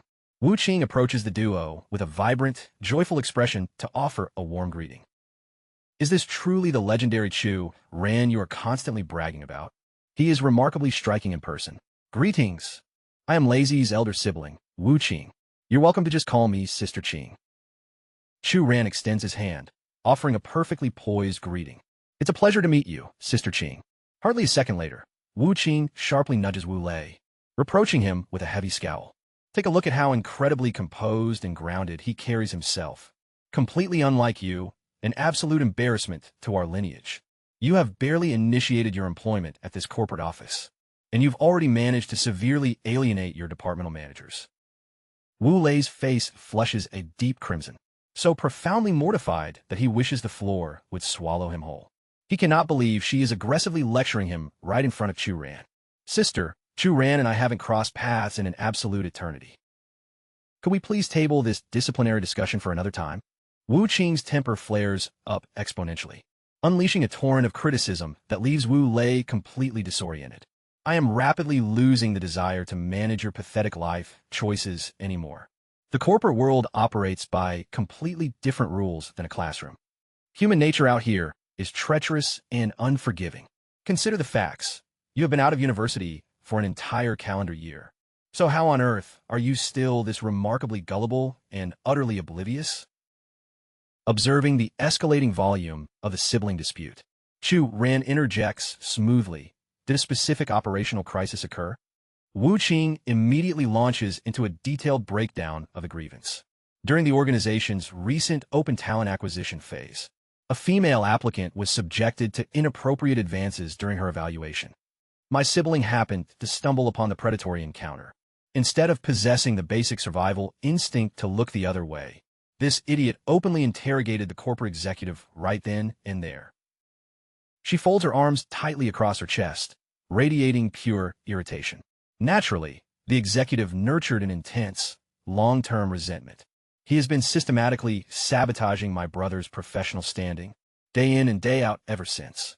Just yesterday, my sibling committed a completely minor clerical error, and that snake instantly capitalized on it to issue an immediate termination notice. She pivots her attention squarely back to Wu Lei to deliver another verbal strike. You should count your blessings that your brother-in-law is currently en route to this lobby. After all, your brother-in-law occupies a prestigious senior financial controller seat within the massive Huashan conglomerate. Your toxic department director will be legally forced to extend him an immense level of professional deference. When the meeting commences, you had better tightly monitor your speech. Absorbing this corporate structural data, Chu Ran makes an instantaneous connection. The Huashan conglomerate is that commercial empire, not the exclusive asset of the elite Qin dynasty? Wu Qing suddenly shifts her focus past his shoulder, noticing a figure advancing across the marble. Yun Jie paces toward the trio, consulting his luxury timepiece with an intensely hurried demeanor. Your savior has officially arrived. Without a single moment of delay, Yun Jie begins aggressively dominating Wu Lei. You've reached adulthood, yet you continue to behave like an oblivious child. When you witness an incident of that nature, what possessed you to publicly humiliate an executive? That is the literal equivalent of delivering a physical slap to your manager's face.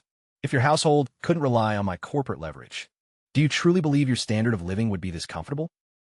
Wu Lei muttered beneath his breath with absolute conviction, but my actions were fundamentally ethical. Precisely at that moment, Chu Ran stepped forward to de-escalate the tension. It appears you found yourself backed into a corner. Why keep this from me? I might actually possess the resources to neutralize the problem. Wu Lei offered a profoundly uncomfortable, defeated expression. Chu Ran, this is well beyond your capacity to resolve. Director Sun wields immense corporate authority. He is an elite executive deployed straight from the global corporate headquarters. Chu Ran delivered a reassuring pat to his companion's shoulder. Your moral compass was entirely accurate. Furthermore, this entire dilemma is remarkably insignificant. Suddenly, Yin Jie interjected with a sharp tone that startled Wu Lei. The younger generation truly possesses an absurd level of unearned confidence. He let out a condescending scoff. I operate as a senior financial controller at the Huashang conglomerate, and even with my professional credentials, there is zero guarantee that director's son will grant me an ounce of professional deference. Who exactly do you imagine you are? Some legendary trust fund billionaire? Wu Qing issued an urgent, muted warning to her spouse. Lower your volume. Young Shu is merely unacquainted with the corporate landscape. He has no concept of how ruthless modern society can be. Despite the remarks, the Wu siblings continued to offer apologetic nods and deep expressions of regret toward Chu Ran, while Yun Jie merely let out another highly dismissive, arrogant grunt. Without warning, Yun Jie's posture went completely rigid, his vision locking onto the main corridor. Sun Shang marched into the grand lobby, exuding absolute entitlement. Yun Jie instantly pivoted into a sycophantic display, desperately trying to flatter the executive. Director's son, you have arrived. The senior manager didn't even grant him a solitary glance. Sun Shang intentionally bypassed Yun Jie's extended palm, as if touching it would inflict a biohazard. Instead, he immediately launched into a highly defensive, arrogant speech. I am far from being an unyielding, irrational administrator. Nevertheless, this insolent employee, Wu Lei, has systematically undermined my corporate authority. He aggressively interrogated my character right in front of the entire staff, projecting an illusion that he was the supreme director of this branch, rather than myself. Then, Sun Shang audaciously asserted that his predatory behavior was merely a psychological pressure evaluation designed for prospective applicants. Wu Qing aggressively nudged her brother's forearm, whispering in absolute desperation for him to offer an immediate expression of remorse. Wu Lei squeezed his fingers into white-knuckled fists, his entire being radiating a profound sense of violation. Ultimately, he was left with absolutely zero leverage, forcing him to lower his gaze. Please accept my humblest apologies, Director Sunday. My conduct during our previous encounter was entirely unprofessional. I humbly request that you grant me a single opportunity to redeem myself. Chu Ran observed the entire interaction without uttering a single word. It was transparently obvious that Wu Lei was completely blameless, yet he was systematically forced to swallow his pride. Without an influential sponsor or an elite family pedigree, his solitary option was to tolerate the degradation and press forward. Time and time again, societal regulations merely serve as shackles for the defenseless. Chu Ran's brow furrowed as he released a sharp, dismissive scoff, instantly drawing Sun Shang's focus squarely onto him. What was that? The director demanded aggressively. Do you possess some kind of grievance, boy? Chu Ran refused to sugarcoat his assessment. I have honestly never encountered an individual so utterly depraved, who simultaneously projects such a laughable facade of absolute virtue. Since when did predatory workplace misconduct become an acceptable metric for evaluating prospective talent? Sun Shang's face flushed a deep crimson from pure mortification and malice. You insolent punk! Who in the world do you think you are? Yun Jie immediately interjected to protect his administrative connection. Where do you get off acting this entitled? How dare you address Director Sun with such blatant insubordination? Issue an immediate retraction. Chu Ran, however, merely offered a relaxed shrug. On what grounds? For simply articulating the unadulterated reality? If integrity is now a violation, then by all means, penalize me. Yun Jie thrust an unstable, furious finger in his direction, vibrating with sheer exasperation. Yet he was completely incapable of forming a coherent counterargument. A profound wave of respect cascaded through Wu Lei's entire being.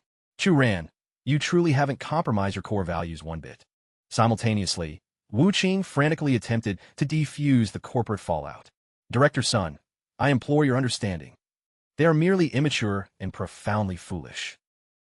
But Wu Lei cut her off with absolute conviction. Sister, cease groveling to a completely unprincipled parasite. I harbor absolutely zero desire to remain with this firm regardless. I refuse to accept the narrative that an educated university alumnus is entirely incapable of securing employment across this entire city. Yunjie's temper completely detonated at the statement. Do you possess even a fraction of understanding regarding the severity of your words? He then desperately pivoted his attention back toward the executive. Director Sun, I assure you this insubordination reflects entirely outside my household. If my professional standing gets compromised due to this chaotic display, he panicked internally, my entire upward mobility in this sector is permanently dead. Sun Shang directed a chilling, indifferent glare toward him and delivered a brutal reality check. Irrelevant now. Without warning, the motorized elevator gates parted smoothly. Zhao Tai emerged into the lobby, his commanding vocal presence echoing across the architecture. What is the meaning of this unorganized commotion? Are you all completely oblivious to the fact that this is our primary corporate reception area? Sun Shang scrambled forward to control the narrative. President Zhao, I assure you, it's an entirely minor operational matter. An entry-level associate committed a severe infraction, forcing me to terminate his contract. Now his relatives are occupying the lobby, instigating a massive public disturbance. Without requesting a single piece of clarifying data, Zhao Tai let out an authoritative roar, instigating a disturbance. Who possesses the absolute audacity to compromise security here at Hongyuan Group? Chu Ran stepped into his line of sight with complete composure. I happen to be the one instigating the disturbance. What exact disciplinary measures do you intend to execute against me? Wu Qing stared at his advancing figure in absolute horror, while Yun Jie unleashed a torrent of internal curses. Our careers are completely finished.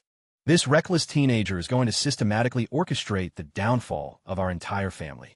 Sun Shang wore a deeply malicious smirk, actively instigating the executive's wrath. You profoundly uneducated little punk. However, completely defying the expectations of everyone occupying the room, Zhao Tai went completely rigid. A visible tremor cascaded through his physical frame as he unsteadily stammered out, Mr. Chu? Chu Ran merely sustained an icy, calculated gaze on the corporate director, offering zero verbal acknowledgement. Zhao Tai's demeanor underwent an instantaneous, frantic transformation, his vocal cords instantly dripping with sycophantic praise. It genuinely is you, Mr. Chu. What is the reason for your extended stay in the lobby? Shall I personally arrange your executive transport home? Wu Qing and Yun Jie stood completely frozen on the perimeter, their jaws literally dropping to the floor tiles. Wu Lei was locked in an identical state of profound bewilderment, but the individual currently radiating a cold, terrified sweat was Sun Shang. What sort of legendary entity am I dealing with here? He panicked internally.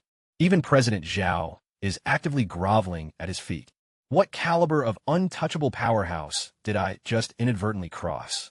He immediately shifted into a low, scraping bow right in front of Chu Ran. Please accept my profoundest apologies, Mr. Chu. My previous statements were entirely devoid of malicious intent. Zhao Tai's vocal tone instantaneously plummeted to sub-zero temperatures. Are you asserting that you intentionally crossed paths with Mr. Chu? Sun Shang began vibrating like a fragile leaf caught in a tempest. I was entirely oblivious. I possessed zero knowledge that he was your elite, top-tier guest, sir. Had I been informed of his status, I wouldn't have dared to breathe in his direction. Chu Ran smoothly pivoted his attention toward his childhood companion. Elucidate the exact sequence of events for President Zhao right now. President Zhao, I have no intention of micromanaging your personnel. Resolve this internal administrative failure strictly in accordance with corporate regulations. With that direct authorization, Wu Lei systematically deconstructed every solitary instance of Director Sun's predatory, corrupt behavior, straight to the executive officer. As the narrative unfolded, prominent veins began to visibly throb across Zhao Tai's temples, his brow structure locking into an intense contortion, as his facial expression darkened with unadulterated, explosive fury, leaving him completely incapable of restraining his outrage. He delivers a devastating punch directly into Sun Shang's face, sending the corrupt manager stumbling backward in absolute agony, before bending 90 degrees to offer Chu Ran a profound apology. Mr. Chu, please rest assured that your justice is guaranteed. I'm going to resolve this institutional failure with absolute transparency and zero leniency. He pivots to his trembling subordinate, snarling, Listen up, Sunday. March your pathetic self down to accounting immediately. Collect your final compensation for the current pay period and clear out your desk. Sun Shang desperately attempts to de-escalate his impending career destruction, nursing his shattered jaw while blathering an incoherent, panicked defense. However, Zhao Tai is radiating pure, unadulterated venom and possesses zero tolerance left, terrifying the senior manager until his entire skeletal structure vibrates with fear. Ultimately, completely broken by the overwhelming psychological weight of the room, Sun Shang flees the corporate complex with his head hanging in total disgrace. Chu Ran smoothly passes a personalized contact card over to Wu Lei, instructing, "If you encounter any further administrative complications, dial my personal line without delay. My schedule is unfortunately entirely restricted for the remainder of the afternoon. But let's coordinate a proper reunion to reminisce in the near future." Wu Lei, maintaining his characteristic lack of boundaries, enthusiastically loops an arm over Chu Ran's neck. "You magnificent bastard, you've quietly ascended to the absolute top tier. You actually command the respect of a titan like Chairman Zhao. I am officially hitching my wagon to your legendary star from this moment forward." Chu Ran experiences a wave of genuine internal satisfaction. He is profoundly relieved that his childhood companion's behavior hasn't shifted into awkward formality, simply due to witnessing his sudden, overwhelming societal influence. He turns his gaze toward Wu Qing, issuing a serious warning. "As a dedicated lifelong ally of Wu Lei, I'm obligated to offer you an unfiltered reality check. If a relationship is fundamentally toxic, sever the connection entirely." Chu Ran articulates the brutal diagnosis right in front of the stunned Yun Jie. This individual lacks the moral integrity required to be a faithful partner. He is unmistakably harboring highly deceptive, self-serving intentions. Meanwhile, within the fortified walls of a secluded, multi-million-dollar estate, an intensely bewildered exclamation echoes through the private dojo. Weaponizing a mere liquid beverage to physically compromise an elite combatant. Even after dedicating decades of my existence to rigorous physical conditioning, achieving that level of kinetic output should be mathematically impossible. Chung Feng, who reigns as Weibo's supreme martial mentor, analyzes the data with profound gravity. Regarding the manipulation of spiritual essence, this mysterious adversary has clearly ascended to the absolute peak of mortal comprehension. Weibo interjects, his voice dripping with an intense, unyielding seriousness. "An esoteric execution of that caliber I have only ever witnessed you manifest it. Revered Master, does this mean this enigmatic Mr. Chu possesses the exact same legendary status as a transcendent grandmaster? Is he truly an enlightened sovereign of the martial arts? Zhejiang City is apparently harboring an absolute generational anomaly, an individual who has unlocked supreme power at such an incredibly tender stage of life." Chung Feng muses aloud, his dark eyes sparkling with a sudden, competitive fascination. "Should this young predator possess even a fraction of macro-level ambition, I fear the entire geopolitical balance of power in this region is about to be violently rewritten. Within the coming years, if the opportunity presents itself, I'm intensely eager to test my skills against this mysterious Mr. Chu." The elderly martial artist made sure to issue a strict directive to his apprentice. "Weibo, the next time your path crosses with Mr. Chu, ensure you treat him with absolute reverence." Meanwhile, darkness had enveloped the city. Pan Hong finally stepped back across the threshold of his residence. As he kicked off his footwear by the entranceway, a wide grin spread across his face as he inquired of his spouse, "What's the occasion for this incredible feast tonight? Are we anticipating the arrival of an elite dignitary?" Pan Hong's wife offered a soft, affectionate smile. "There are no visitors, just a deeply profound piece of news. See if you can figure out." In that precise microsecond, his mind flashed back to Chu Ran offering his unexpected congratulations earlier that afternoon. Pan Hong blurted out the conclusion, a wave of profound astonishment and anxiety washing over him. "You're expecting a child?" She looked completely taken aback by his intuition. "Your perception is absolutely uncanny today. You nailed it on your very first attempt, though you seem remarkably calm about it." Internally, Pan Hong felt as if a bolt of cosmic lightning had struck his soul. He had never realistically anticipated that Chu Ran genuinely possessed the divine capability to decipher a person's fate. His spouse pulled him out of his thoughts, reminding him, "Why are you standing there rooted to the floor like a statue? Come take a seat and eat. You are officially transitioning into a father." which means your days of running around the nightlife districts are permanently over. Pan Hong immediately nodded in absolute compliance. Those excursions were strictly for corporate networking, I assure you. I give you my word, my days of running around are finished. Deep within his consciousness, his reverence for Chu Ran skyrocketed to absolute celestial heights. Restless in his bed that evening, Pan Hong continuously analyzed the master's words. Mr. Chu had explicitly warned that the moment his lineage manifested, he needed to aggressively dedicate himself to global philanthropy. Spurred by this realization, he immediately dialed his chief lieutenant. Authorize an immediate fund allocation to construct multiple charity academies. Execute the wire transfers without delay. The operative questioned the sudden directive in utter confusion, but Pan Hong reinforced the command with absolute authority. I said initiate the protocol this very second. The lieutenant recognized the gravity of the tone and quickly verified compliance. At this point, the syndicate boss's awe of Chu Ran had deepened into absolute worship. The young man was quite literally a walking deity in mortal flesh. He resolved to anchor his entire future organization closer to the master's circle. Moving forward, meanwhile, across another sector of Zhejiang City, the local nightlife was alive with open-air taverns and bustling street vendors. Lining the pavement, a crew of rowdy street enforcers was consuming alcohol and food, acting incredibly obnoxious and loud. Their chaotic energy stood in stark contrast to the immaculately tailored, perfectly groomed Junyu, who watched them with intense disgust simmering in his heart. As expected, they're nothing more than low-life delinquents with zero upward mobility.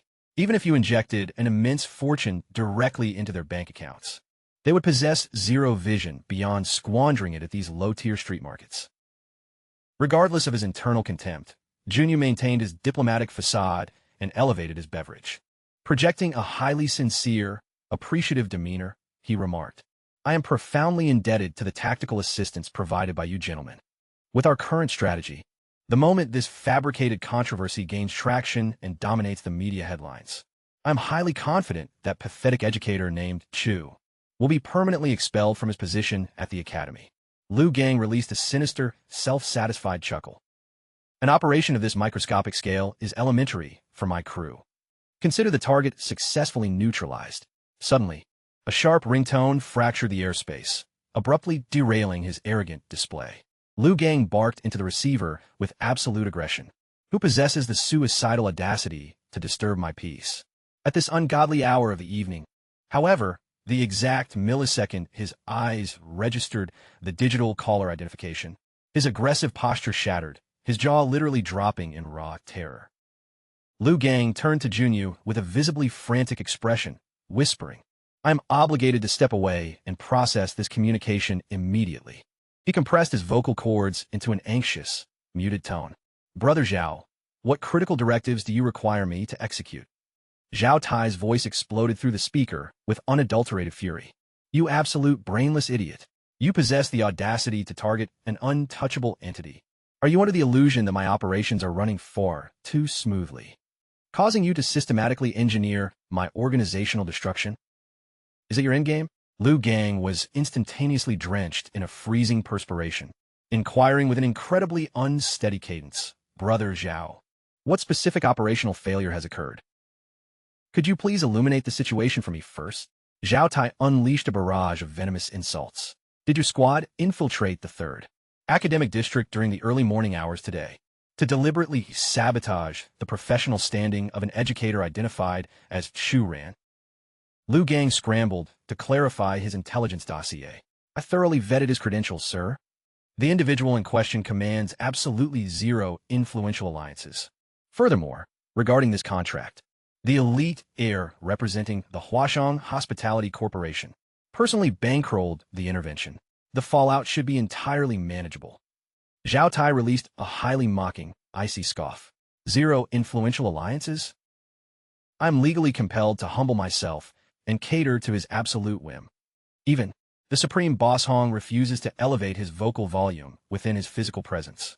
And you possess the staggering ignorance to classify him as unprotected? Your reckless hubris has sealed your fate, Liu Gang. The mere mention of Boss Hong's moniker resonated through Liu Gang's consciousness like a catastrophic detonation. A wave of paralyzing horror consumed him as he connected the dots between Chu Ran and Pan Hong. My organization is finished. I have inadvertently targeted an absolute leviathan. Lu Gang blurted out, his entire physical frame vibrating with terror. How could our intelligence be this fundamentally flawed, Brother Zhao? You gotta bail me out of this. I was just taking a standard contract payment. Zhao Tia delivered a freezing, absolute mandate. The sovereign entity has not formally authorized your execution yet. At dawn tomorrow, your entire crew will march back to the 3rd academic facility and extract yourself from this grave by any means necessary. If you fail to completely appease his resentment, consider your life forfeit. The moment Lu Gang navigated back to the dining area, his countenance was dangerously dark and ominous. Junyu, completely oblivious to the shift, proactively raised his glass to initiate another toast. Lu Gang's mind raced with absolute fury. Drink? Are you out of your mind, Qin Junyu? You have single-handedly orchestrated the annihilation of my entire syndicate. You absolute parasite, Lu Gang bellowed at his subordinates. Move out. Drop the food. We're leaving immediately. Shattering the relaxed atmosphere, Junyu, forced a tight, manufactured smirk and interjected. We were just building momentum. Why abort the evening so abruptly? Let's enjoy a few more rounds. Lu Gang unleashed a furious roar. You have zero authority to cross-examine my operational movements. Young Master Chun, I suggest you start formulating your own survival strategy. Internally, he spat venom. My execution is looming, and this oblivious idiot is trying to anchor me to his demise. Junyu squeezed the glassware until his knuckles turned white. A pathetic collective of street-level parasites, yet they possess the audacity to project superiority over a Chun heir. I will systematically dismantle your entire crew once this operation concludes. The restaurant proprietress marched over to settle the account, interrupting his thoughts. Sir, your operational total concludes at 860. I have generated the itemized receipt for your review. Junyu reached smoothly into his inner blazer pocket to retrieve his currency. As his fingers grasped thin air, he froze, realizing his funds were completely missing. Damn it, where's my wallet? Consulting his mobile device, Junyu felt a wave of absolute exasperation. My premium cellular data plan chose this exact evening to expire as well. Trapped beneath the aggressive gaze of the hostile business owner, he was reduced to begging for a temporary reprieve. I will authorize a courier to deliver the physical tender to your establishment at dawn. You have my word. The owner instantaneously rolled up her fabric sleeves. What caliber of pathetic charlatan am I dealing with here? Dressed in designer threads, but operating like a completely destitute scammer. You honestly believed you could pull off a cheap dine-and-dash under my roof? The escalating theatrical conflict drew the gaze of every patron in the vicinity. Junyu panicked, desperately attempting to lower the volume. Ma'am, I implore you, let's refrain from causing a massive public spectacle. At the crack of dawn the following morning, directly outside the perimeter of the 3rd high school entrance, Lu Gang and his entire squad of brightly dyed street enforcers appeared, creating a massive public spectacle. Mr. Chu, we need you to step outside right now. Chu Ran's expression instantly soured the moment he spotted the group. Great, not these identical absolute clowns again. One of the thugs pointed eagerly. Look, there's Mr. Chu. Lu Gang immediately sprinted forward, clasping Chu Ran's forearm with an overwhelming, desperate displays of warmth. Sir, our entire crew has arrived specifically to beg for your absolute forgiveness. Chu Ran stood completely rooted to the spot, utterly bewildered by the sudden shift. The surrounding student body began muttering among themselves in confusion. What on earth are these low-life delinquents plotting at this hour?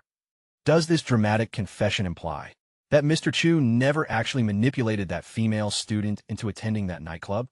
Even the campus security staff was entirely perplexed by the situation. Just 24 hours ago, they were systematically destroying his reputation, and today they are practically tripping over themselves to issue a retraction. Chu Ran inquired with clear irritation. All right, gentlemen, what specific variety of psychological theater are you attempting to orchestrate today? His blunt interrogation caused Lu Gang and his entire squad to instantly lock up, exuding profound social awkwardness. With that being said, stand up. You individuals are drawing an absurd amount of public attention. Are we currently auditioning for a low-budget daytime soap opera, or what? Lu Gang stepped into the center of the perimeter to fully disclose the orchestration. Regarding our previous actions, we were completely bankrolled and directed by an educator named Junyu. We merely accepted the financial transaction and executed our tactical parameters. However, we subsequently discovered that you are an exceptionally honorable, deeply virtuous professional, Mr. Chu. Our collective conscience was so heavily burdened we couldn't properly consume food or rest, which is precisely why we resolved to expose the entire conspiracy. The absolute millisecond his explanation concluded, the entire collective of brightly dyed street enforcers dropped their heads, folding into a synchronized, perfect 90-degree posture of absolute submission. Our conduct was unforgivable. We implore you to grant us clemency. The gathering crowd of scholars instantly erupted into a frenzy of speculation. Wait, isn't Chun Junyu that elite temporary instructor who recently transitioned over from the prestigious First High? So he is the literal architect who engineered the smear campaign against Mr. Chu. I asserted from the very inception that those digital images were completely manufactured.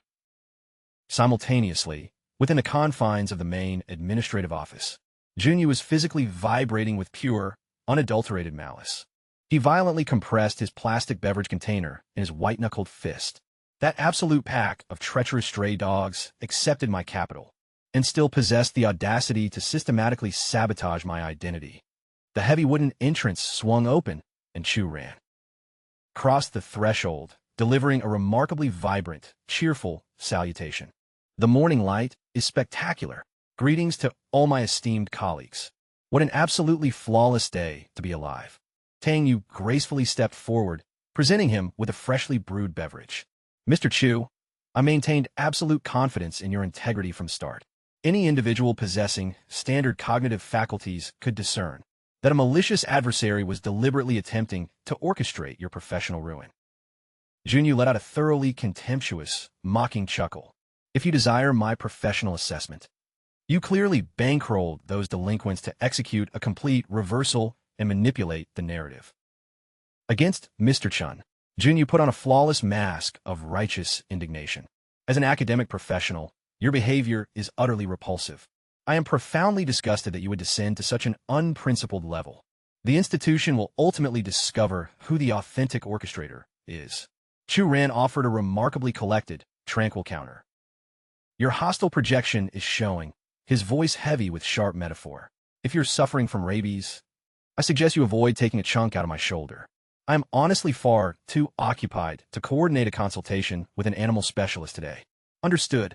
Junyu clenched his jaw structure with absolute force, vibrating with unadulterated venom as he spat out Chu Ran's name. Guahao cleared his throat with a sharp, dry cough to interject a warning.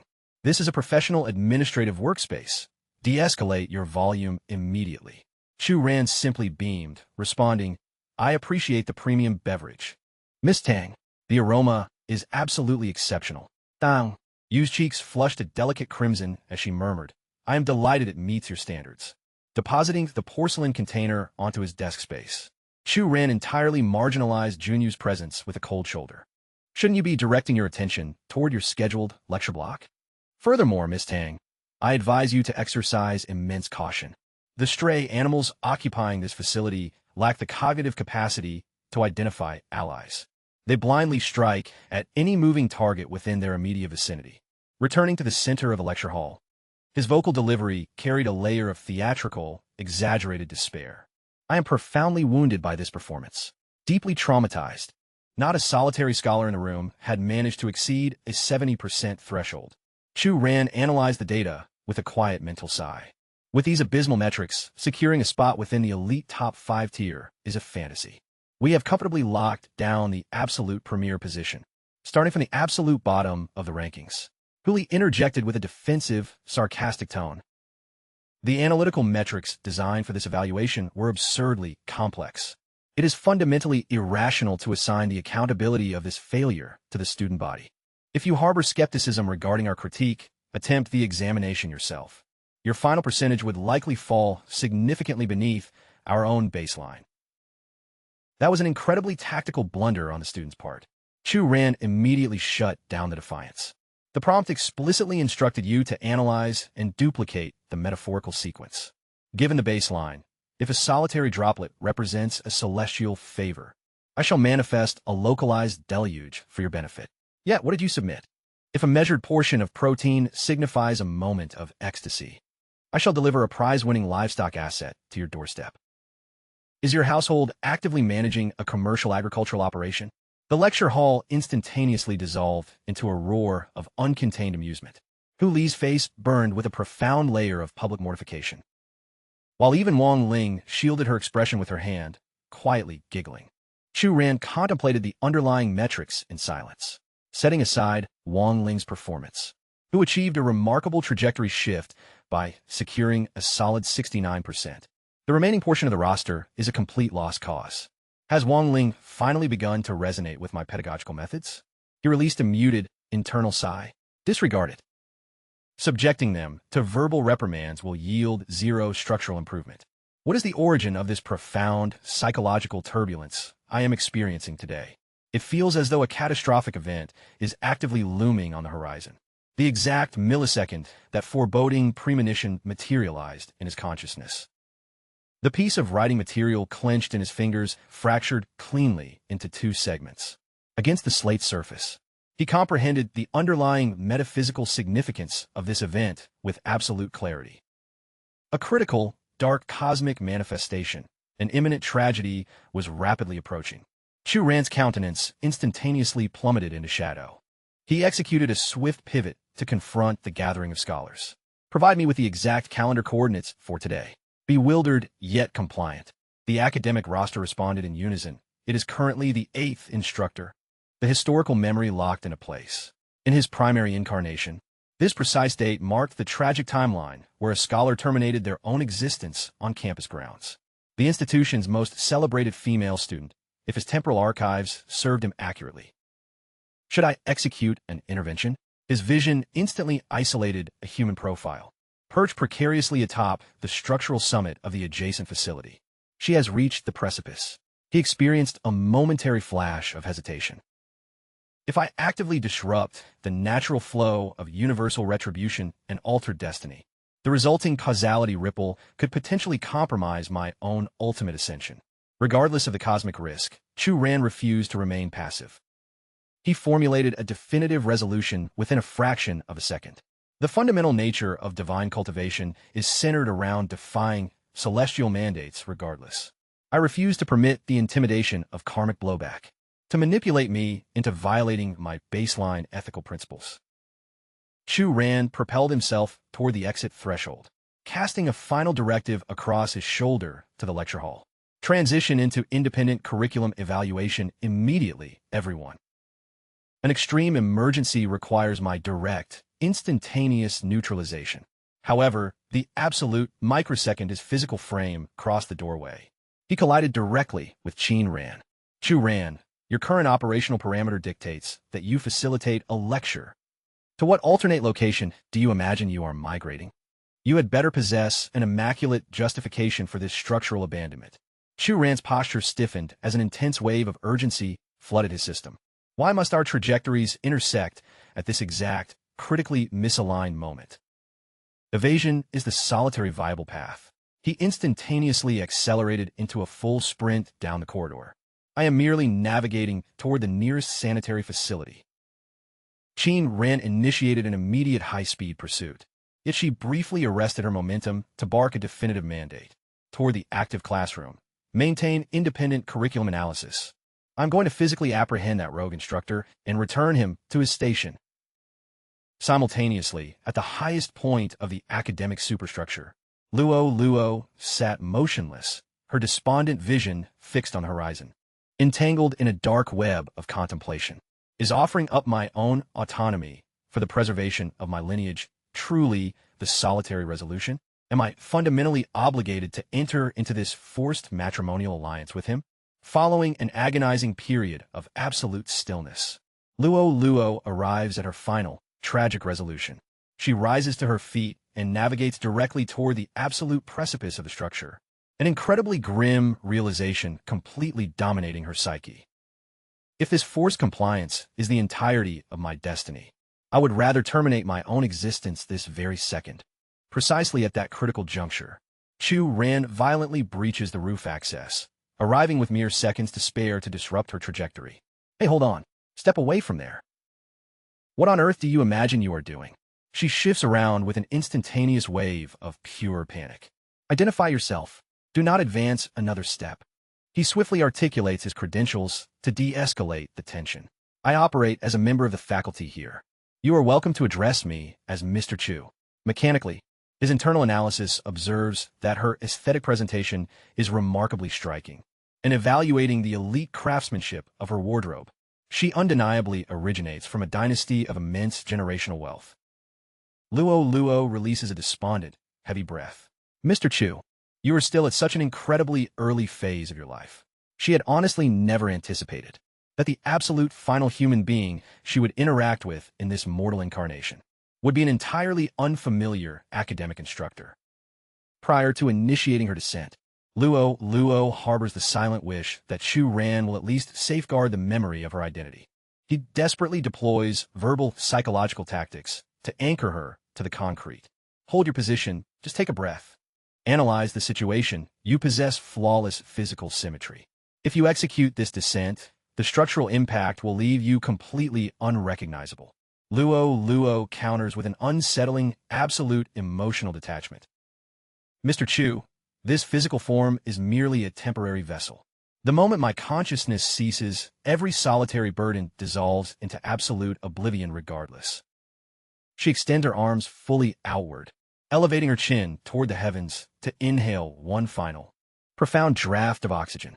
Chu Ran aggressively locks his jaw structure.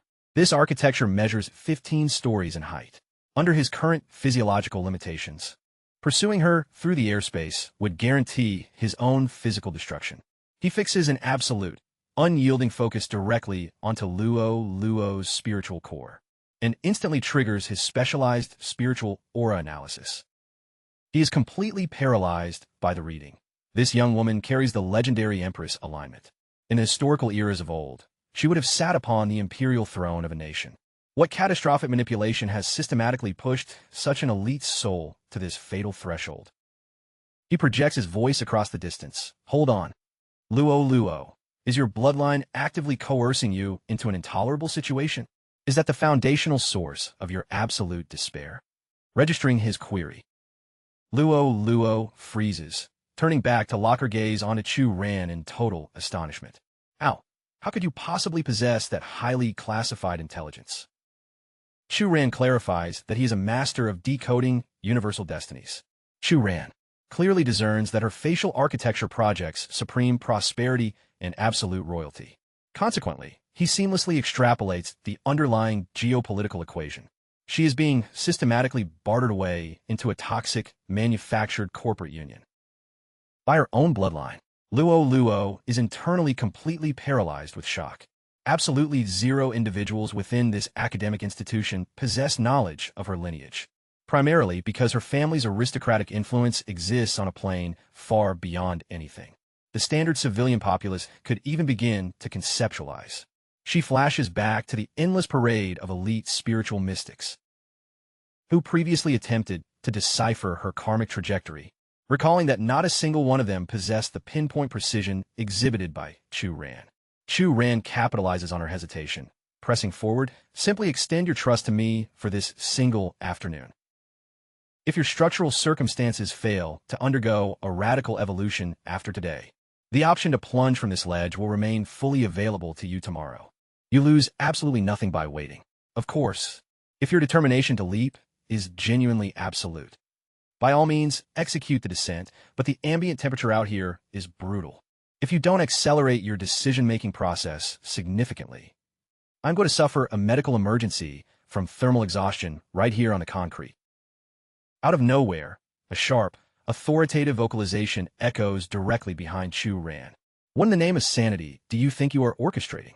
On what grounds are you actively baiting a vulnerable scholar into executing a fatal, irreversible blunder? Have you completely decoupled from basic human empathy? Chu Ran's facial features are violently distorted with unadulterated outrage. What sort of psychotic rhetoric is postponing the act until tomorrow and audaciously commanding her to proceed with the plunge? What caliber of academic professional behaves with such monstrous disregard? Luo swiftly interjects to offer validation to the panicked administrator. Please come in mind. I harbor zero intention of executing the dissent any longer. Do not distress yourself.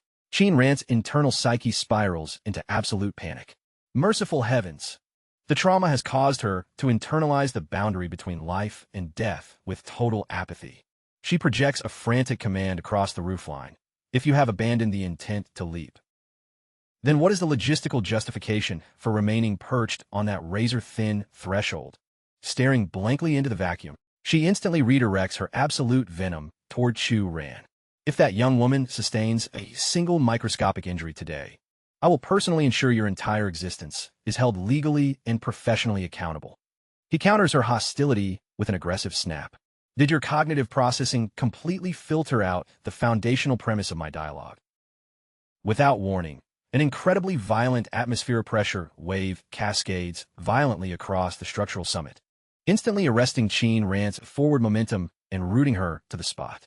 She scans the airspace in absolute, disoriented bewilderment. What is the meteorological origin of this hyper-intensified air current? It manifested entirely out of thin air.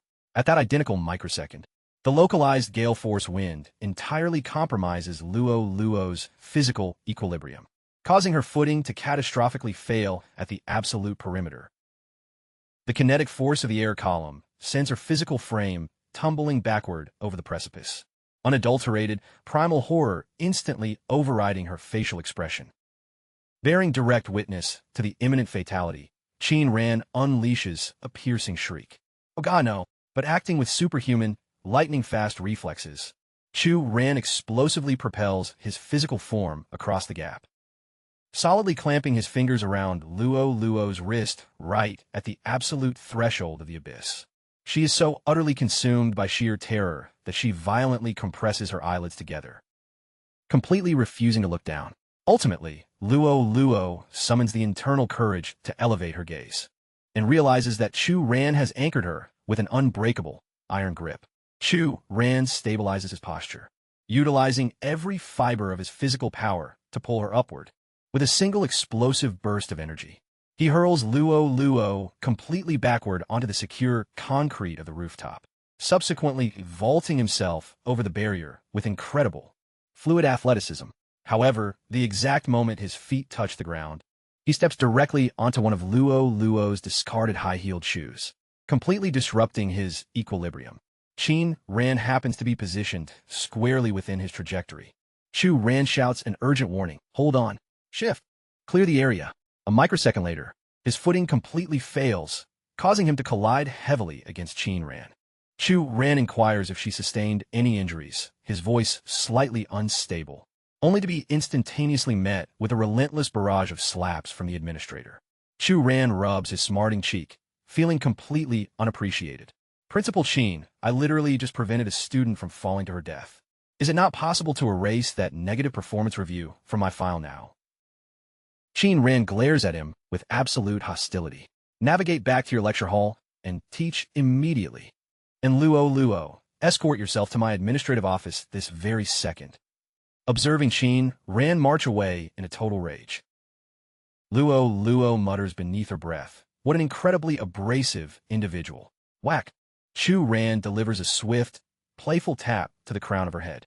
Why do you speak with the cynical cadence of a 30-year-old veteran? You are merely an adolescent. Cease overanalyzing the universe. Now, report to the administrative suite and accept your disciplinary reprimand. Luo reflects on the bizarre interaction internally. She has cross-examined countless elite societal figures throughout her existence, yet she has never encountered an individual as fascinatingly unorthodox as him. He radiates an undeniably enigmatic aura. The moment Chu Ran crosses the threshold back into his active classroom, the student body immediately initiates a wave of quiet speculation. Mr. Chu supposedly departed merely to utilize the basic facilities. So what is the logistical explanation for his current disheveled appearance? Huli wears a wide smirk, openly poking fun at the instructor's expense. Principal Qin literally just navigated past this corridor radiating absolute fury, and her professional attire was completely out of alignment. Do not tell me the two of you. Registering the implication, The entire collective of scholars focuses on Chu Ran with highly suspicious, suggestive grins, causing his face to instantly flush with pure embarrassment. Chu Ran stammers aggressively to salvage his professional reputation. What variety of absurd, fictional scenarios are you fabricating in your minds? I was deployed out there actively preserving a human existence. Ma Xin twirls his writing instrument, projecting a highly mischievous grin. Instructor, we possess absolute faith that you are out there making strategic moves. We are all mature individuals here anyway. Furthermore, Principal Qin is undeniably attractive, is she not? Chu Ran strikes the surface of his podium, manufacturing an expression of rage. Monitor your speech. You are all fully aware of Principal Qin's unpredictable, volatile temperament. I'd venture to guess a woman with that attitude is destined to remain single. 4. Right mid-sentence, he completely locks up. An instantaneous, spine-chilling wave of pure hostility floods the room. Chu Ran swallows hard, his vocal cords vibrating with fear as he desperately pivots, for all eternity. No, she's an absolute paragon of virtue. No mere mortal man could ever be worthy of her celestial presence. He whips his body around, forcing his facial features into a deeply sycophantic grin. Principal Qin, your magnificent arrival completely illuminates my otherwise pathetic domain. I was entirely unaware you were planning a visitation. What operational business grants us this honor? Qin Ran stands right beside him, actively suppressing a violent impulse to physically dismantle him on the spot. After an agonizing pause, she completely bypasses his existence and addresses Luo Luo. Luo Luo has formally requested a structural transfer into your lecture roster. I have officially authorized the transition. Without delivering a single additional syllable, she maneuvers toward the exit corridor. This particular scholar is now exclusively your administrative liability. Should she suffer any microscopic complication under your watch, consider your professional career permanently terminated alongside her. Chu Ran tracks her departure with an incredibly pathetic, despondent expression. While Qin Ran internally experiences absolute satisfaction watching him suffer. Thoroughly defeated, Chu Ran releases a heavy sigh and instructs Luo Luo to navigate inside the room and initiate her self-introduction. Suddenly, his vision sweeps across the collection of seats. Chu Ran puzzles internally over the bizarre behavior of these unruly teenagers. What is the logical explanation for the literal infatuation radiating from their faces? Every single male and female scholar is staring directly at Luo Luo, completely mesmerized. She projects a thoroughly charming, sweet smile. Greetings, everyone. My name is Luo Luo. I look forward to collaborating with you all harmoniously.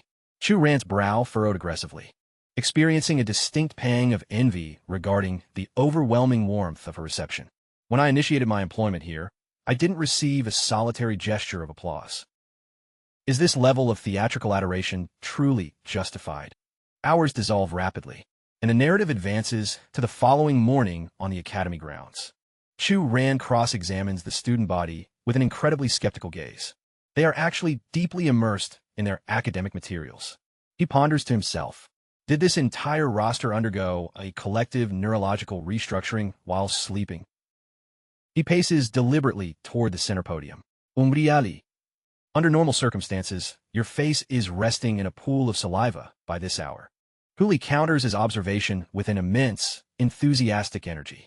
I occupy the seat of class representative. I am obligated to manifest elite leadership. Does my academic devotion perplex you, instructor? Ma Xin likewise adopts an intensely insulted expression at the interrogation. Mr. Chu, we represent the absolute pinnacle of scholarly dedication. From this moment forward, please refrain from extinguishing our highly intensified desire for intellectual advancement. Chu Ran arches an eyebrow in sheer disbelief and redirects his focus toward the entryway. Luo Luo glides into the room, offering a relaxed wave. Good morning, Mr. Chu.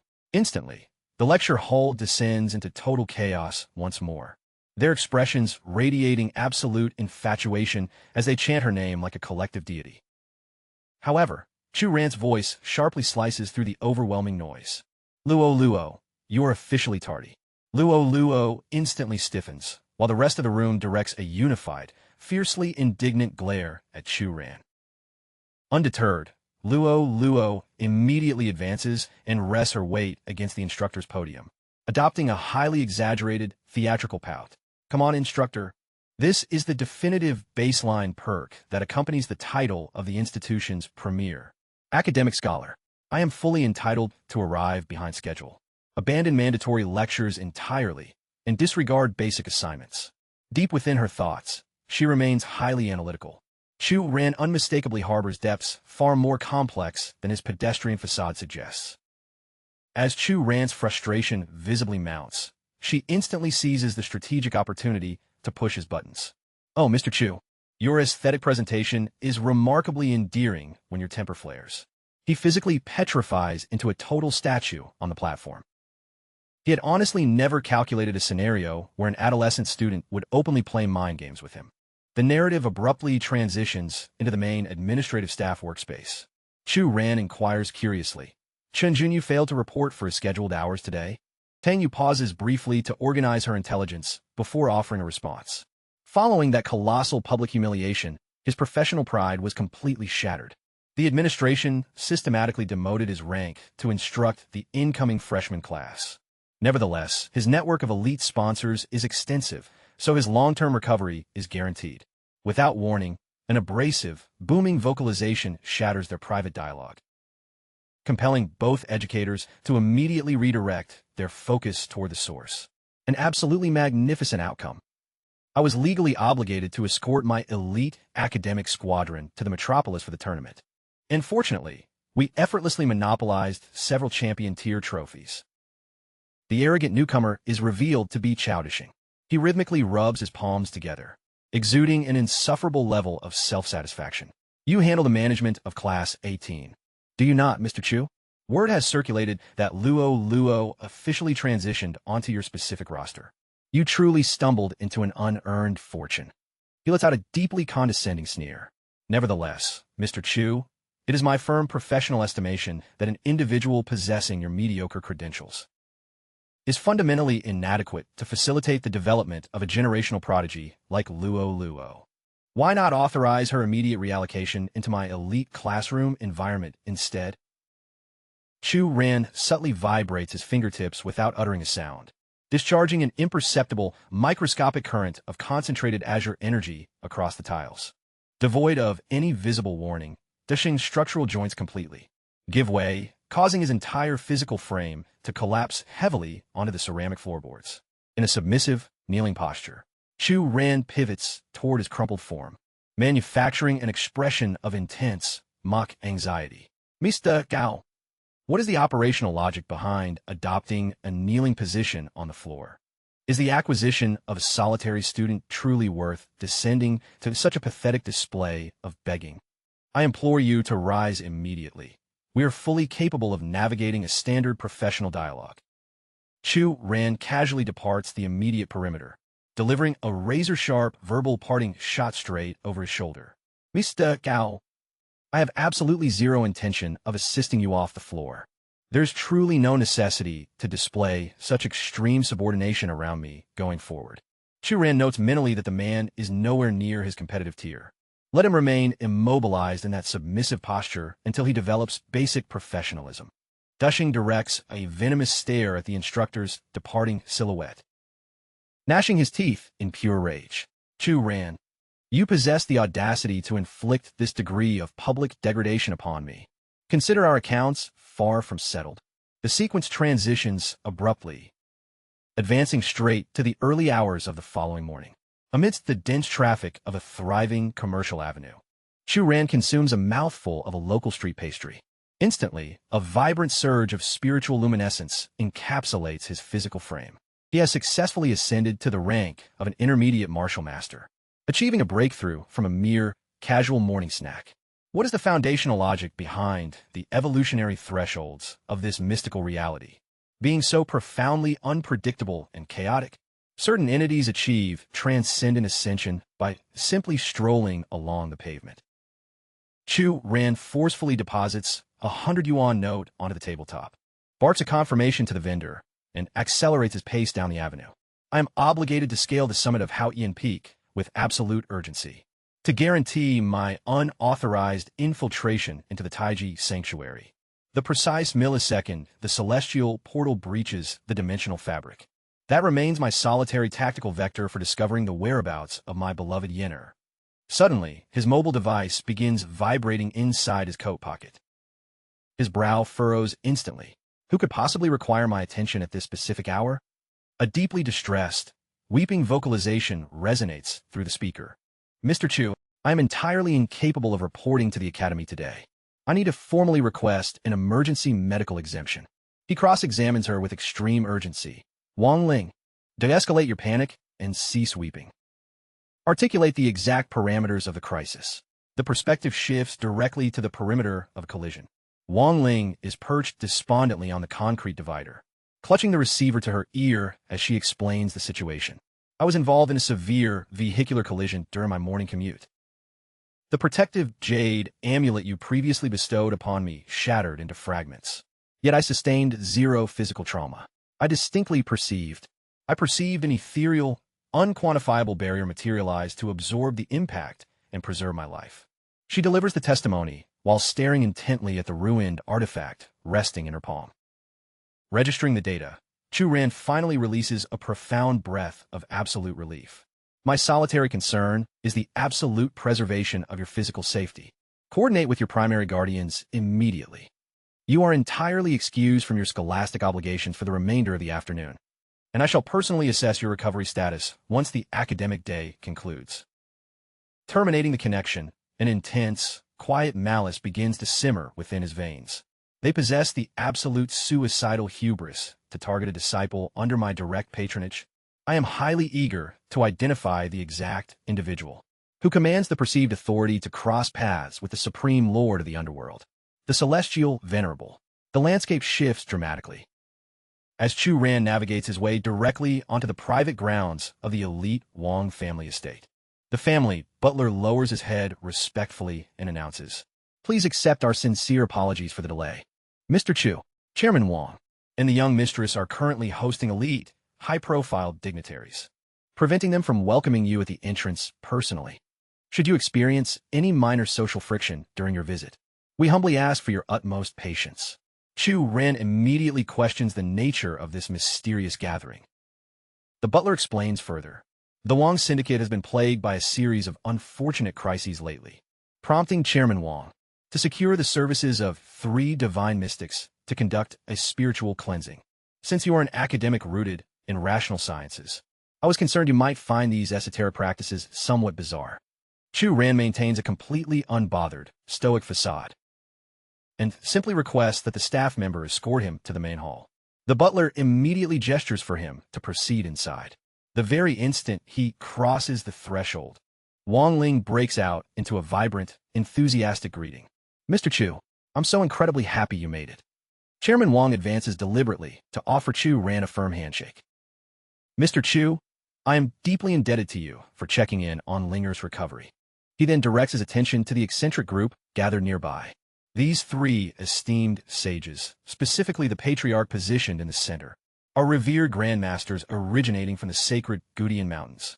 And that adolescent gentleman standing alongside them is Su Chibai, the heir of one of my primary corporate allies.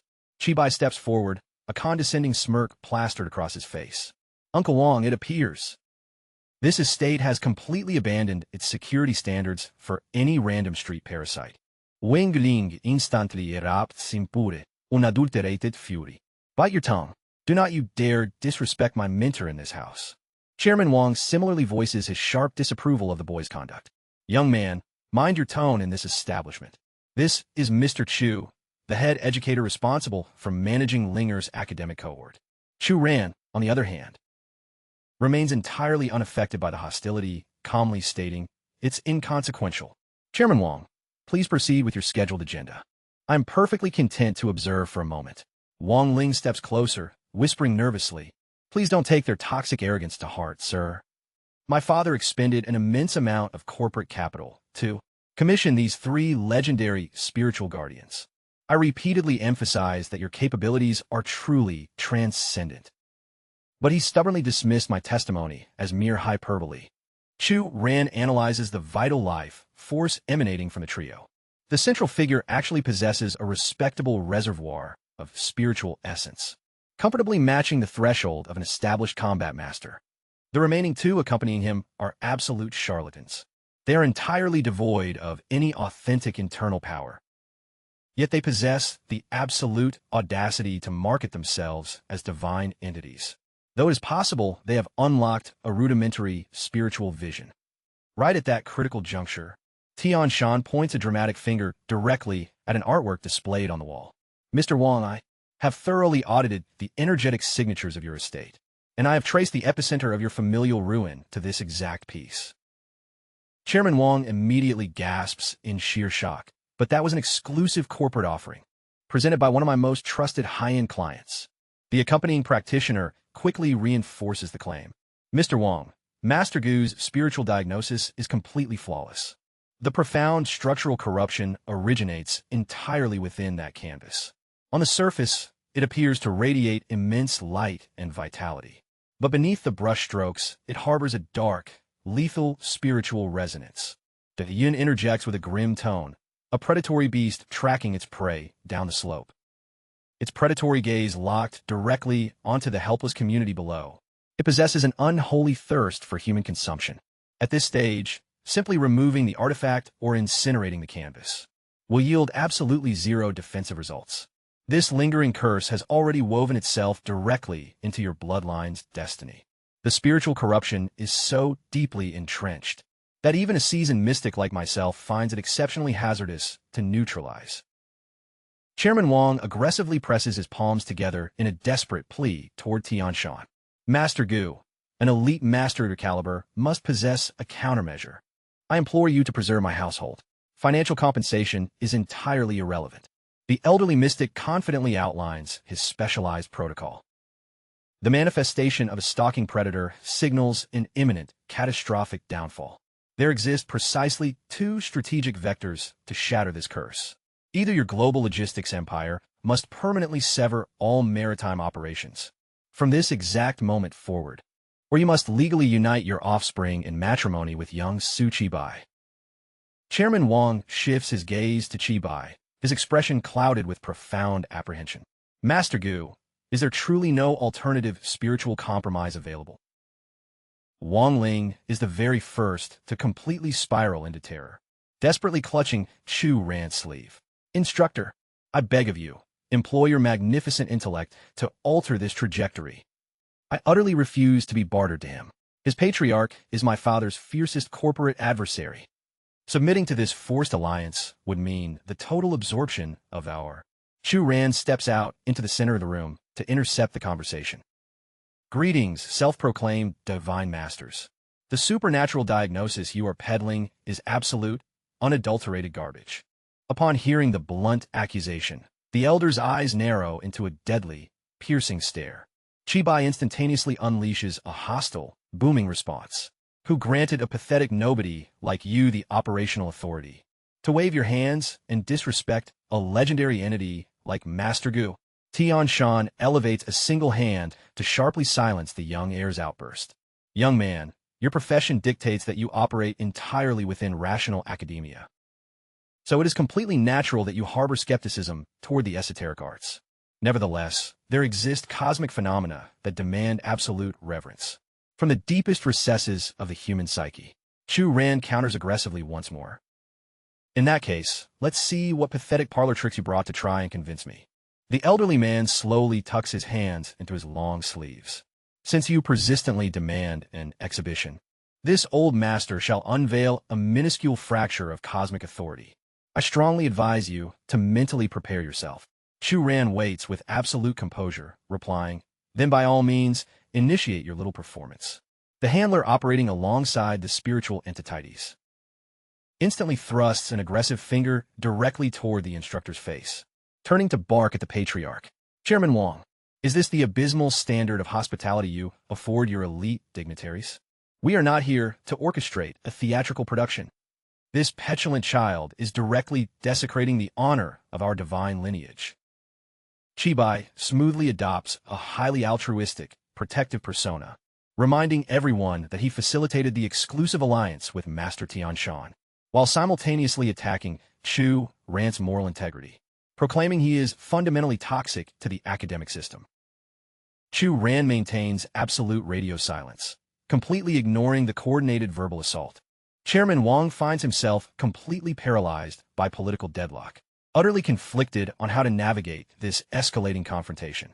Tianshan finally projects his authoritative voice to suppress the noise. Enough. Cease this pointless bickering. You have occupied this earth for over 50 years, yet you exhibit zero emotional discipline. Tianshan delivers his reprimand with an insufferably self-righteous, enlightened cadence. Our young colleague here is merely an academic. It is entirely logical that he remains completely blind to the laws of the spiritual plane. With an effortless motion, he delivers a sharp snap of his fingers. An incandescent, golden aura violently fractures the atmosphere, encapsulating his physical frame alongside a floating emerald gemstone artifact. This staggering display of supernatural power leaves every witness in the room completely paralyzed. Wang Ling and her father blurred out simultaneously in absolute disbelief. What is the explanation for this? Is he genuinely defying gravity? His lower extremities are completely cushioned by a dense torrent of concentrated internal force, allowing his entire mass to levitate effortlessly above the floorboards, gently smoothing his facial hair with the demeanor of a fully ascended immortal. He inquires, does this demonstration suffice to settle your skepticism? My young friend, De Yun, observing from the immediate perimeter, is entirely incapable of concealing his raw, professional awe. The sheer volume of vital essence circulating through Master Gu's meridians. I was completely oblivious that his spiritual evolution had ascended to such a godlike tier. The handler standing adjacent to him immediately echoes the overwhelming praise. Chairman Wang tightly knits his brow, falling into a state of profound psychological calculation. Master Gu is undeniably an authentic titan. Linger's high school instructor stands absolutely zero competitive chance against an entity of this caliber. Tianshan immediately capitalizes on his absolute psychological leverage. Your skepticism has been completely dismantled, has it not? That display represents nothing more than a fundamental physical manipulation. I command the authentic, reality-bending execution of a true divine master. Though manifesting such cataclysmic forces in this domestic space is entirely unnecessary. Chibai instantaneously interjects to stroke the old man's ego. Master Gu is quite literally a living god among mortals. He commands such a staggering degree of supernatural authority, yet he conducts himself with absolute humility, even maintaining his supreme discipline, while navigating interactions with clearly unprincipled charlatans. Suibai am profoundly humbled by his presence. He continued to project a flawless facade of high morality, claiming he had zero interest in escalating this petty friction. He confidently asserted that given his elite socioeconomic standing and physical presentation, he had absolutely no logical necessity to force an alliance with Wang Ling. Instead, he aggressively pressured Chairman Wang to select the primary alternative. Permanently liquidate your entire maritime logistics empire this very instant. Chairman Wang's resolve visibly began to fracture under the immense psychological weight. He clenched his jaw, caught in a brutal internal conflict. Master Gu's reality-bending display was completely undeniable. There was zero probability that his supernatural diagnosis was fabricated.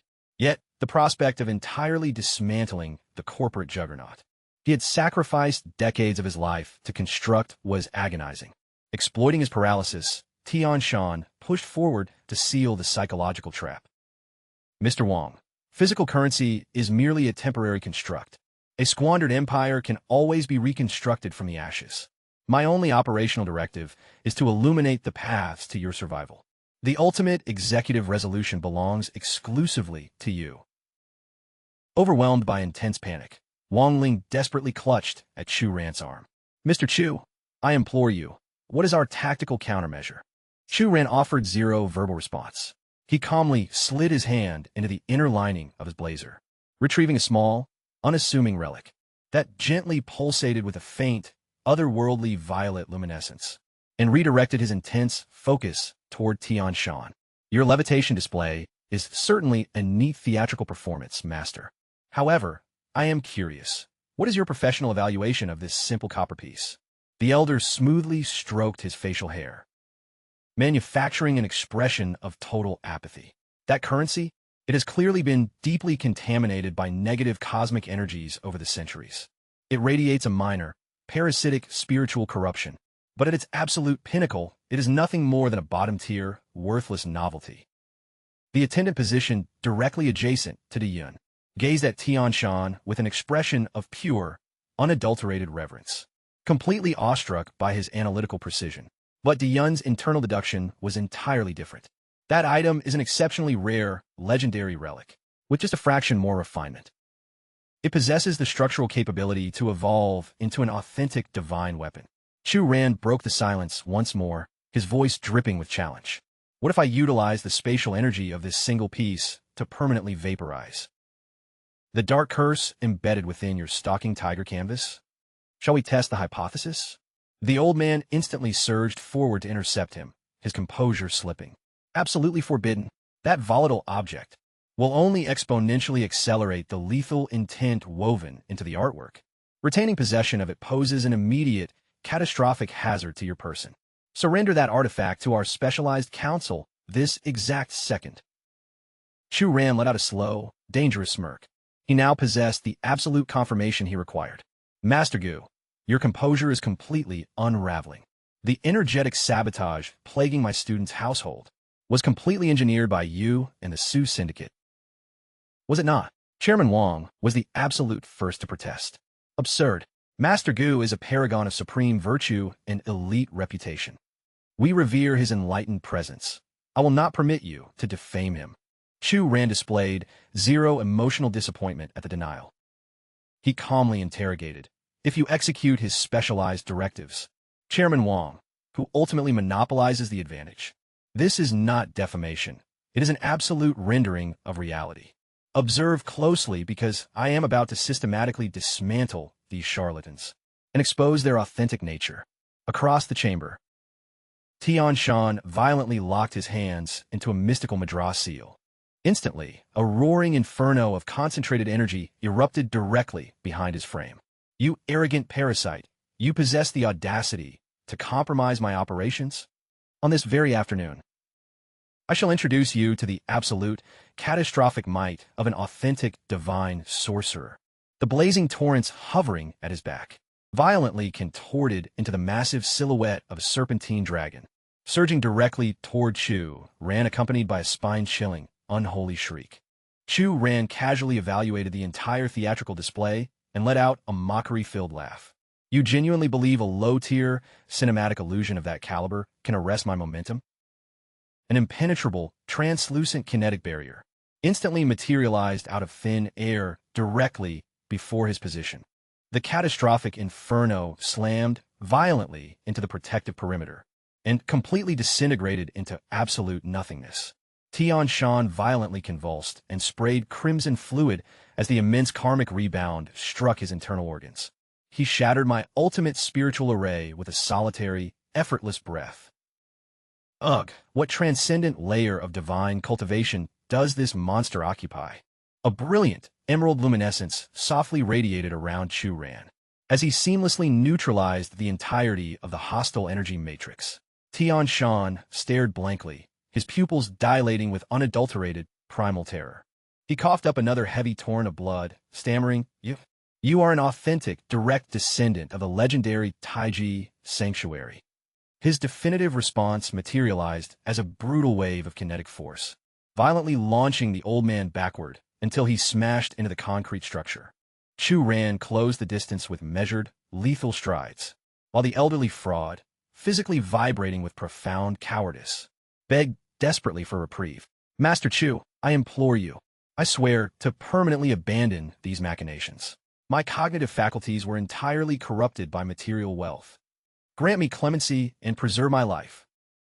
But Chu Ran's rage had already peaked over Tian Shan's absolute, venomous betrayal of the natural order. A vulnerable disciple under my protection was nearly driven to absolute destruction. You are fully aware of the immutable laws of causality. An eye for an eye, that is the solitary baseline of cosmic equilibrium. Realizing his pathetic pleas were yielding zero results, the elderly mystic instantaneously shifted his strategy to overt intimidation. I operate under the direct protection of the Global Sorcerer Coalition.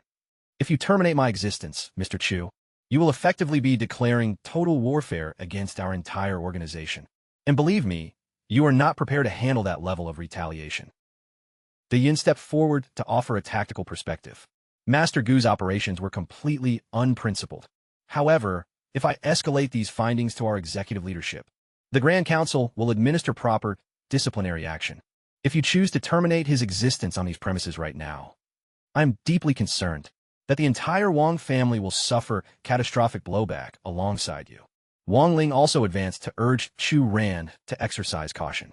Even though they operate in the shadows, I've heard rumors that this esoteric syndicate possesses immense global influence. Observing their collective hesitation, Tianshan let out a sinister internal smirk. It appears the mere mention of the council's authority completely paralyzed them. Just wait until I cross the threshold of this estate. I will systematically dismantle every single one of you piece by piece. Yet, before he could even finalize that dark premonition, a devastating strike connected, sending crimson fluid spraying across the chamber. Chu Ran did not give a single fraction of a damn about their alleged syndicate. If your pathetic sorcerer coalition possesses the absolute suicidal hubris to cross my path, I will systematically burn their entire establishment to absolute ashes. As Wang Ling shielded her expression in absolute astonishment, Chu Ran aggressively seized Tianshan by his decorative collar, hoisted his physical frame into the air, and delivered another brutal open-handed strike. That specific impact compensates for the trauma inflicted upon my disciple. For the near-fatal intersection with mortality she was forced to navigate, and for the systematic assassination attempt you launched against the Wang bloodline. Beaten so severely his facial structure was left completely unrecognizable and swollen. The elderly fraud shuddered violently, whimpering for clemency. Master Chu, this lesser practitioner recognizes his profound transgressions. I swear an oath to seek absolute redemption. Chu Ran released his grip, dropping him heavily, brushed off his palms, and issued a bone-chilling ultimatum. Evacuate these premises. If our trajectories ever intersect within this mortal realm again, your punishment will extend far beyond 3 rudimentary impacts. Tianshan scrambled frantically across the floor, fleeing to preserve his life. Chu Ran then redirected his focus to the Yun, offering profound spiritual guidance. Your chosen discipline is heavily saturated with destructive forces, yet your core spirit remains fiercely dedicated to cosmic justice. So long as you safeguard that underlying integrity, whichever vector you navigate will manifest as the authentic path of enlightenment.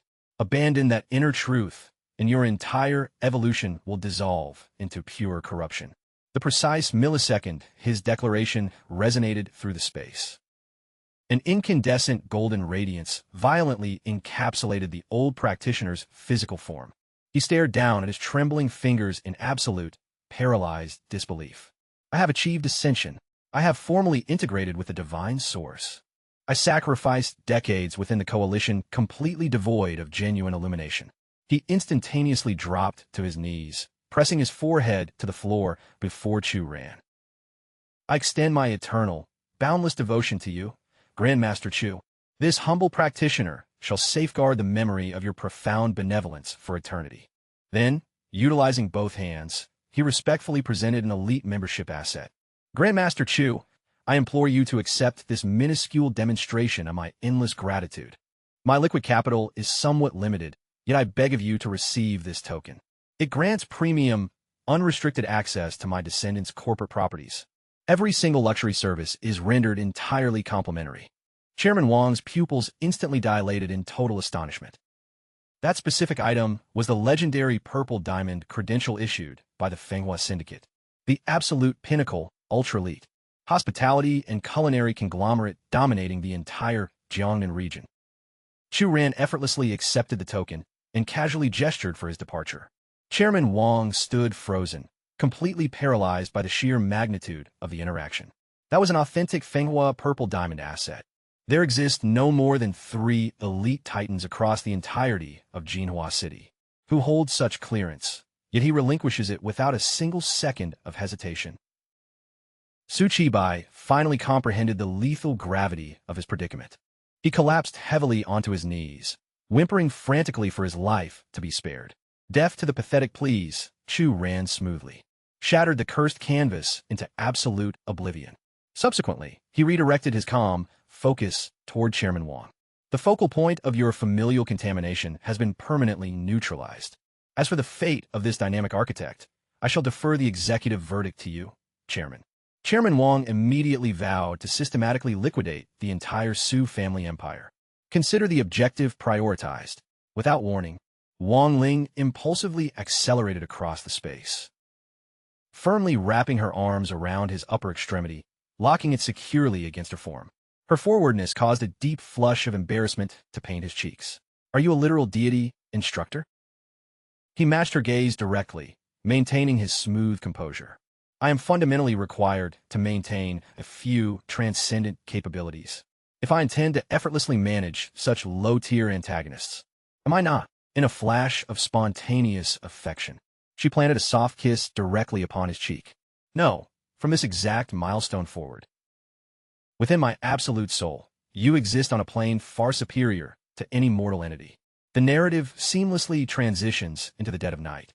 Deep within the isolated wilderness bordering Jujiang City, Tian Shan violently breached the inner sanctuary, shrieking desperately for Master Ye's assistance. Yili materialized from the shadows, letting out an audible gasp of pure astonishment. Master Gu, your internal energy matrix has sustained catastrophic trauma. What transdimensional entity executed this strike? Who across this entire territory possesses the operational capacity to match your spiritual power? Tian Shan aggressively commissioned him to permanently neutralize Chu Ran's existence, and the veteran practitioner authorized the assassination directive without a single moment of doubt. He meticulously formulated a silent, tactical calculation. Master Gu's patriarch, the legendary Gu Yaotian, reigns completely invincible against any warrior operating beneath the Grandmaster threshold. I must exploit this perfect opportunity to place that elite lineage in my absolute debt. The subsequent hours dissolved without incident, and following the conclusion of his shifts, Chu Ran coordinated a rendezvous with his loyal associate, Wu Lei. Wu Lei enthusiastically offered to bankroll their entire evening excursion, insisting that Chu Ran should choose the destination. The moment Chu Ran indicated an elite, ultra-luxury Asian establishment, Wu Lei cried out in mock agony, "Bro, are you actively trying to completely liquidate my savings account?" Nevertheless, he ultimately resolved to commit to the financial blow. All right, Fine. This evening, I am prepared to risk financial ruin just to live like a high roller and experience firsthand how the upper class dines. He recognized internally that Chu Ran's past interventions had been invaluable, and adopting a cheap attitude now would be a massive betrayal of their bond. Out of nowhere, an incredibly condescending tone shattered the ambience. Mr. Chu, allow me to offer you a piece of realistic advice. If your bank account is lacking, do not even dream of crossing this threshold. The most basic appetizer on their menu will set you back several grand. Chu Ran wasted zero time delivering an absolute, razor-sharp counterattack. Oh, Miss Zhou, the affluent gentleman escorting you through the city yesterday undeniably possessed completely different facial features than this current fellow. Zhou Ruo aggressively ground her teeth together in an absolute fit of fury. She sneered back viciously, Mr. Chu. Given your completely abysmal academic salary, you truly belong at a cheap street corner food stall instead. A hostess stepped forward, maintaining a perfectly rehearsed, courteous grin. Greetings, gentlemen. Do you possess an active table booking for this evening? Wu Lei nervously scratched the back of his neck, visibly uncomfortable as he confessed they had not secured one in advance. The hostess adopted an apologetic expression, saying, I am deeply sorry for the inconvenience, but we are currently dealing with an absolute maximum capacity crowd in the main hall. Deaf to an active reservation, you are required to join the standby queue, while Chu Ran and Wu Lei remained stranded on the exterior pavement.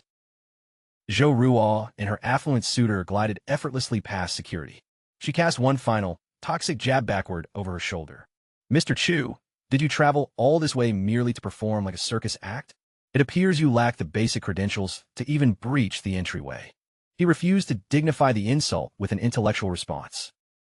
Instead, he systematically reached into his blazer for a brief second, retrieved a specialized token, and presented it directly to the management representative.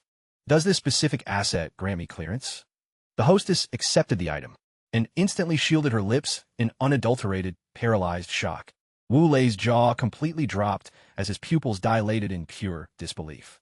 It was the legendary purple diamond credential, the absolute premier, unreachable tier recognized by Manhwa cuisine.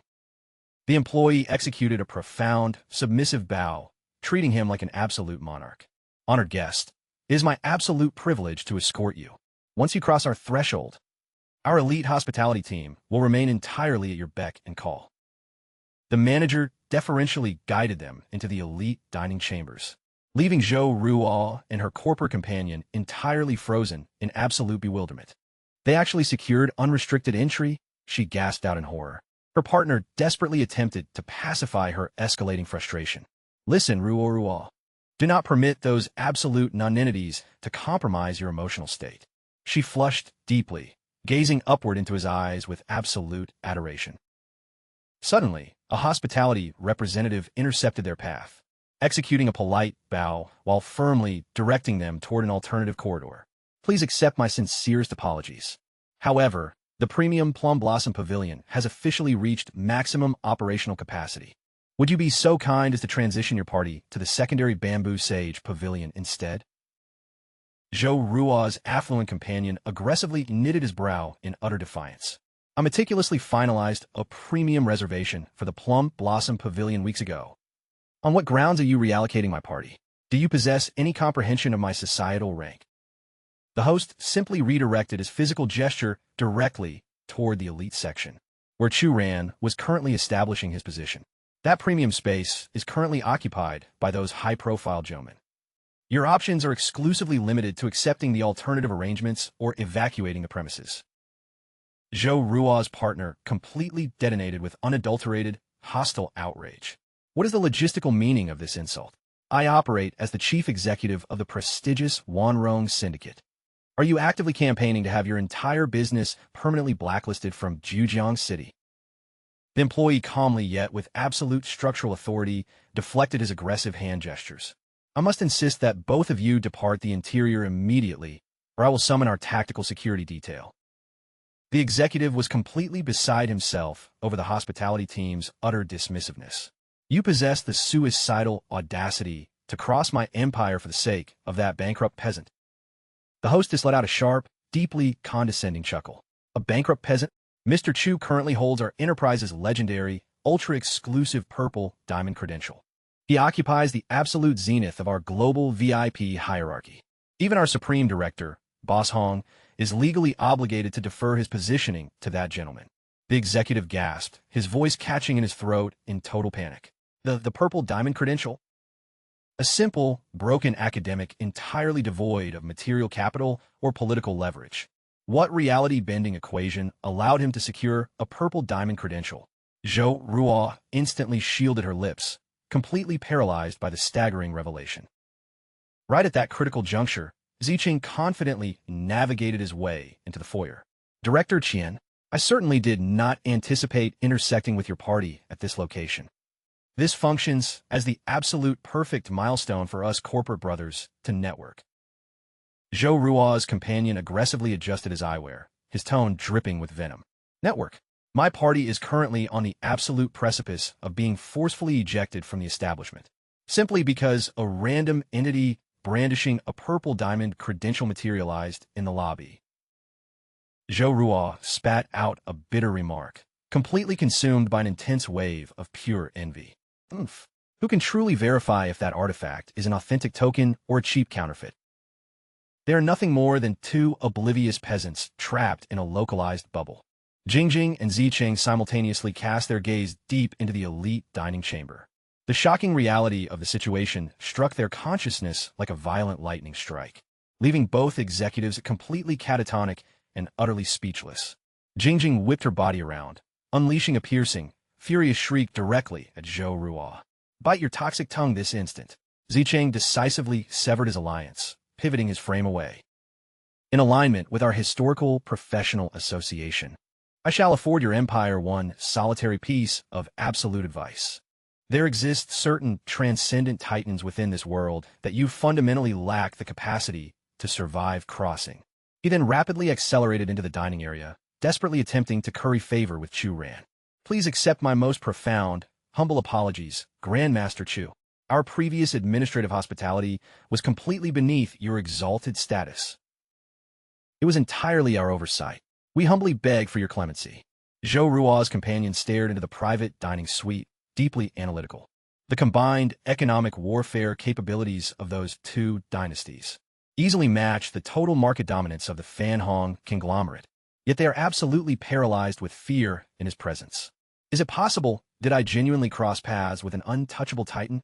Out of nowhere, Zhou Ruo clung tightly to his sleeve, whining with a pathetic sweetness.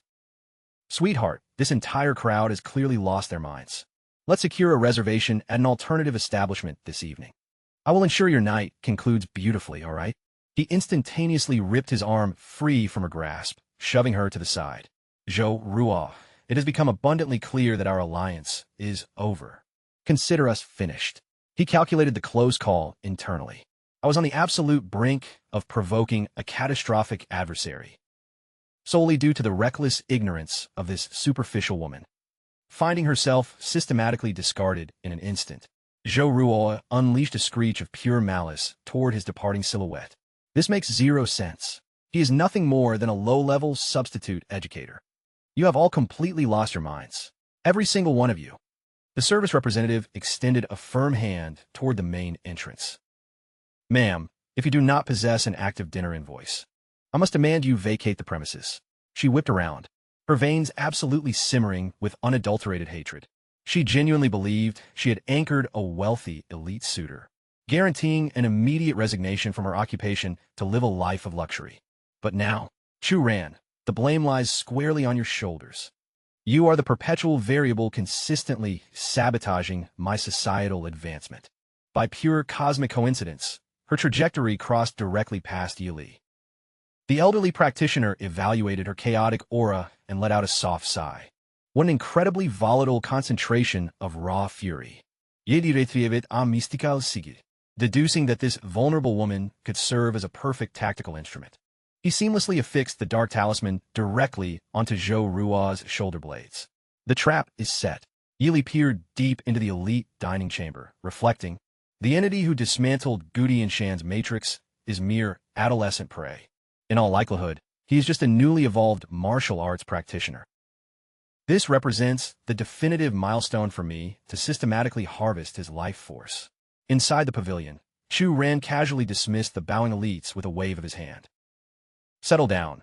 I harbor zero intention of destroying your empires. We shall permanently expunge our previous friction from the record. Positioned directly across the table, Wu Lei was physically trembling with an immense surge of pure adrenaline. Brother Chu, I implore you, articulate the truth to me. What is the authentic reality of your background? What is the logistical explanation for those elite heirs desperately groveling at your feet? Chu Ren offered his response with an aura of absolute tranquility. I am merely a low-salaried substitute educator attempting to navigate economic survival. Wu Lei scoffed in total disbelief. You are peddling absolute fiction to me once more. Nevertheless, bearing witness to your absolute ascendancy today, I'm genuinely thrilled for your success, man. It remains an absolute tragedy regarding young Linger, though. If she possessed any inkling of the absolute titan you become, she would be choking on pure regret. He paused briefly, abruptly correcting his own logic. Wait, never mind. She's achieved mainstream superstar status at this point. Still, it's absolutely wild that a regular guy like you actually pulled an A-list icon. Following the conclusion of their dinner, Chu Ran navigated the illuminated perimeter of the streets entirely on foot. He honestly hadn't anticipated the dining excursion extending so late into the night. His colleague had already departed in a transport vessel ahead of him, prompting him to opt for a casual stroll to settle his heavy meal. Out of nowhere, a volatile, twitching silhouette intercepted his trajectory. Grotesque, swollen blood vessels throbbed visibly beneath her skin as a suffocating, malicious fog encapsulated her entire physical framework. He analyzed the anomaly internally. This degree of unadulterated, concentrated malice. Has Zhou Ruo been systematically converted into a dark spiritual vessel? The hostile life force circulating through her pathways was burning at a critical threshold. The exact microsecond that deduction crystallized in his mind. She unleashed a lethal swipe, intending to permanently terminate his existence. Simultaneously, two aggressive street criminals advanced from the shadows of the alley, mocking the scene. Look at this, a domestic dispute out in the open. These new arrivals were similarly oversaturated with an identical, unnatural rage signature. They aggressively brandished concealed, compact blades, flashing sickening grins. This woman possesses phenomenal physical assets. Why don't you share the wealth with us? Chu ran. Immediately decoded the operational matrix. These test subjects were acting under absolute psychic dominance. It appears the unseen mastermind pulling the strings possesses a formidable grasp of the occult. Meanwhile, Zhou Ruo deliberately displaced her garment strap and aggressively elevated her hemline in a highly suggestive, provocative posture. Chu ran. Before this night concludes, I will systematically annihilate your entire social standing. She violently hurled her physical frame directly toward the two criminals. Gentlemen, satisfy your desires with me. Execute whatever depravity you wish. I will formally testify that he orchestrated the assault. She thrust an accusatory finger directly at Chu Ran's position, while the street thugs responded by making deeply repulsive, explicit physical gestures. One of the criminals let out a vulgar, echoing laugh. We are about to take you on an absolute ride of a lifetime, beautiful. The duo aggressively charged forward to seize her. Bearing witness to the chaotic, synthetic physical entanglement of the trio, Chu Ran fell into a state of deep, cold, strategic calculation. Where exactly is the hidden puppet master orchestrating this transmission? Even if forensic biological data ultimately exonerates my person, this woman's manufactured allegations alone would completely compromise my academic career and ruin my reputation. He formulated a silent, lethal vow. Your location is irrelevant. You cannot evade my sight. I will systematically hunt you down. Without warning, Pan Lei materialized at the perimeter. What is the meaning of this absolute depravity? Cease this criminal behavior immediately. Chu Ran cast a casual glance toward the newcomer, identifying the interfering party as Pan Lei. He is the offspring of Elder Gua, the high-ranking chief commanding the Zhujiang Police Department. Ah, it appears my spiritual lineage descendant has materialized on the scene. Yili remains completely submerged within the dense darkness nearby, warily observing the parameters. Is that actually Gua? Pan Lei? Damn it all. Regardless, I have officially crossed the threshold of no return. This constitutes an absolute, unprecedented operational window. Should I allow this moment to slip through my fingers, my reinstatement into the elite Jiangnan provincial syndicate is permanently compromised. Solidifying his executive resolution, the elderly sorcerer violently unleashes his malignant spiritual force, hijacking the neural networks of Zhou Ruo and her criminal cohorts to execute. Chu Ran. Instantly, their ocular spheres mutate into a deep, crimson hue, completely locking their predatory focus onto their designated casualty. Gua Pan Lei unhesitatingly positions his physical frame ahead of the young man, barking out, "Hey, I'm going to establish a defensive perimeter here. Maximize your velocity to summon the authorities." The exact millisecond the directive exits his lips, he drives a high-velocity, heavy strike directly into the jaw of the primary criminal. Crack! His knuckles explode in agony, as if he had forcefully impacted reinforced concrete. Yet the possessed assailant fails to exhibit even a micro-expression of discomfort. Instantly, the compromised trio establishes a suffocating encirclement around them. Zhou Ruo unleashes a piercing, unholy shriek. Her cognitive functions completely dissolved by the psychic corruption. Chu Ran, I'm going to watch your physical form be torn to absolute shreds. Yet through it all, Chu Ran remains perfectly stationary, entirely unmoved by the theater. What logical reason does a titan have to experience fear? Gua Pan Lei bellows once more. Utterly desperate. What is the structural explanation for you remaining immobilized? I explicitly ordered you to let me absorb the incoming pressure. Evacuate the perimeter this instant. Chu Ran abruptly discharges a concentrated wave of his underlying spiritual essence. His vocal delivery is remarkably serene, yet carries absolute, unyielding authority. Director Gua, under what protocol does a superior allow an unrefined subordinate to occupy the vanguard of a conflict. His eyes ignite with an incandescent, terrifying power. A highly condescending sneer etching itself perfectly across his facial features. De-escalate your camouflage and reveal yourself, you pathetic, subterranean parasite. Instantly, the eyes of the criminal and Zhou Ruo completely invert into their sockets, white foam aggressively spilling from their lips, as their physical frames lose all motor control and crumple heavily onto the asphalt. Yili finally navigates his way out from the deep obscurity of the alleyway. You command an exceptionally arrogant tongue for an individual of such tender years. Has your mentorship failed to instill the fundamental survival instinct to never cross the supreme jurisdiction of the Celestial Sorcerer Coalition? As the elderly mystic articulates his warning, he projects a dense, gravity-amplifying spiritual weight across the immediate environment, intending to forcefully fracture Chu Ran's posture and drive him to the pavement. Chu Ran casually shifts his gaze toward the immobilized Guopanlei, who is also actively hyperventilating and frothing at the mouth, before offering a remarkably nonchalant retort. I am genuinely fascinated to discover if your mid-tier syndicate actually possesses the cosmic clearance to touch the heavens. Unless your executive hierarchy features an authentic grandmaster pulling the strings, or a literal exiled deity incarnating onto this terrestrial plane. Yili aggressively knits his brow, calculating the variables.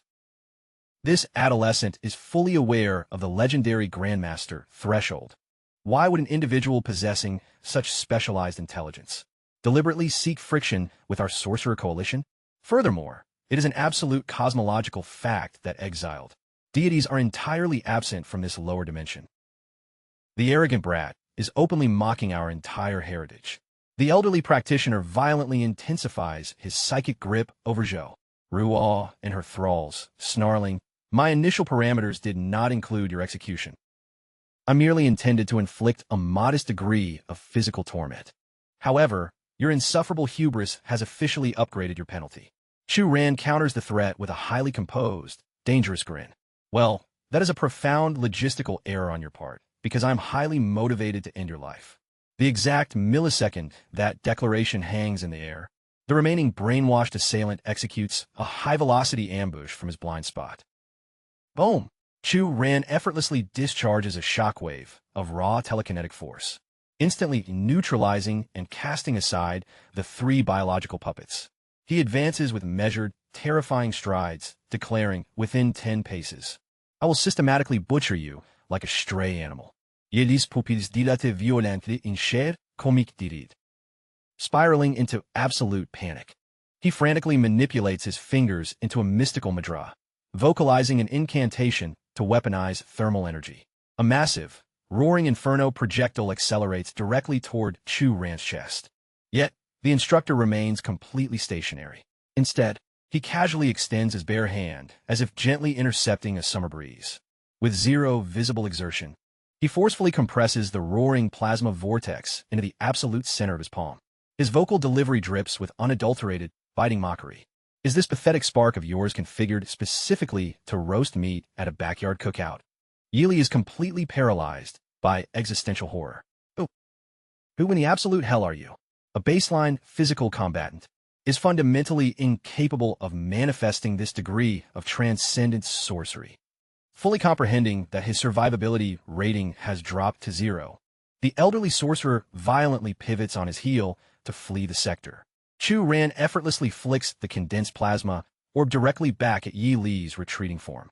The concentrated heat aggressively incinerates the old man's lower garments, forcing a high-pitched howl of absolute agony from his throat. Chu Ran observes the spectacle with a glacial stare, reflecting, "You harbor the delusional fantasy that extraction is a viable option? Absolute termination is guaranteed once the Lord of the Underworld authorizes your demise." He temporarily redirects his focus toward the paralyzed form of Guopanlei. "However, my immediate priority dictates that I resurrect this spiritual lineage descendant to properly manage this administrative biohazard." Chu Ran gently transmits a microdose of vital essence into Guopanlei to restore consciousness. Panlei's eyelids violently snap open, his vision darting chaotically across the perimeter in a state of total disorientation. Chu Ren immediately halts his frantic searching, stating, "Cease scanning the perimeter. The active threats have been completely neutralized. Assuming your vitals are stable. I am concluding my involvement here. This specific operational scale is far beyond your current jurisdiction anyway." The elusive executioner your department has been aggressively tracking. His life cycle terminated this evening, and his physical remains are deposited in the industrial wasteland, situated along the eastern boundary of the municipal zone. Chu Ren turns on his heel and exits the alleyway, leaving Guapanle stranded on the asphalt, with an expression of absolute, paralyzed bewilderment blanketing his features. Suddenly, the instructor anchors his steps and projects his voice back into the dark. "Oh, and ensure you transmit a directive to the elder patriarch. I expect a comprehensive status report on his curriculum assignments by tomorrow afternoon." Guapanle frantically processes the data points, concluding that he must immediately interrogate his father regarding the true, unfathomable background of this mysterious Chu Ren. Simultaneously, he prepares to log a formal incident report with Central Command. The narrative transitions to the primary sanctuary of the Celestial Sorcerer Coalition. Headquarters established within Kujiang City. An authoritative, resonant declaration reverberates across the Grand Chamber. An unregistered entity possesses the absolute hubris to sabotage the operational mandates of this global organization. His individual identity is completely irrelevant to our council. When measured against our absolute might, he is merely a parasite waiting to be systematically eliminated. The high-ranking official proceeds with unyielding, arrogant certainty. We commissioned the specialized expertise of Master Yi to manage this liquidation, rendering an unsuccessful outcome statistically impossible. His extraction protocol should conclude any moment now. Let us immediately organize a celebratory reception. The individual delivering the speech, Tian Shan, elevates an overflowing goblet of vintage wine high into the air. Let us toast to that petulant amateur, experiencing absolute annihilation, leaving zero remains for a proper burial. Right at that critical milestone, Yili navigates his way rapidly through the assembly, completely deaf to the surrounding dignitaries as they vocalize greetings to him. Tianshan breaks out into a joyous, booming laugh. Master Yi has officially returned to the sanctuary. This guarantees that our adversary has been systematically disintegrated into atomic dust. Without warning, incandescent crimson sigils violently materialize along Yi Li's throat. Yi Li vocalizes his status report in a state of absolute panic. The target eluded total elimination. His combat parameters are severe, yet he lacked the capacity to terminate my existence either. During our subsequent deployment, I shall command an elite contingent of master sorcerers, and we will definitively guarantee his execution. He boasted that he would slaughter me like a stray animal. Completely preposterous. Yi Li desperately attempts to reinforce his own psychological defense mechanism. Should I authorize a tactical retreat, no force in this mortal realm can arrest my momentum. Observe my physical form. I stand completely unscathed before this council. Do I not? Yet the precise millisecond his arrogant boasting concludes, his entire facial structure violently contorts in unadulterated, existential horror. The malicious crimson sigils aggressively migrate upward, consuming his face. An incandescent crimson radiance violently detonates from deep within his anatomy, and he screams out in total, desperate vulnerability for an intervention. Boom! A colossal, towering vortex of pure plasma completely incinerates his physical form. Where Yi Li's physical presence had occupied the floorboards a microsecond prior, there now remains nothing but a localized, hyper-aggressive inferno. Gleaming typographic characters dynamically assemble directly out of the swirling embers. A direct telekinetic transmission from Chu Ren. Before 6 months elapse, I will personally claim your pathetic, wretched existence. Tian Shan is instantaneously paralyzed by an absolute wave of visceral dread. The ultimatum is explicitly designed for me. He is targeting my empire. He was completely compromised. The narrative seamlessly transitions to a luxury estate. Hey, Mom. Hey, Dad. I have officially returned to the residence. I just logged an exhausting 24-hour shift. So I intend to bypass everything and immediately pass out. Out of nowhere, Panlei recalls Chu Ren's eccentric presence and queries. Father, are you historically acquainted with a remarkably youthful combat practitioner? Our trajectories intersected during my operational patrols yesterday evening. He casually communicated that he intended to audit your academic assignments.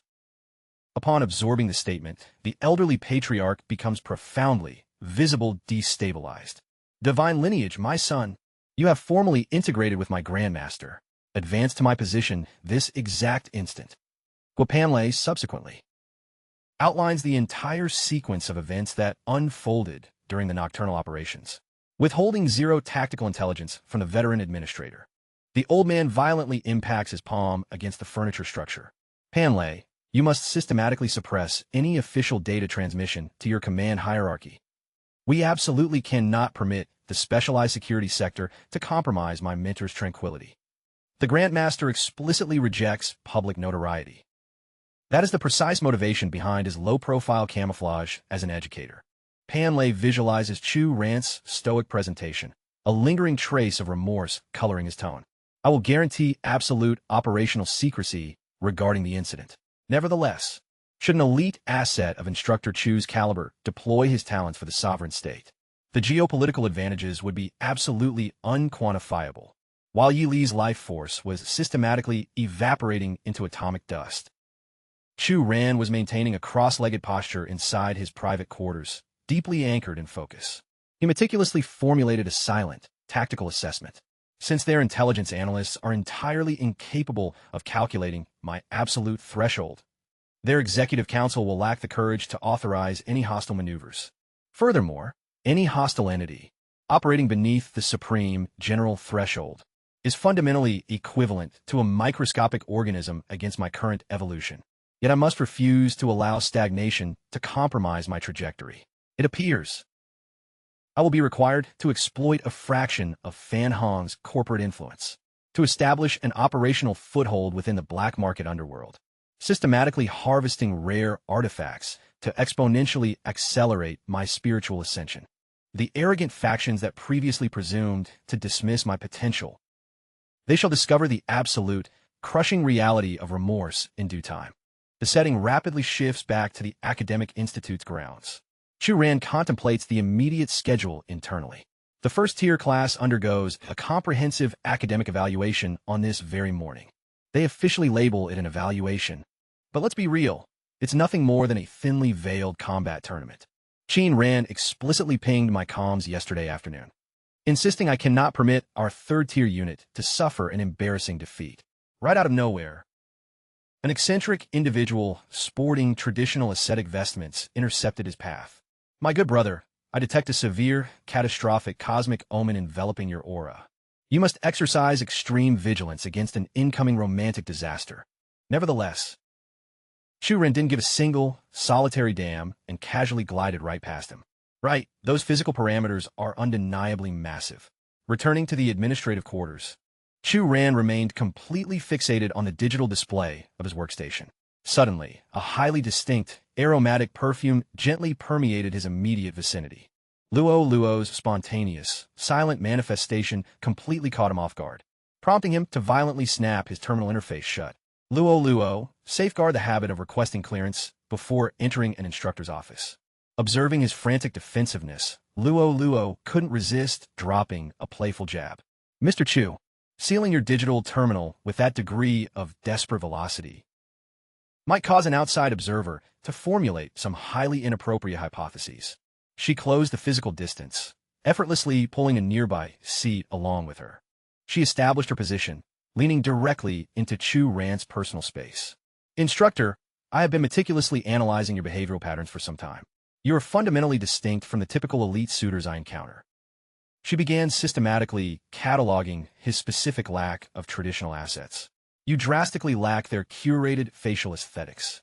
You possess zero fraction of their liquid capital, and your comprehension of courtship dynamics is practically non-existent compared to theirs. Every solitary metric she articulated functions as a psychological blade to his ego. Ultimately, Chu Ran's tolerance threshold completely cratered, prompting him to elevate a flat palm to sharply disrupt her narrative.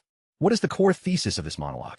Luo locked her focus directly onto his pupils, her eyes radiating unadulterated passion as she delivered her raw declaration. Are you truly blind to the reality? I harbor deep, romantic affections for you, teacher. They remained frozen in an intense visual deadlock.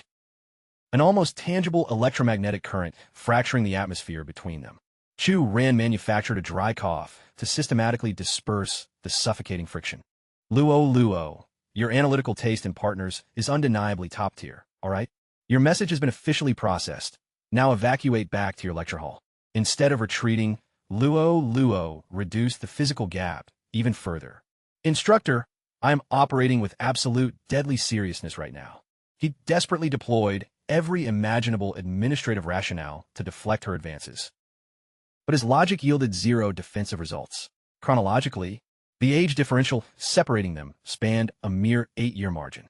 And regarding the institutional boundaries of an educator-disciple dynamic, she confidently asserted that she possessed the academic credits to finalize her graduation requirements instantly if she desired. Left with zero tactical alternatives, Chu Ran was forced to deliver a blunt ultimatum. Luo, the core center of my emotional devotion, is already permanently occupied by another.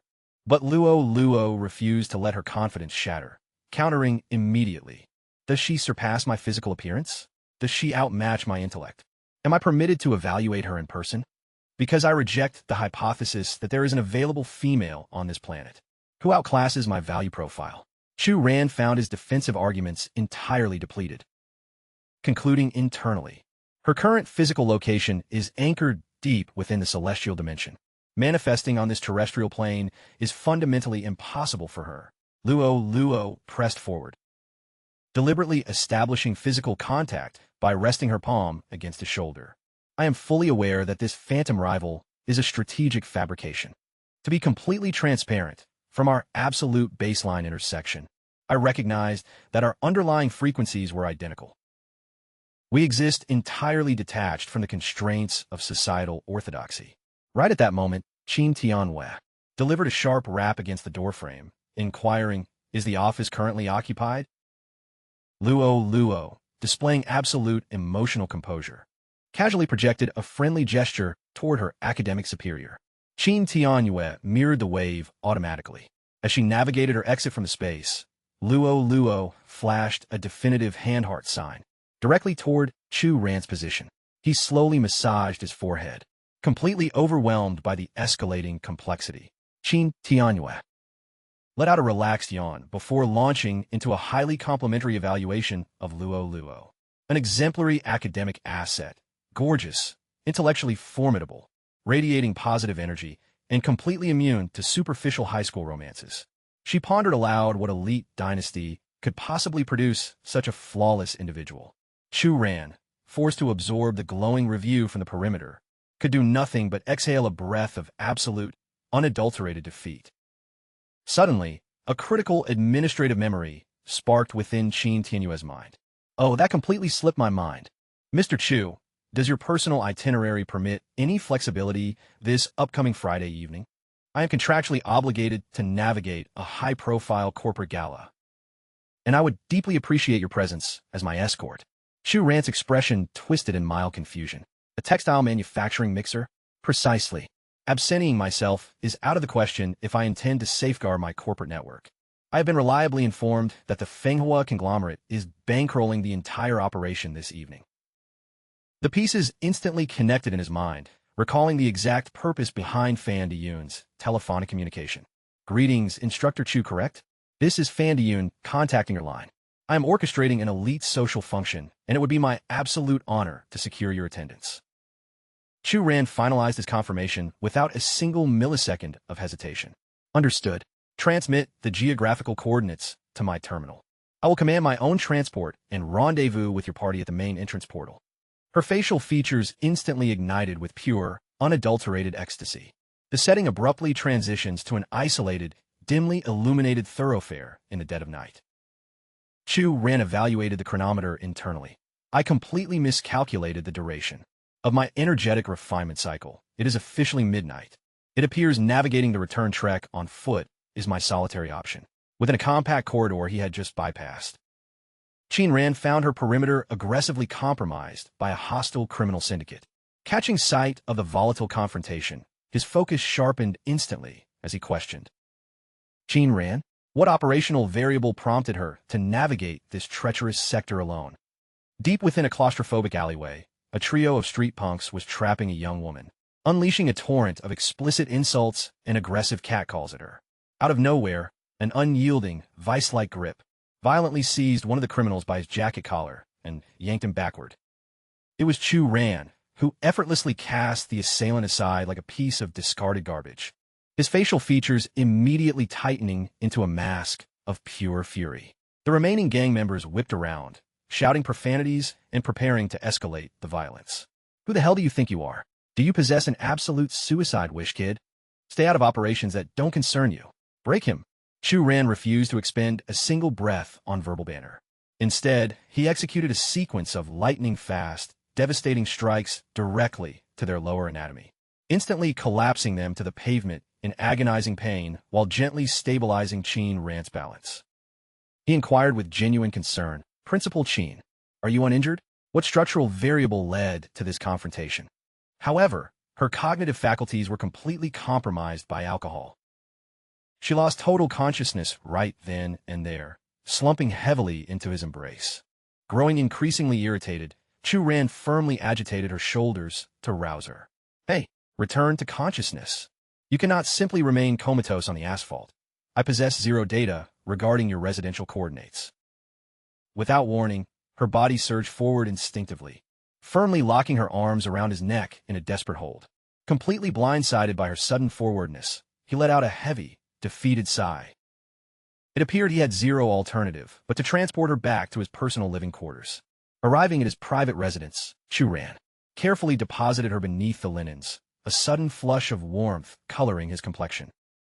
He retreated a few paces, mentally cataloging the absolute absurdity of the day's timeline. What unique cosmological alignment is governing today's events? First, Luo blindsides me with an intense romantic declaration. Then Miss Tan secures my attendance for a high-profile corporate gala. And now I have literally retrieved a highly vulnerable woman directly from a dangerous alleyway. Observing the peaceful, sleeping figure occupying his mattress, Chu Ran knit his brow, realizing that even during the peak of summer, the climate control system could initiate a severe chill. Without warning, Qin Ran shifted her physical positioning, causing the defensive covering to slide away, exposing a highly significant portion of her bare skin to the room. He violently pivoted on his heel and marched directly toward the exit portal, frantically compressing his fingers against a sudden, aggressive nosebleed. Regulate your vitals. Maintain absolute psychological discipline. An immediate freezing shower is required. Emerging fresh from the bathroom, vigorously manipulating a towel through his damp hair, he reasoned internally. She has undoubtedly entered a state of profound, uninterrupted sleep by this milestone, correct? Yet the absolute microsecond he crossed the threshold into the room, he completely paralyzed. Garments were randomly distributed across the entirety of the hardwood floor. He remained frozen to the spot, his jaw completely slack and his vocal capacity thoroughly neutralized. Qin Ran had entirely discarded her clothing matrix, relying exclusively on a transparently thin fabric layer that barely shielded her physical form.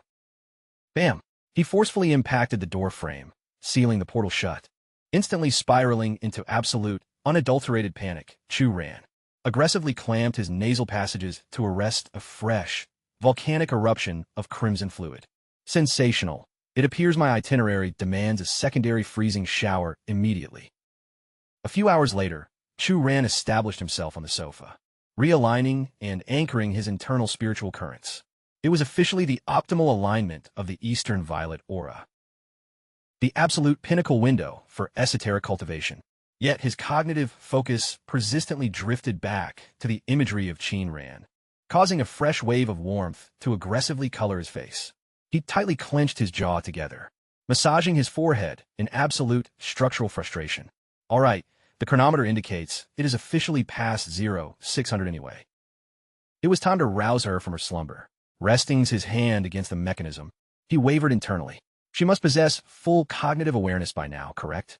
He gently fractured the seal of the portal, cautiously scanning the interior. Qin Ran had indeed transitioned out of her sleep cycle, shifting her gaze toward him, while clearing the remaining grogginess from her vision, completely oblivious to her absolute lack of protective garments. Oh, greetings, Mr. Chu. I extend my gratitude for your intervention yesterday evening. However, continuously tracking an unclad woman with that degree of focus, particularly at such a premature hour of the morning, fails to comply with standard societal etiquette, does it not? Chu Ran instantaneously shielded his vision and forcefully whipped his torso around, extending a highly unstable, vibrating hand back into the space. Look. Observe your current presentation. Qin Ran tracked the trajectory of his gesture.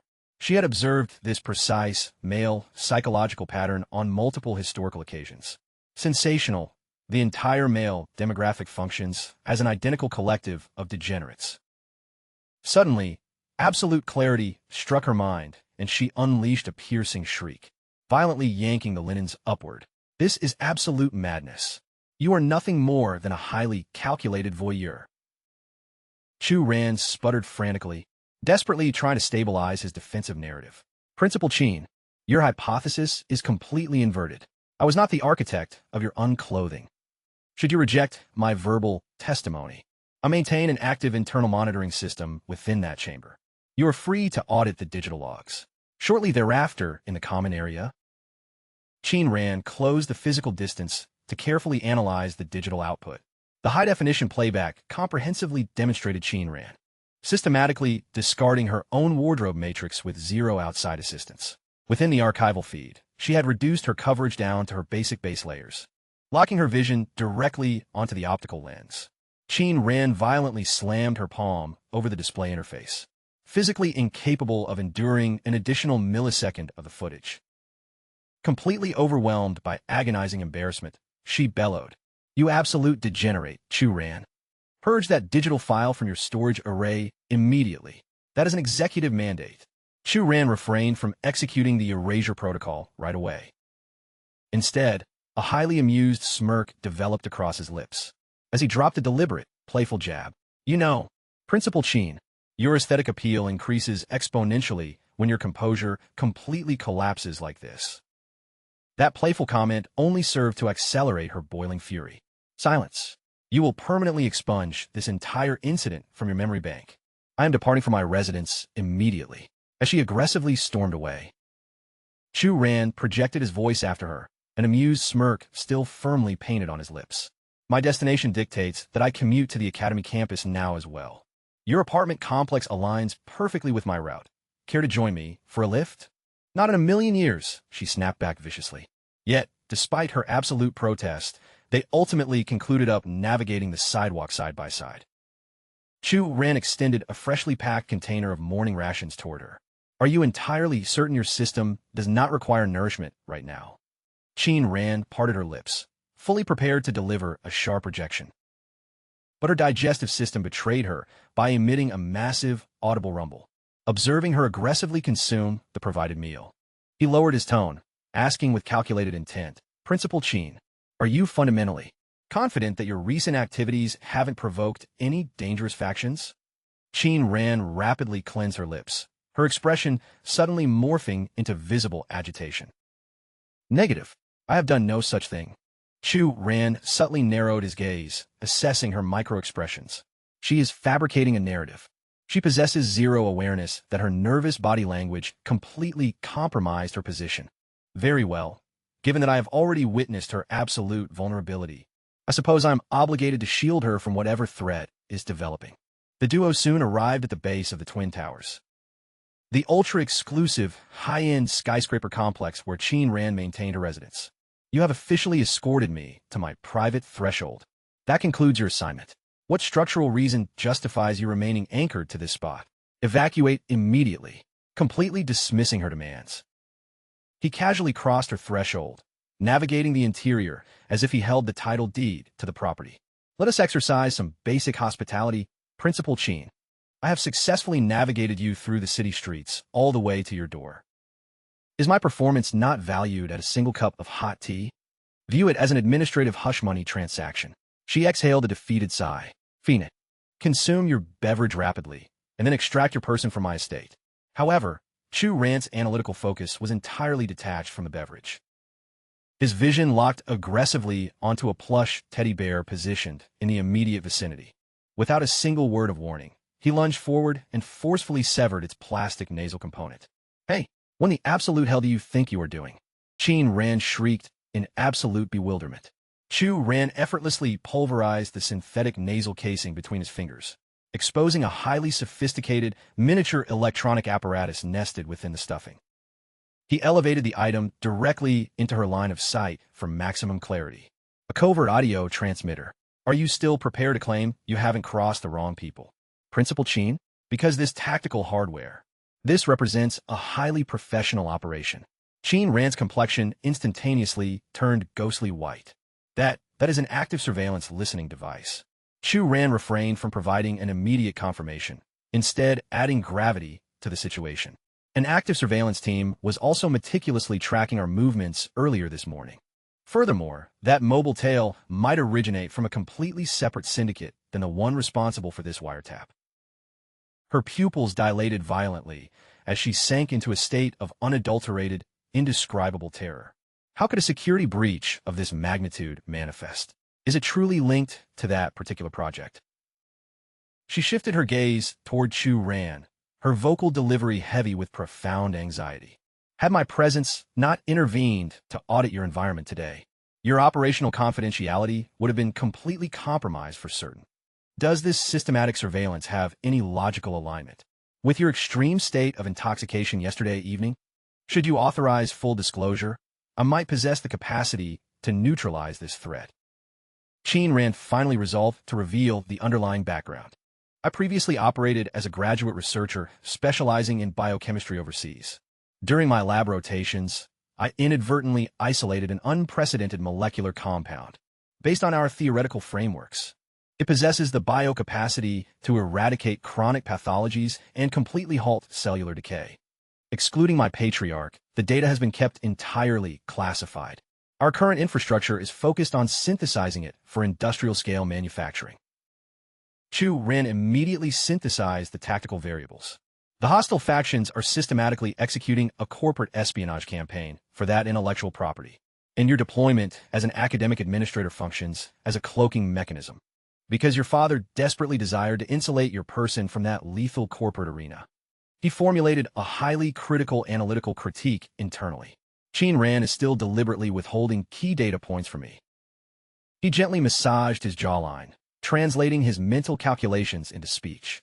A universal therapeutic compound that radically alters the human life cycle.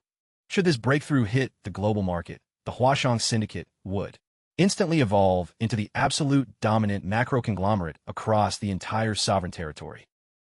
In fact, the realistic implications are substantially more terrifying than that scenario.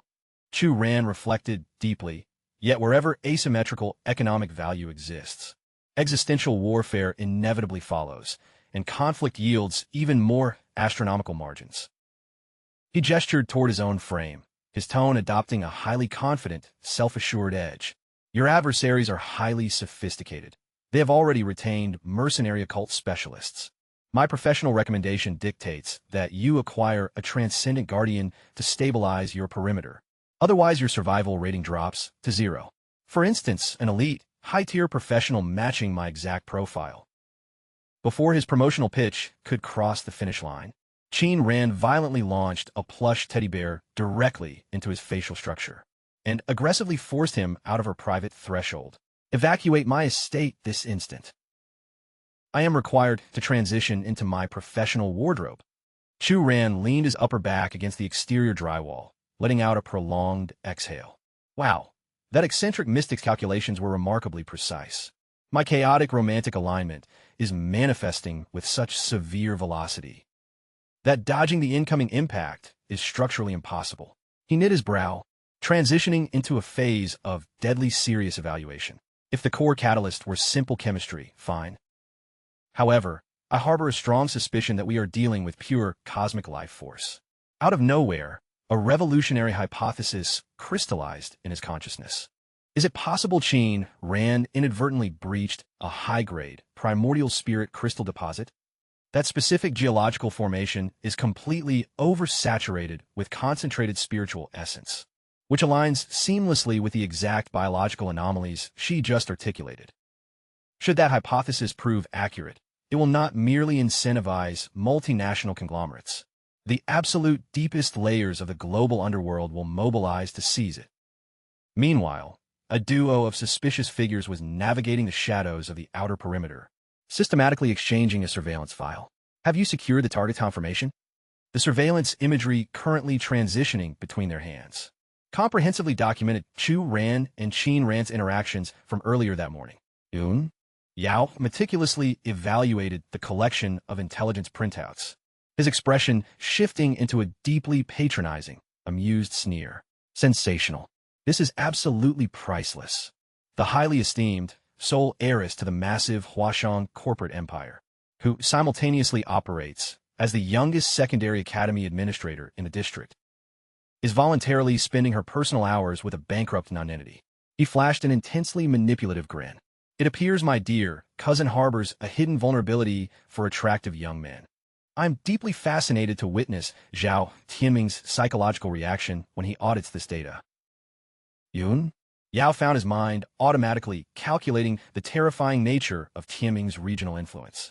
Zhao Tianming, the absolute, undisputed sovereign commanding the organized criminal syndicate of Zhujiang City, an elite successor whose operational leverage completely eclipses even the Fan Hong syndicate.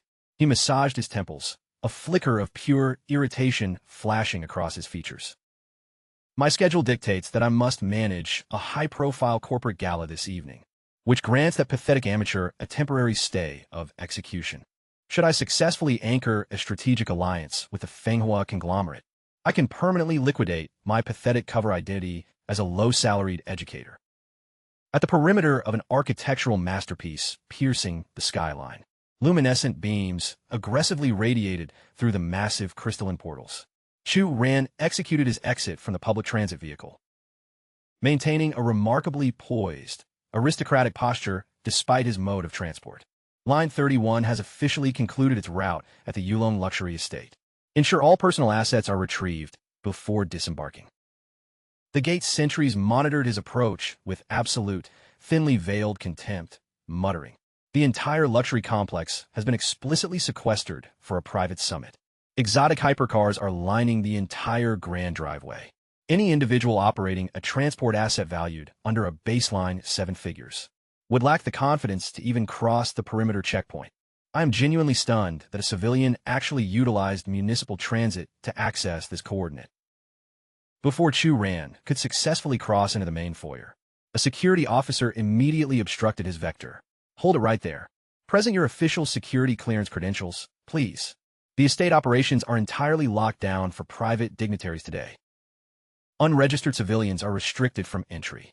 He offered a perfectly serene retort. Director Fan Diyun explicitly requested my attendance. The officer's expression shifted into deep skepticism as he systematically engaged his encrypted communications receiver. "We have an unverified civilian at the perimeter gate asserting." He abruptly froze mid-sentence, absorbing a specific, high-priority audio transmission. Instantly, the blood completely drained from the faces of both security personnel. Without a microsecond of delay, they executing a profound bow and cleared his path. "Please proceed directly into the main complex, honored sir." The exact millisecond Chu Ran breached the structural threshold of the grand lobby. A familiar voice resonated across the marble. It was Tanyu. Her eyes lit up with unadulterated delight upon confirming his physical arrival. "Instu, you actually honored the engagement. I was genuinely beginning to harbor anxieties that you intended to abandon me tonight." Chu Ran offered a subtle smirk. "I never make a habit of abandoning a lady." She leaned in close, dropping her voice to deliver a hushed warning. "I caught sight of Chen Junyao earlier in the main hall. You need to be extremely vigilant right now." Out of nowhere, Su Rong aggressively intercepted their dialogue. "Tanyu, since when do you associate with absolute bottom feeders like this? Rumor has it that you two are running a scandalous little operation at the academy. Are you seriously not terrified of what brother he will do to his limbs once he uncovers the truth?" Tanyu's expression instantly twisted with immense rage. "Su Rong, this situation does not concern your department at all. The composition of my social circle is strictly my own private business." Su Rong advanced directly into Chu Ran's personal space, prodding him firmly in the chest with his index finger, his vocal delivery heavily saturated with unadulterated hubris. "Listen up, kid. Let me afford you a critical piece of operational advice. Sever all contact with Tanyu immediately. Unless you have a personal preference for fractured limbs. Evacuate the sector this instant. Chu Ran delivered his counter with absolute serenity, prompting the aggressive executive to grind his teeth in pure malice. It appears that I function as a highly lucrative target, regardless of my geographical coordinates. There is perpetually a rabid stray attempting to secure a piece of me. Completely consumed by fury, Su Rong barked out. Just maintain that precise attitude. The microsecond you cross the outer perimeter of this gala, your life expectancy drops to 0. Nearby, another individual was meticulously tracking the interaction from a brief distance. It was the exact degenerate responsible for orchestrating his termination from the enterprise. Chun Tuanhao directed a freezing, razor-sharp gaze toward the target's position. You are genuinely lowering your standards to feud with a common street peasant. Such behavior is entirely beneath the structural dignity of the Chun dynasty. Tuanbu stammered out a response, thoroughly paralyzed by panic. Barely possessing the vocal capacity to utter the word, brother, the high society woman accompanying him refused to de-escalate her hostile insults. Regarding Chu Ran's entire reality, his absolute net worth fails to match the baseline valuation of a single luxury earring in my collection. I'm entirely baffled as to why Tuanbu disregards the second young master's influence. Simply to latch onto a nobody like that. In all likelihood, he only bypassed the external security detail of this summit, because Tuanbu manually processed his guest registration. An individual completely devoid of real capital is nothing but a permanent liability. Suddenly, an authoritative, booming declaration startled the entire assembly. It was Maknae, the high-profile, first-tier heir commanding the Mac Syndicate. Maknae advanced into the central floor space, radiating a massive, crushing presence. The psychological warfare was officially about to commence. That bankrupt amateur, desperately pursuing Tan Yu, was completely out of options. The Mac dynasty maintains absolute monolithic dominance over the entire textile sector. Within Jujiang City, they represent an elite echelon that a baseline academic mentor cannot possibly survive crossing.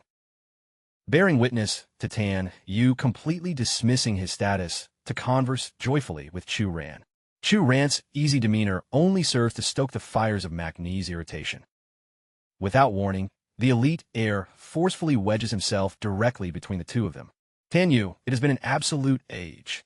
Your presence here this evening is a stunning surprise. Had my team intercepted that intelligence, I would have prioritized a much earlier arrival.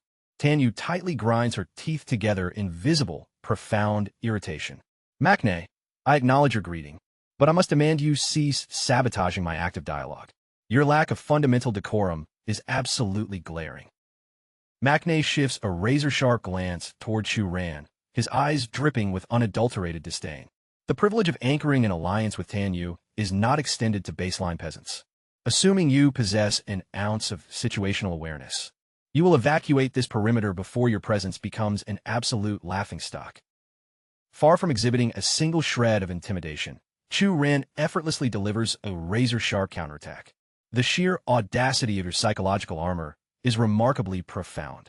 Did your auditory senses fail to process Tan Yu explicitly shutting you down? Yet, here you remain, pointlessly exhausting your vocal cords like a desperate amateur.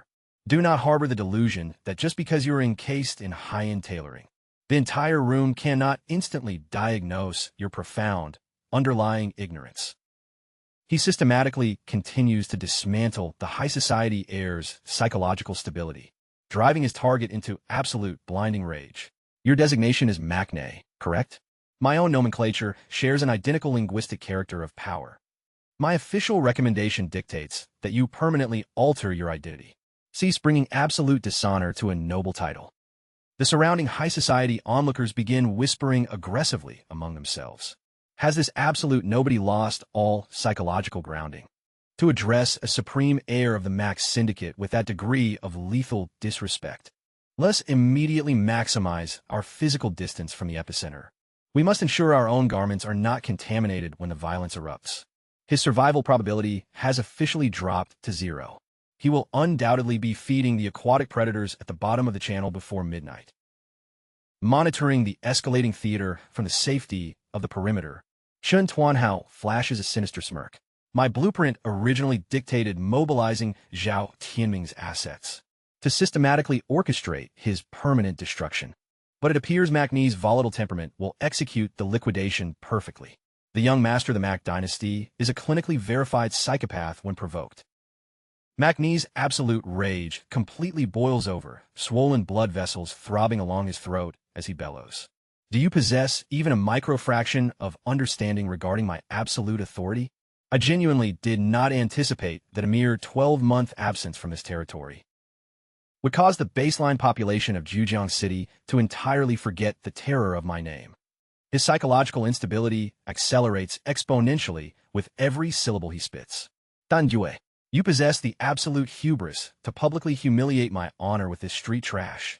Do you genuinely believe that by tomorrow morning, your entire ancestral lineage won't be groveling in the dirt at my feet, begging my counsel to authorize our marital contract? Dan Yi frantically clamps a hand over her lips, her expression frozen in pure terror, her physical frame vibrating with unadulterated panic. He commands the absolute leverage to execute that threat, and her family's boardroom has been aggressively engineering this arranged alliance regardless. Chu Ran shifts his weight with lethal, lightning velocity, completely shielding her form. What pathetic nonsense are you aggressively barking into the wind? Don't you realize I have an absolute phobia of rabid stray dogs? The air sneers. You actually possess the audacity to label me a dog? The younger generation in this city truly has a habit of running their mouths, don't they? Chu Ran dismissively waves his hand to cut him off. Everyone in attendance is fully aware that MacNe's institutional leverage is astronomical. Even the primary event coordinators are completely briefed on the escalating hostility, yet they lack the courage to intervene and restore order. The surrounding high society onlookers simply observe the spectacle with freezing detachment. This functions strictly as an elite power-broking gala. After all, who would risk their entire corporate future by crossing a titan of that caliber? Suddenly, a flash of his own historical timeline resurfaces in his consciousness. The memory of his entire ancestral line being systematically degraded by high society, left completely isolated without a single ally during their darkest hours, only to return with hollow flattery once his liquid capital was restored. That entire lineage consists of absolute parasitic garbage. The cyclical decay continues from father to son. Just drop dead, you pathetic collective of hollow, useless nonentities. Positioned right beside him, Tan Yu offers a deeply anxious, frantic apology. Instructor, I am profoundly sorry. I never should have coordinated your attendance this evening. Let us evacuate the premises immediately.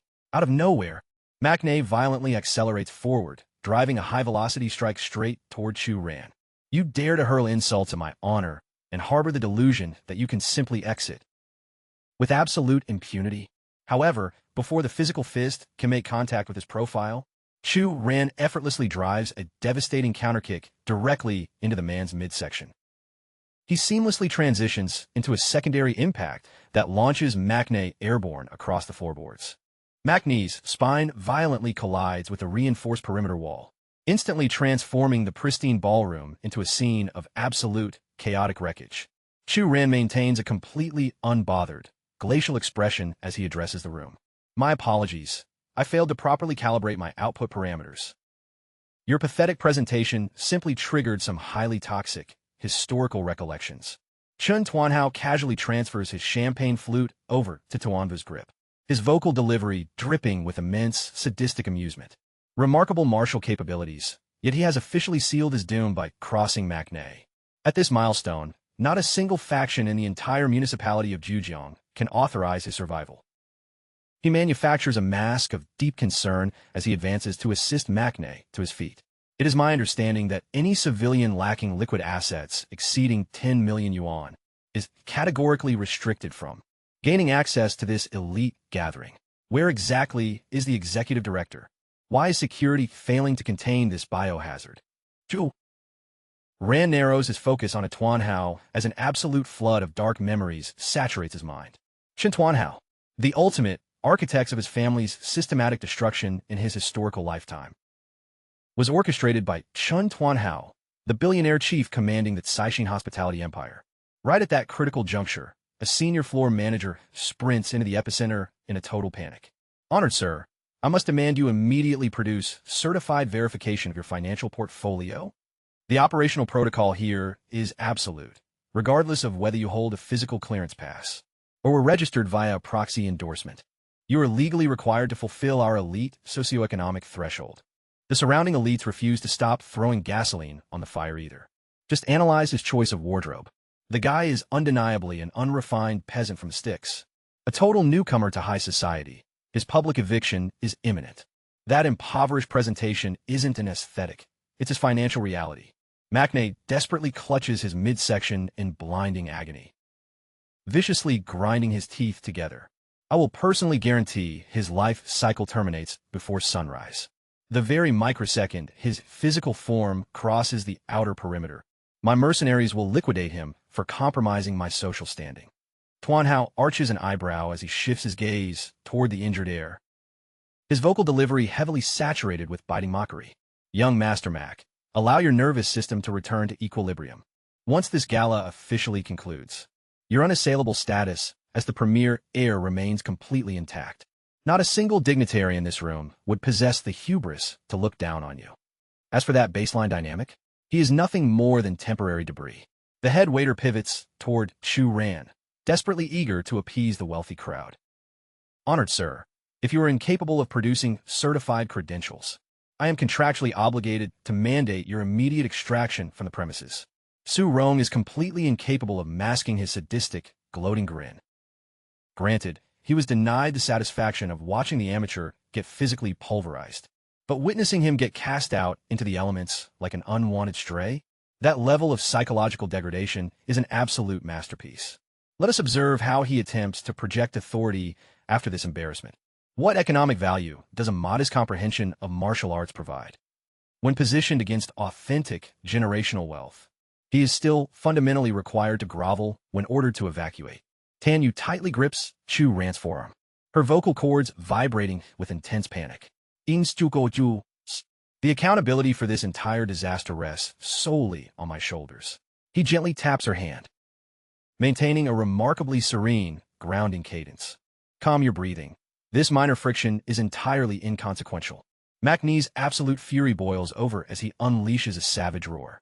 If your portfolio lacks validation, then drag your pathetic frame out of my sight. You are a complete anomaly in this establishment.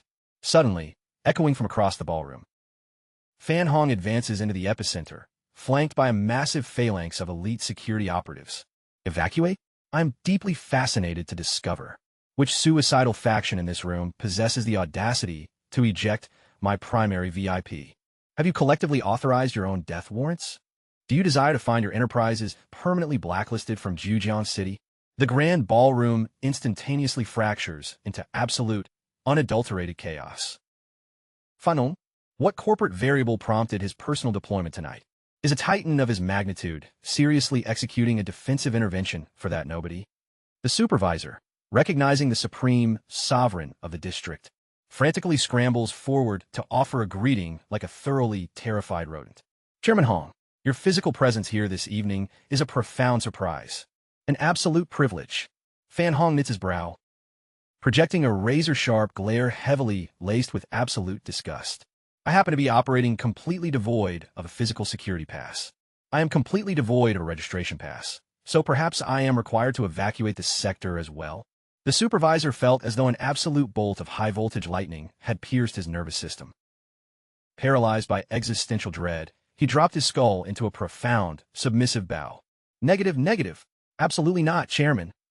Given your supreme institutional leverage, your clearance covers the entirety of this geographic region. The protocol of a physical clearance ticket is completely irrelevant to your caliber. Fan Hong extended an unyielding finger directly toward Chu Ran's position. Then synthesize this scenario for me immediately. Instructor Chu operates explicitly under my elite, sovereign sponsorship. What logical premise justified your attempt to execute his public eviction? Completely bypassing the physically vibrating supervisor, Fan Hong closed the distance to Chu Ran, rapidly outlining the administrative oversight. I possessed zero historical data indicating your deployment to this coordinate tonight. Had my central network flagged it, I would have personally coordinated our transport logistics together.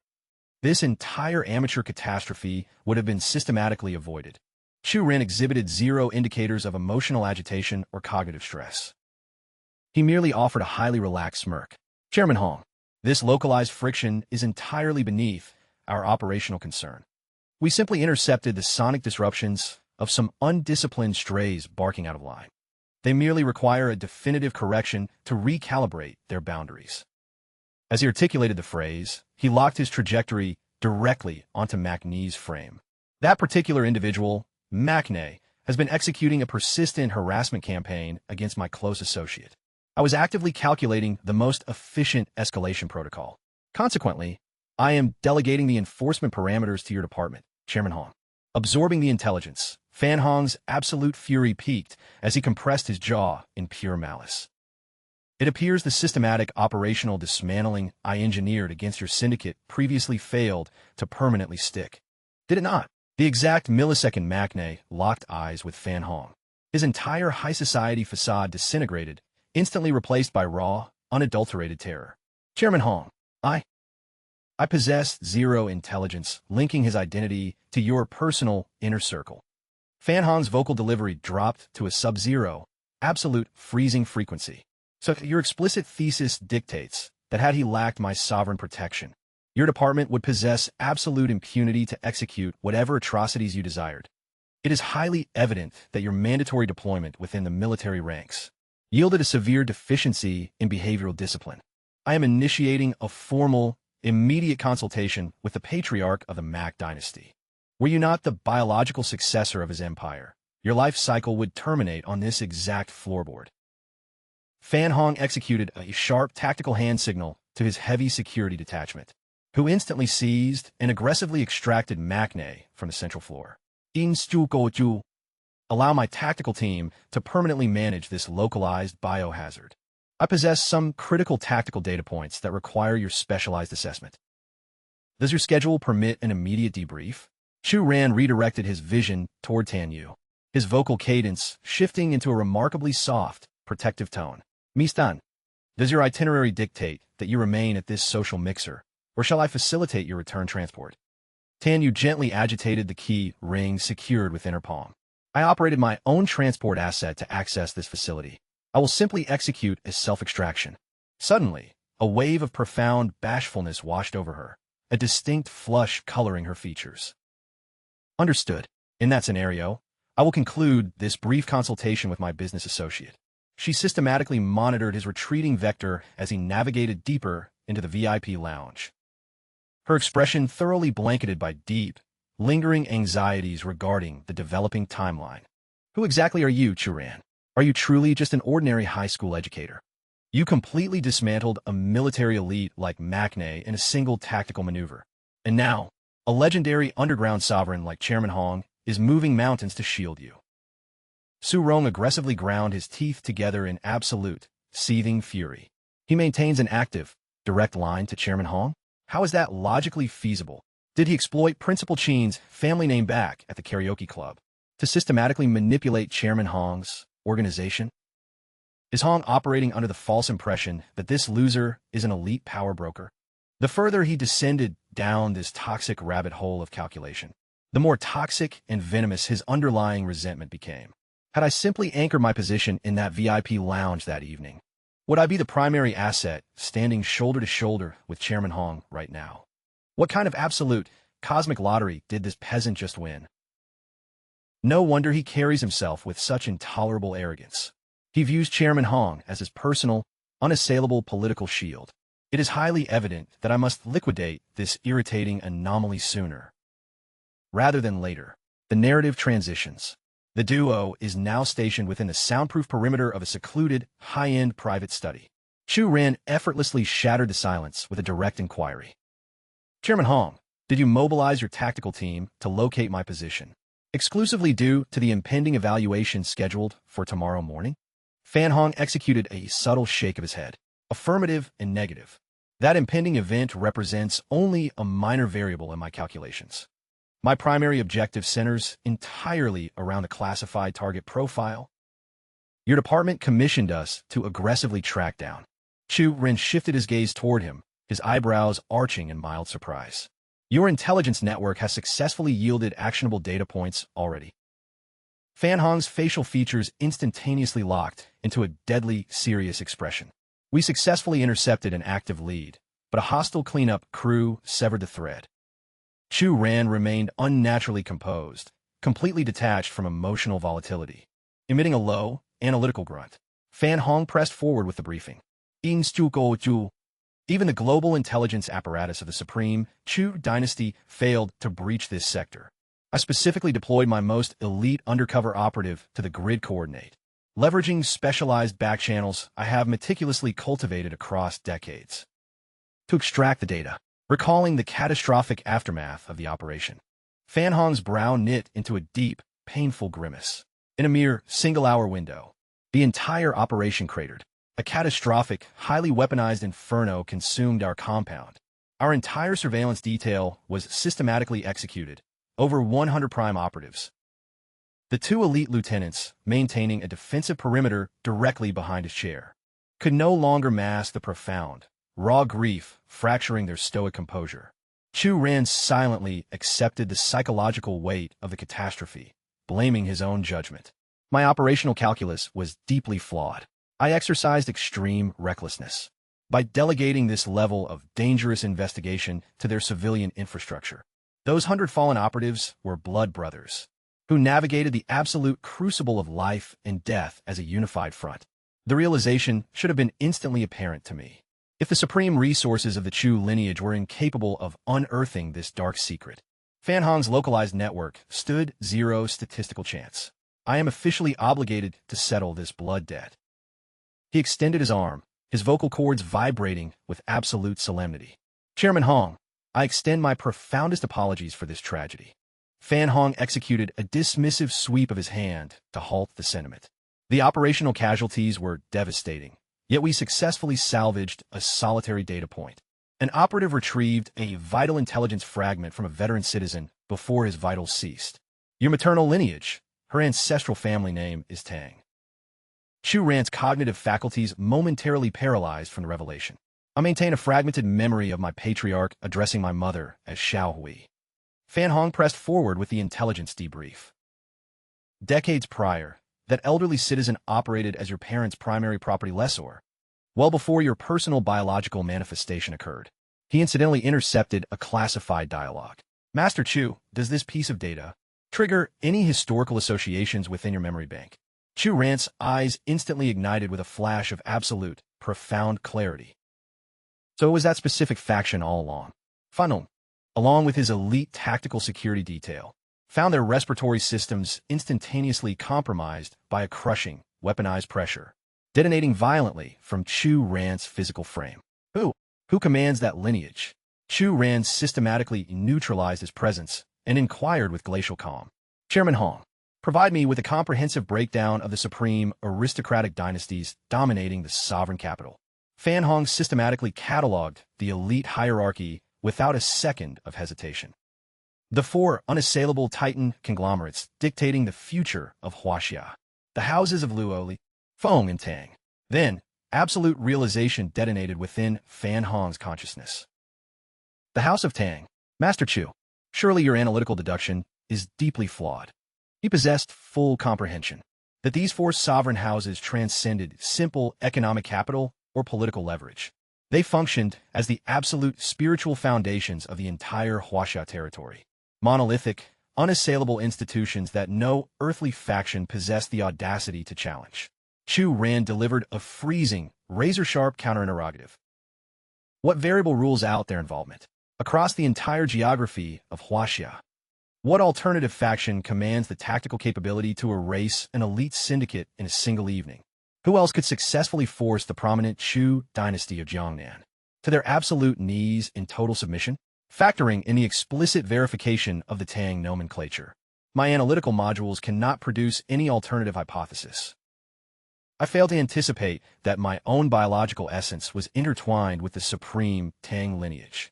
Fan Hong paralyzed in his tracks, the blood within his circulatory system turning completely ice-cold.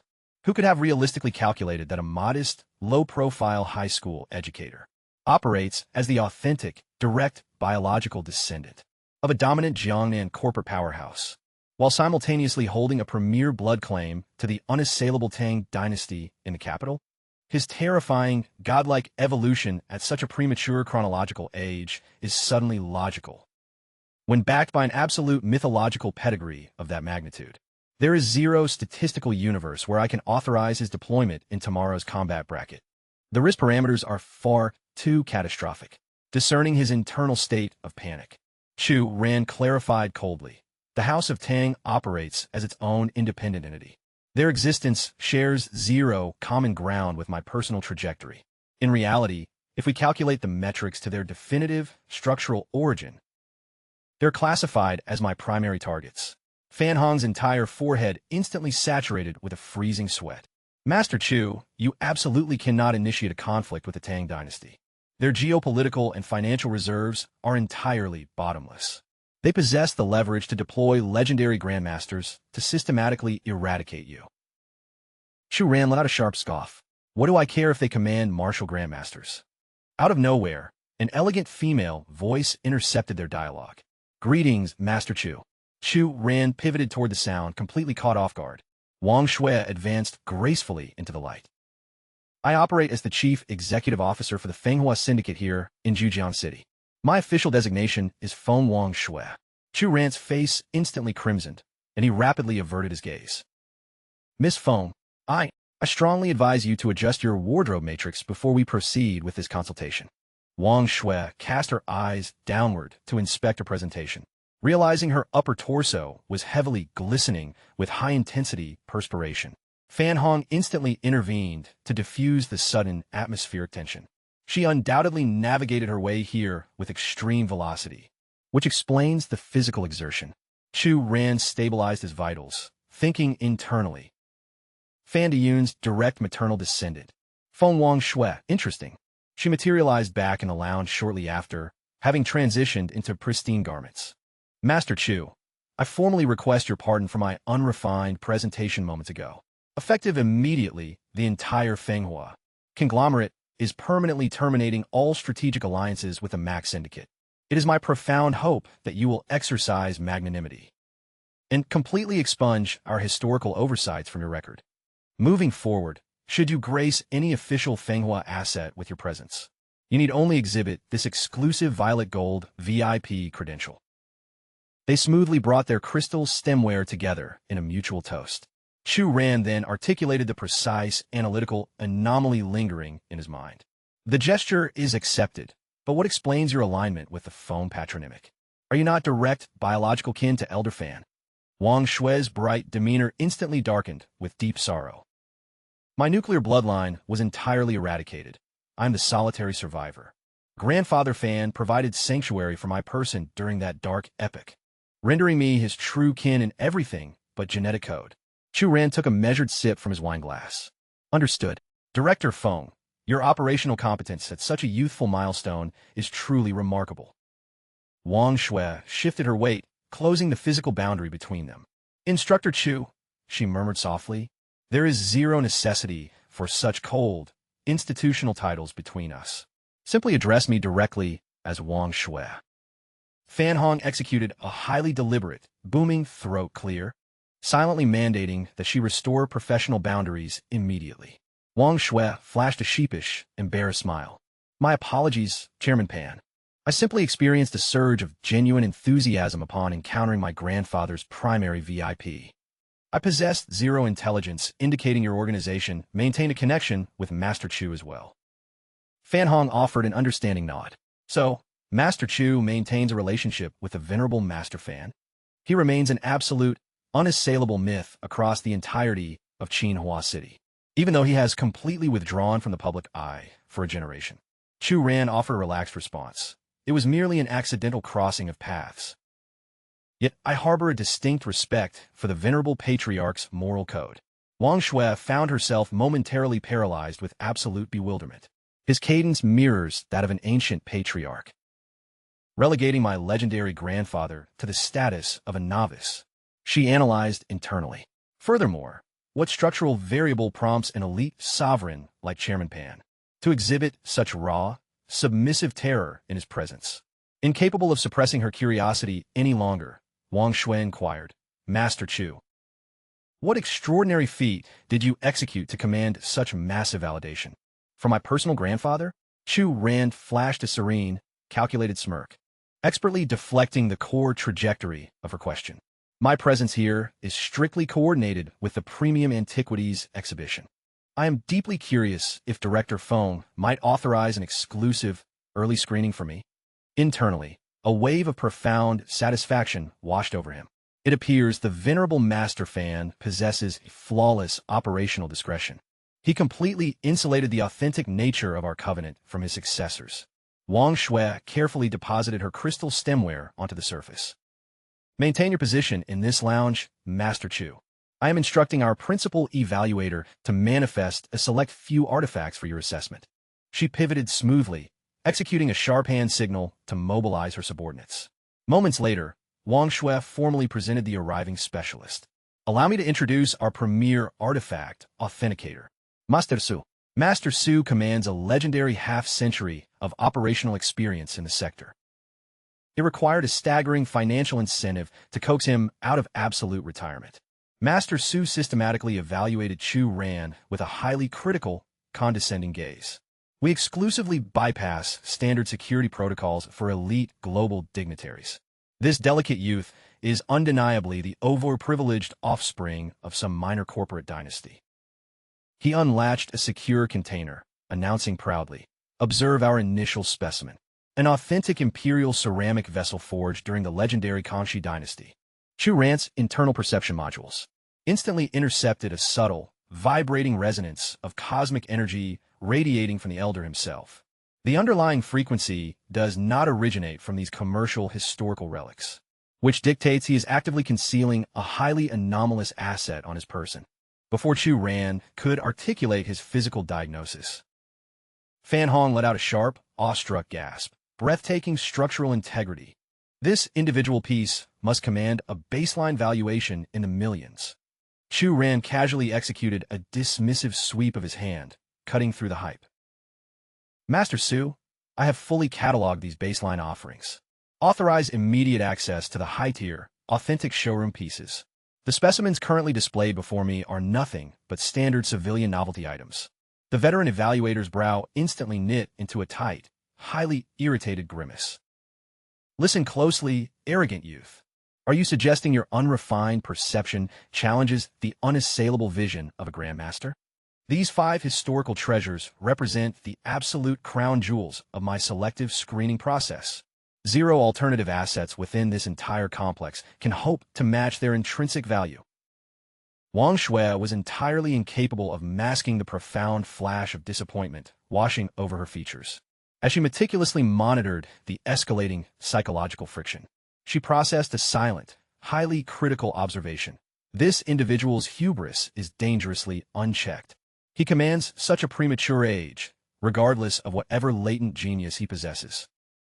There is simply 0 statistical probability that his diagnostic vision surpasses Master Su's expertise. Chu Ran modulated his vocal delivery, striking a perfectly poised yet unyielding tone. Master Su, I harbor absolutely 0 intent to undermine your professional standing.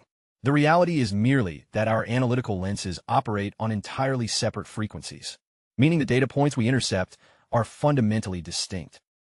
Master Su aggressively extended a trembling finger toward the historical display, his voice echoing sharply across the vast perimeter of the exhibition pavilion. These individual pieces represent the absolute pinnacle of fiscal value in this facility.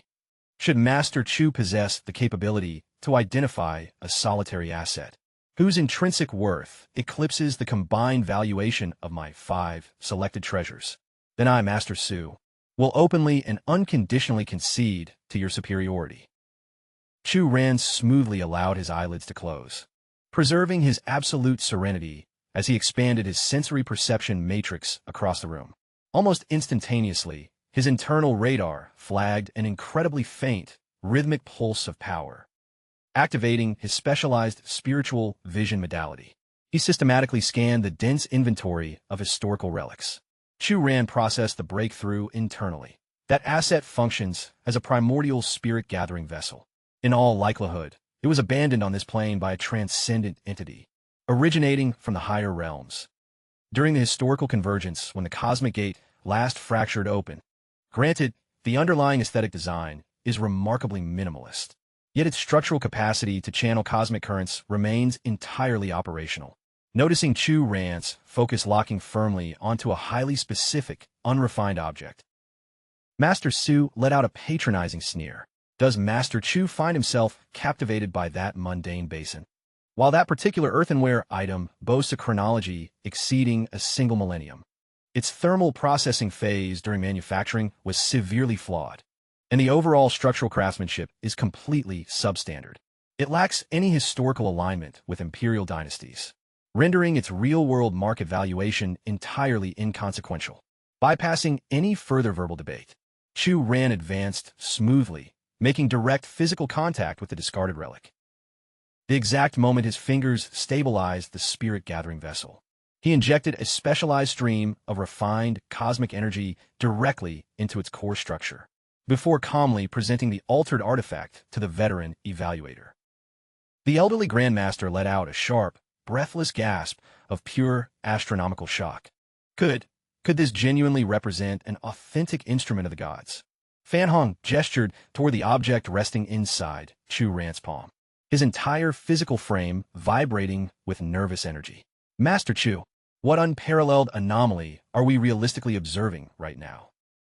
Chu Ran cast a casual look down at the item and offered a thoroughly unbothered reply. It represents nothing of monumental significance. Should I execute a minor structural recalibration, maintaining it within your immediate proximity will systematically optimize your cellular longevity, while engineering an absolute barrier against all biological pathologies. That summarizes its utility. The entire assembly instantaneously paralyzed. Their cognitive processes experienced a massive system shock.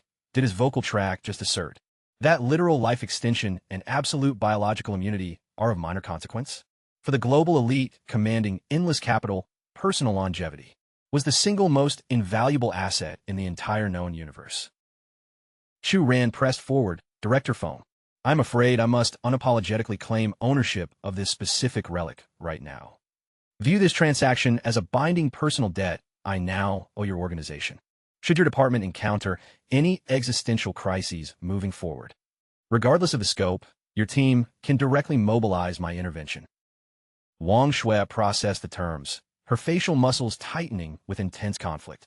An authentic Dharma instrument that is a legitimate relic of divine power. Yet he intends to secure it in exchange for a basic verbal promise. Her senior assistant urgently leaned in, whispering, Chief Executive Phone. Authorizing this is out of the question. The sheer operational value of this asset is astronomical enough to trigger a regional corporate war. Let's simply settle the transaction by issuing him a premium appraisal fee instead. Chu Ran smoothly cut through their private consultation, his tone unyielding. To be entirely transparent, though this mystical instrument holds undeniable value, I am the solitary individual on this planet capable of executing its restoration protocol, left in its current state devoid of recalibration. It amounts to nothing more than a standard, decorative historical anomaly. Wang Shui rapidly retrieved her secure communication device. The implications of this scenario are far too monumental. I am required to consult with my grandfather for an executive decision first. Meanwhile, beneath a sprawling, starlit celestial canopy, a warm, amber luminescence radiated brightly from the windows of a private estate located within Qinhua City. Fan Diyun was deeply immersed in his spiritual meditation cycles when his device vibrated. He slowly parted his eyelids, staring in mild surprise at the blinking interface resting on the mahogany desk. Discerning the incoming caller ID belonged to his premier successor, Diyun immediately answered the encrypted line. Greetings. Report your status. As her detailed voice track filled his receiver, his pupils violently dilated. What did you say? Articulate those precise details once more, deliberately. As Wang Shui synthesized the chronology, a sudden, freezing perspiration materialized across the patriarch's forehead. Wang Shui, commit my directive to your memory, this exact microsecond. Transfer the unconditional ownership of that relic to Master Chu. Without a single moment of delay, she found herself entirely bewildered by the command. Grandfather, the baseline valuation of this asset is practically beyond calculation. What extraordinary tactical capability does this individual realistically wield? To justify such an unprecedented level of corporate concession, Diyun paced rapidly toward the glass overlook, delivering his breakdown with intense urgency. He explicitly stated he now answers to a personal obligation toward our lineage. That solitary covenant holds vastly more utility than any inanimate weapon ever forged. Deployed at the critical, catastrophic nexus, that singular alliance possesses the specific weight to preserve our entire dynasty from total erasure. Wang Shui wavered internally, yet the patriarch forcefully pressed his point home. Analyze this basic paradigm: a high-tier firearm versus a legendary elite marksman. Faced with a lethal ultimatum, which asset would your tactical mind prioritize?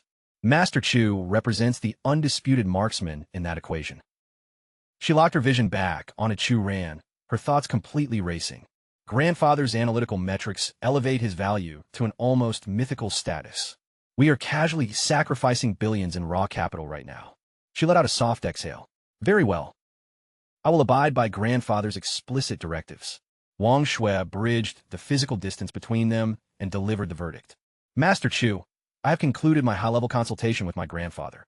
Effective immediately, absolute ownership of this relic is transferred to you. Chu Ran exhibited a subtle, knowing smirk.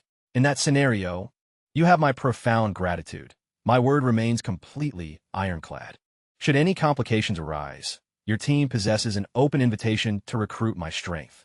The following morning, beneath a pristine, cloudless azure sky, Chu Ran assumed a meditative stance beneath a tree, anchoring his focus on the artifact. The ancient vessel began emitting an ethereal, emerald-green luminescence. Monitoring the fluid movement of the mystical current, a smile touched his lips. The energy absorption rate is exceptionally remarkable. I am currently on the absolute precipice of advancing into the Elite Tier 3 Martial Master Domain. Evaluation of the specific forging technique suggests this particular instrument traces back to the legendary Myriad Treasures Order. Analyzing their traditional engineering blueprints, there should be a dormant incantation woven directly into the core matrix. Let us execute a diagnostic test. Chu Ran immediately flooded the artifact's channels with his own internal power reserves. The hidden energy harvesting matrix instantaneously flared to life. And a blinding, volatile torrent of incinerating heat detonated from the center. Ethereal void fire, quite impressive. This concentrated thermal energy possesses the raw output to vaporize a target in a microsecond. It functions definitively as a high-grade combat class weapon. It appears I have managed to secure a fascinating tactical asset without spending a single dime. Granted, it ranks as common debris when measured against the standards of the celestial heavens. Yet its destructive threshold is vastly superior to anything these earthbound civilians can survive. A short duration later, as he initiated his extraction from the sector, he intercepted the physical silhouette of Hu Lai, triggering immediate cognitive confusion. We are currently navigating the weekend. What variable prompted his deployment to the academy? He closed the distance smoothly, delivering a light tap to the student's shoulder blade. Hey kid, it's the weekend. What logical reason explains your absence from your private residence? Since when did your psychological profile prioritize academic excellence to this extreme? The sudden physical contact caused the youth to violently convulse in surprise. Hu Lai's complexion instantaneously drained of all color due to pure shock, and he rapidly created physical distance from the source. You genuinely almost triggered a cardiac arrest. I merely executed a return vector to retrieve some personal assets abandoned here on Friday afternoon. Chu Ran reoriented his visual trajectory to align with the exact coordinates Hu Lai was tracking. Instantly, the striking, elegant profile of Luo Luoyulu, perfectly illuminated by the descending solar beams, locked firmly into his line of sight. The enamored youth articulated his thoughts, his expression entirely hijacked by infatuation. I am entirely convinced that my heart has been permanently captured. Chu Ran casually locked his forearms together as the adolescent shifted his posture away. Adopting a highly theatrical, romantic persona exclusively over a beautiful exterior, I am utterly powerless against her allure. But almost instantaneously, Chu Ran countered with a highly amused, mocking smirk. That sentiment is noted. However, initiating a romantic entanglement at this premature phase of life. means I'm contractually obligated to flag this behavior to your guardians. This warning instantly sent Hu Lai descending into a state of absolute panic. Chu Ran casually waved his hand over his shoulder as he initiated his departure. Very well, feel free to thoroughly enjoy the scenic view at your leisure. I have critical tactical engagements requiring my immediate attention. Man, the unburdened freedom of youth is truly a luxury. The bewildered student shouted across the courtyard, completely lost. Instructor, what exact destination are you navigating toward? Chu Ran cast a brief glance over his shoulder, a highly self-assured, knowing grin manifesting on his lips. To a battlefield, he reflected silently within his own consciousness. The early years of existence are indeed a magnificent era. There was a historical epoch where I systematically executed 10,000 immortal entities, exclusively to preserve the reality of a single soul. A short duration later, Chu Ran disembarked from a commercial taxicab right at the base of the towering Hanyuan Grand Plaza. Discerning his physical approach toward the perimeter, Fan Hong immediately stepped forward to facilitate the necessary protocols. Master Chu, allow me to present Master Wei's primary mentor, the Venerable Master Luo Changfeng. And Master Luo, this is Chu Ran. Our entire organization addresses him with the utmost respect as Master Chu. Luo Changfeng extended his palm, offering a highly diplomatic, courteous smile.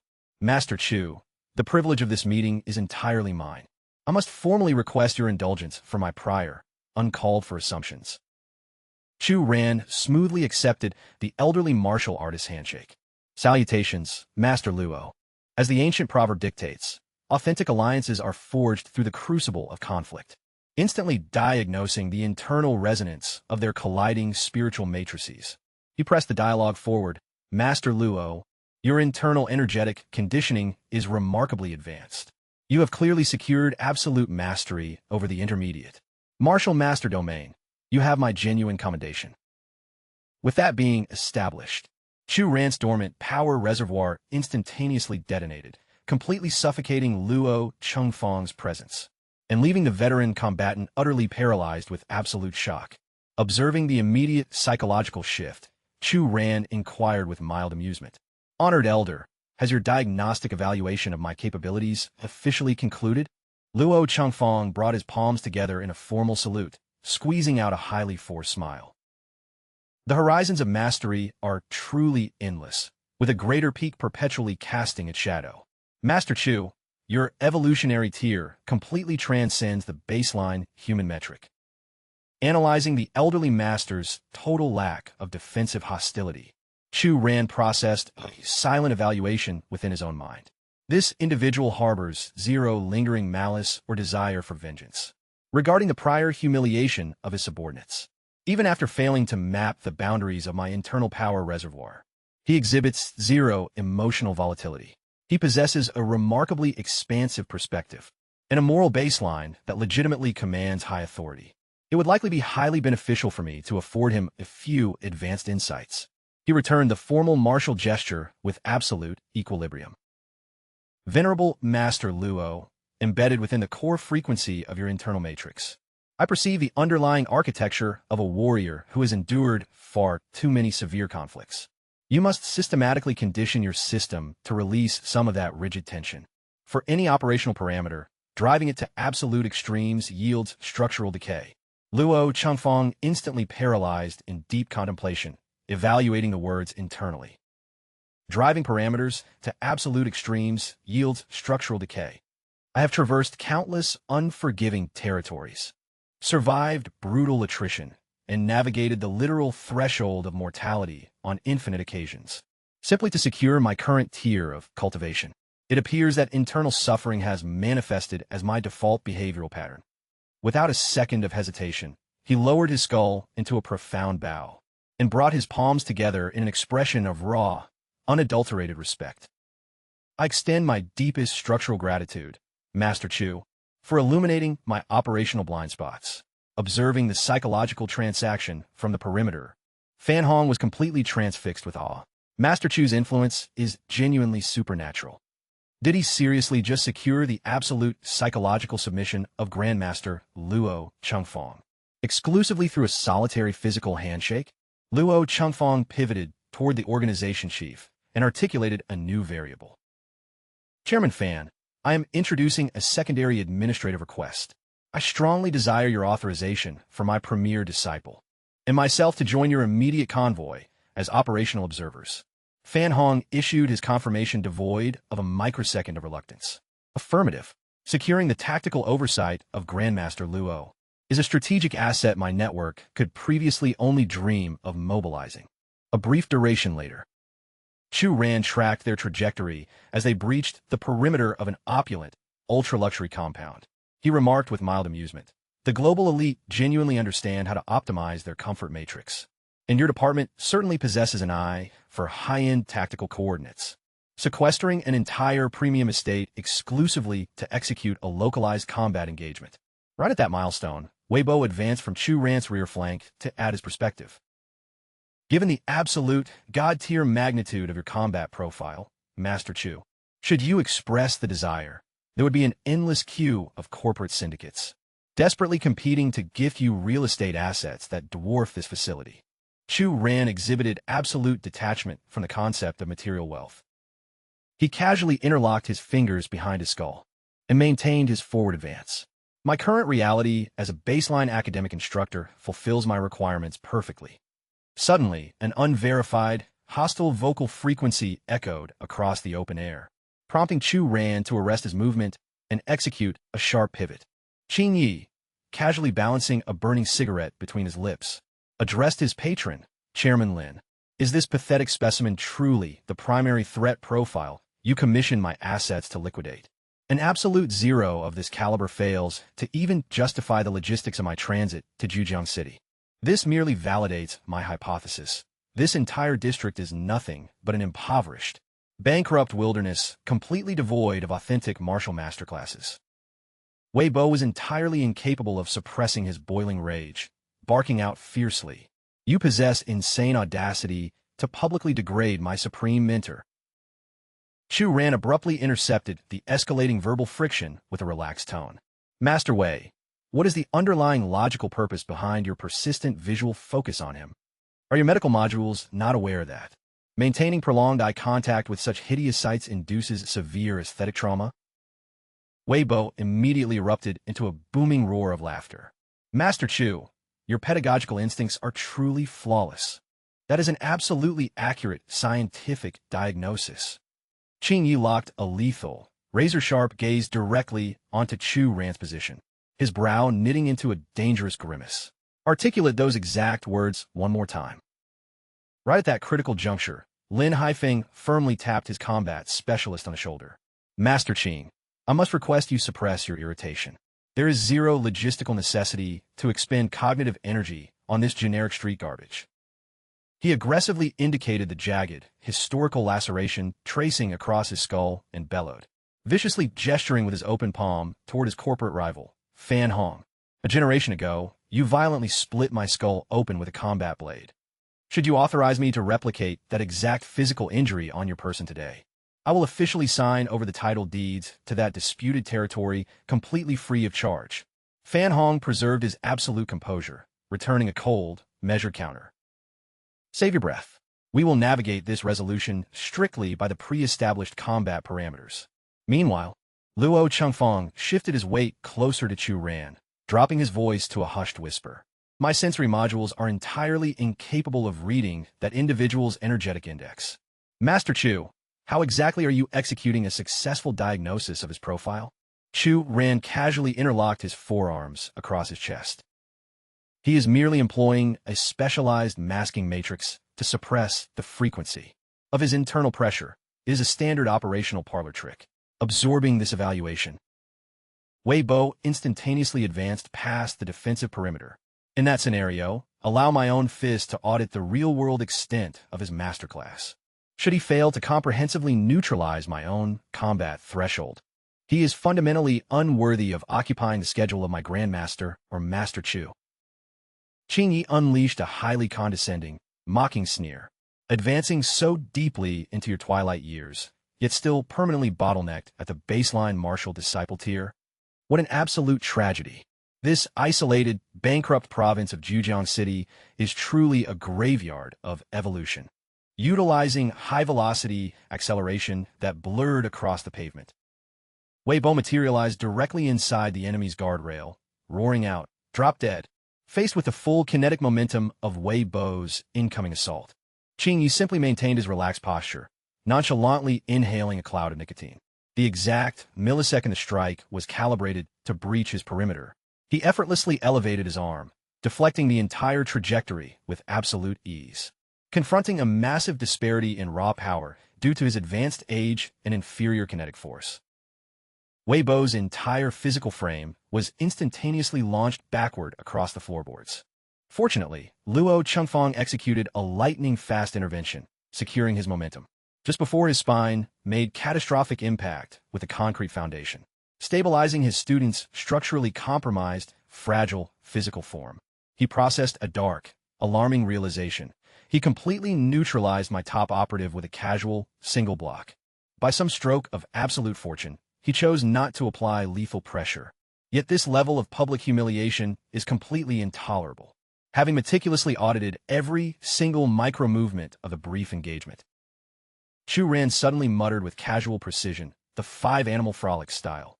This precise systemic diagnosis completely bypassed Qing Ye's expectations, catching him off guard.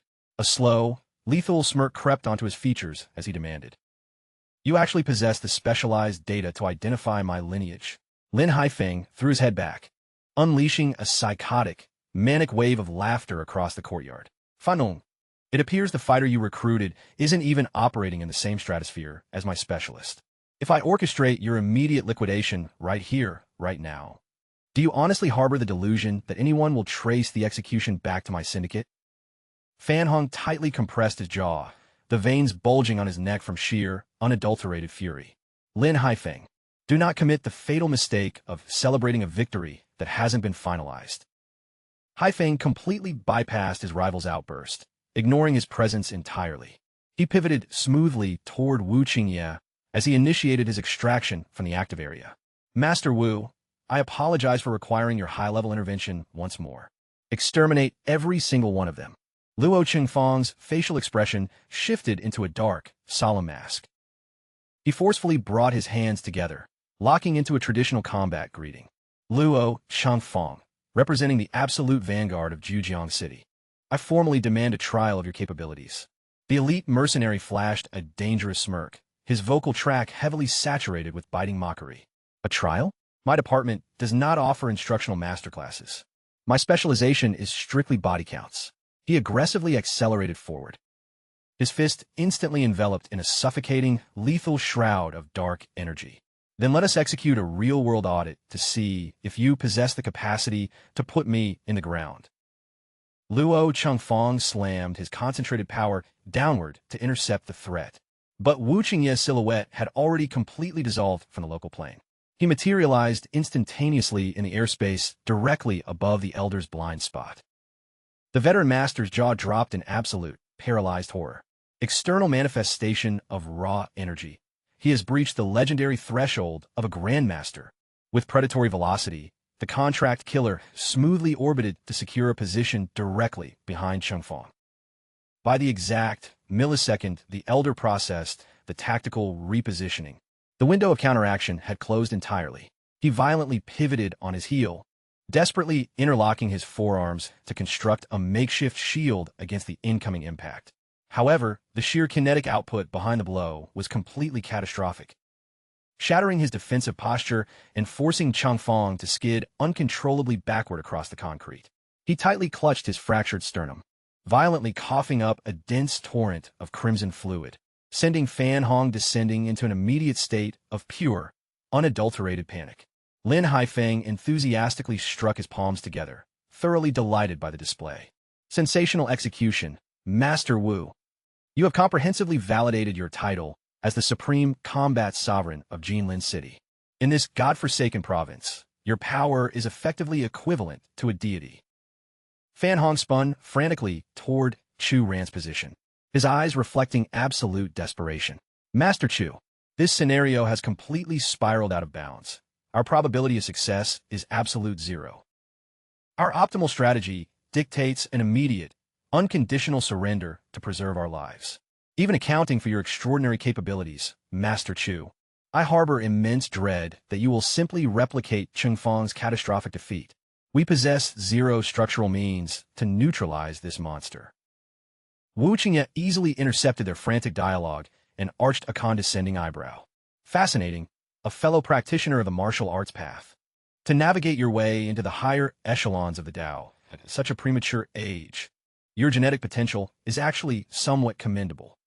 Should you authorize an ironclad contract to serve under my absolute command moving forward, I will graciously grant an immediate stay of execution for your person today. Chu Ren issued his response with glacial calm, devoid of a single microsecond of hesitation. Across this entire mortal plane, not a single soul possesses the authorization to guide my path.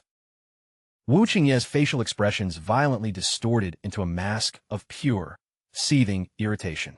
An uninitiated novice always fancies himself bulletproof against an apex predator. Yet the natural order dictates he inevitably becomes sustenance. Chu Ren refused to waste an iota of breath engaging in pointless verbal sparring. He tightly compressed his knuckles, flooding his internal pathways with raw spiritual energy. Then extended 2 fingers, discharging a blinding arc of raw, weaponized lightning, directly toward the assassin. Let us witness the extent of your durability. Thick, high-pressure veins violently surfaced across Wu Qingye's eyeballs. But an instantaneous, explosive shockwave completely hijacked his nervous system, blasting his physical frame through the air. Observing the immediate neutralization, Lin Haifeng let out a completely horrified, high-pitched shriek. Grandmaster Wu. Chu Ren casually redirected his focus toward Fan Hong's position. Chairman Fan, do we terminate his life cycle or preserve him for interrogation? The final directive is yours to command. On the opposite side of the courtyard, a steady stream of crimson fluid continuously leaked onto the concrete slabs, as Wu Qingye desperately fought the structural failure of his body to articulate a warning. You harbor the delusion that you can liquidate me? Obliterate this data from your mind. My deployment operates explicitly under the global banner of Jinlin's Tianfeng International Conglomerate. He violently sprayed another wave of blood, shrieking with absolute, frantic desperation. Should you terminate my existence, Tianfeng International will systematically erase your entire operation. With the pressure of a solitary thumb, your ancestral line, the entire infrastructure of the Hongyuan Group, every single ally will be executed. Fan Hong's entire cognitive process instantly locked up. Tianfeng International. He evaluated internally with absolute dread. Tianfeng International reigns as the undisputed apex titan dominating Jinlin City. Even if we forged an absolute alliance comprising 50% of Zhujiang's corporate networks, our collective resources wouldn't survive the initial phase of an economic war. Absorbing the weight of the defensive threat profile, Chu Ren initiated a slow, highly deliberate advance toward the broken mercenary. He glared down at him, his gaze projecting a terrifying, sub-zero aura. You confirm an active corporate alignment with Tianfeng International? Magnificent.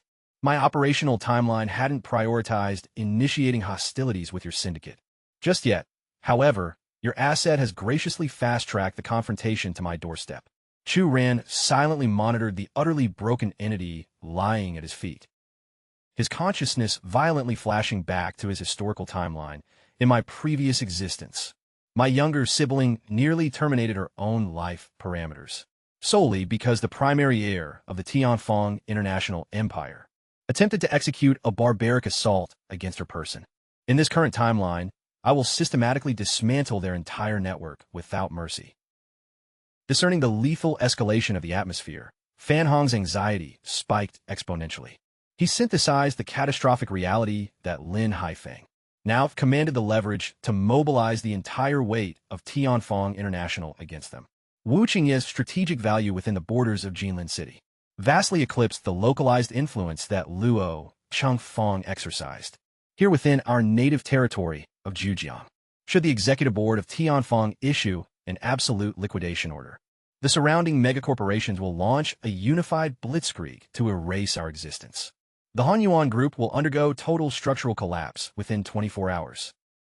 Fan Hong frantically sprinted forward, shouting, Master Chu, restrain your hand. You cannot terminate his life cycle. His institutional alignment makes him completely untouchable. Wu Qingye aggressively interrupted, attempting to salvage his leverage. Authorize our immediate extraction, and we can resolve this strategic conflict through peaceful channels. However, should my vitals fail on these premises today, your entire faction is completely liquidated. Lin Haifeng abruptly intervened, changing his strategy. In reality, there is zero foundational bad blood between our respective departments. Is there? Whatever financial compensation Fan Hong is extending to secure your services, my corporate network will instantly duplicate it. I can even facilitate your relocation to Jinlin City, anchoring your operations within an unrefined wilderness. Like Zhujiang is a massive squandering of your high-tier potential. Fan Hong let out a fierce roar. Lin Haifeng, you absolute snake. You possess the unadulterated audacity to attempt to buy out my primary asset right before my eyes. He remains completely oblivious to the reality that Chu Ran operates as the supreme, premier heir to the legendary Chu dynasty. Superficial monetary incentives hold zero statistical probability of compromising his loyalty. Chu Ran articulated his verdict with absolute, freezing calm. Had your profile lacked an active alignment with the Tianfang International Syndicate, I might have factored a stay of execution into my calculus. He locked a sub-zero, predatory gaze directly onto Wu Qingye's trembling frame. What a profound tragedy. Your fatal miscalculation was operating as their personal hound, confronting the invisible. Suffocating gravitational force radiating violently from Chu Ran's physical presence. The contract killer abandoned all tactical composure and fled the sector in absolute panic. Evacuate immediately. He is actively deploying lethal force. Lin Haifeng stood entirely paralyzed, his cognitive faculties short-circuiting for a brief moment, before frantically scrambling behind his retreating specialist, screaming, "Grandmaster Wu, do not abandon me to this monster." Chu Ran instantaneously generated a massive, high-voltage kinetic arc within his palm, tracking Wu Qingji's exact escape victor. You harbor the delusion that tactical retreat is an option. This provides the absolute perfect environmental metric to audit the operational limits of this new asset. Meanwhile, the retreating hitman processed a smug, arrogant calculation within his own mind. My specialized ethereal pacing methodology grants me the capability to traverse aquatic surfaces unhindered. I reject any hypothesis that allows him to close the physical distance to my location. The precise millisecond that thought materialized within his consciousness. His entire kinetic matrix violently locked up in mid-stride, and Wu Qingye was instantaneously consumed by an absolute, weaponized inferno of blinding heat. His agonized, blood-curdling shriek echoed across the immediate perimeter, before dissipating into absolute, microscopic nothingness. Fan Hong was completely incapable of masking the staggering off-fracturing his composure. Evaluating the data points internally, that functions definitively as a legendary Dharma artifact, an authentic instrument of cosmic power.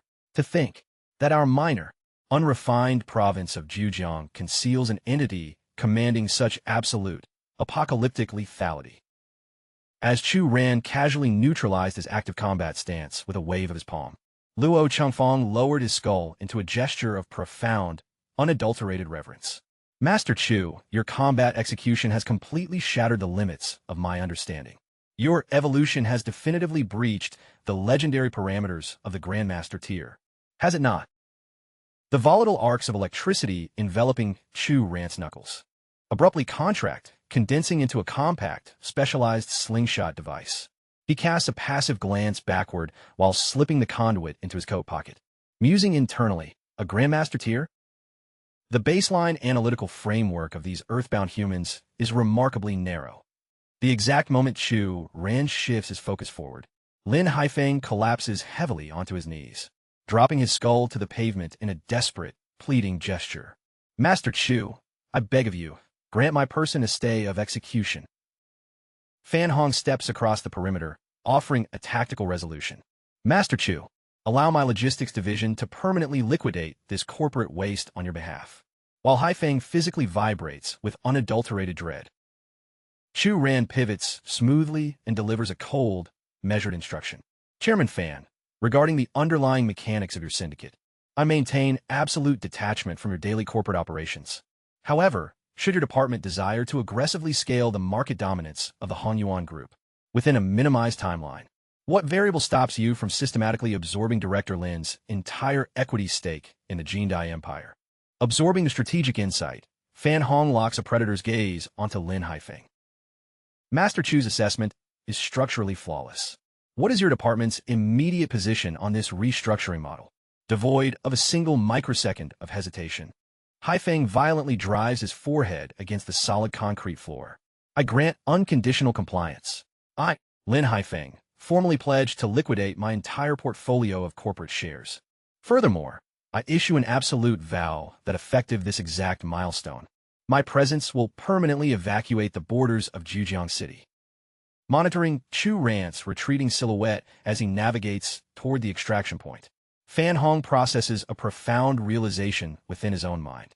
This represents authentic, unassailable sovereignty. With a solitary verbal directive, he systematically forced a multi-million-dollar corporate empire to completely change leadership. I extend my deepest gratitude to fortune that I solidified an alliance with Master Chu in time. Otherwise, the target executing a frantic, humiliated evacuation from this territory would undeniably be myself. The narrative jumps to the following morning. Chu Ran is stationed at his administrative desk per standard protocol, when his secure communication device suddenly flashes with an incoming transmission. The interface registers a high-priority call originating from his younger sibling. He establishes the connection instantaneously. I'm on the line. Report your status. Her frantic, trembling voice echoes through the receiver. Brother, it concerns our patriarch. A catastrophic incident compromised his corporate headquarters, and during his transit back to the residence, he was aggressively assaulted. Chu Ran violently thrust himself out of his seat with such immense force that the concrete foundation directly beneath his boots fractures into a web of cracks. Maintain your position at the residence and optimize Dad's medical stabilization. I am coordinating an immediate intercept vector to your location right now. His physical features morph into a terrifying, apocalyptic mask of rage as he storms across the pavilion, sending a wave of raw psychological terror through the surrounding academic staff. Chu Ran reflects deeply, analyzing the parameters of my historical timeline. This exact coordinate represents the precise milestone where our patriarch was systematically coerced into an involuntary resignation. But in this current reality, every single one of you conspirators had better brace yourselves. Moments later, arriving at the familiar perimeter of his ancestral residence, he violently breaches the threshold of the entryway. Father, assess your physical status. Are you functional? Xianghua lifts his gaze, completely caught off guard. Little Ran, what variable prompted your immediate arrival? He directs a brief look at his daughter and lets out a sigh. That young lady definitely initiated a distress broadcast to your device. The reality is entirely inconsequential, my boy. I merely sustained a minor physical altercation, nothing more profound. Xianghua projects a serene smile, carefully depositing a prepared platter onto the dining surface. Your timing is actually immaculate. Take a position and join us for sustenance. An immense duration has passed since you last experienced your patriarch's culinary preparations, has it not? Absorbing these words, Chu Ran tightly compresses his jaw muscles, forcefully suppressing an oncoming wave of intense weeping as he reflects internally. In my historical existence, my soul was abruptly severed from this terrestrial plane. Across a brutal millennium, I was entirely denied the presence of my lineage. My soul continuously yearned for this exact collective. Hijacked by pure psychological vulnerability, he abruptly drops his weight directly onto his knees, instantly shocking both his patriarch and his younger sibling. Little Ran, identify the core anomaly. What is troubling you? Xianghua inquires in confusion. Chu Ran compresses his knuckles, radiating absolute, unyielding resolve. Father, tracking forward from this exact microsecond, I'm assuming absolute responsibility for your security, and I swear I will locate our matriarch's coordinates, so our entire bloodline can achieve absolute structural restoration. Xianghua bridges the distance, gently delivering a reassuring tap to his shoulder blade. What absurd, nonsensical theories is this ridiculous child articulating? Our current operations are completely stabilized. Let go. Restore your vertical posture and consume your evening meal. Chu Ran tightly grinds his teeth together once more, his vocal delivery locking into a deadly, serious frequency. Father, render an absolute, transparent briefing. What specific event transpired at your headquarters? The patriarch forces a light, dismissive chuckle. It amounts to a minor corporate friction, my son. My private logistics are more than capable of managing the resolution independently. However, his sibling immediately intercepts the dialogue, shattering the facade. Brother, do not internalize his narrative. This is an existential crisis. Our father was systematically assaulted, strictly due to the active malice of your historical primary school associate. Zhang Hongyu. Chu Ran arrests his thought process, temporarily bewildered. What logical connection does my historical timeline share with his active profile? He rapidly interrogates his internal data archives. I successfully identify Zhang Hongyu. Our academic trajectories were locked in perpetual competition throughout our development. My performance parameters consistently maintain dominance over his metrics. Does his psychological profile genuinely harbor a toxic fixation against my person? After this massive chronological gap, before Chu Ran can articulate his query, his sister presses forward with the intelligence briefing. Zhang Hongyu's immediate kin demanded an executive placement within the financial division, a father's corporate network. However, the personnel allocation had already hit maximum capacity. Consequently, they engineered a fraudulent scheme to systematically compromise Dad's record, fabricating false evidence that implicated him in the embezzlement of corporate capital. She lets out an exasperated exhale. The timing was far too calculated. The precise ledger balance under our patriarch's executive supervision suddenly manifested a deficit of a few $100s. Despite the fiscal discrepancy being entirely minuscule, they weaponized the anomaly to terminate his contract and ruin his professional reputation. Chu Ran's internal fury breaches its boiling point. That accounts for the corporate sabotage, but what variable prompted the physical assault? Xianghua yields to the query, reluctantly admitting, the fault rests entirely on my shoulders. In a moment of sheer outrage, I publicly confronted Zhang Hongyu. Consequently, during my extraction protocol from the office perimeter yesterday evening, a group of hostiles ambushed my position. Little Ran, I am commanding you to refrain from initiating any retaliatory measures. Given my extensive professional background, securing an alternative executive placement will be effortless. Furthermore, Zhang Hongyu's biological patriarch occupies the supreme executive chair of the Regional Travel Logistics Syndicate. Our family lacks the leverage to wage war against individuals of that echelon.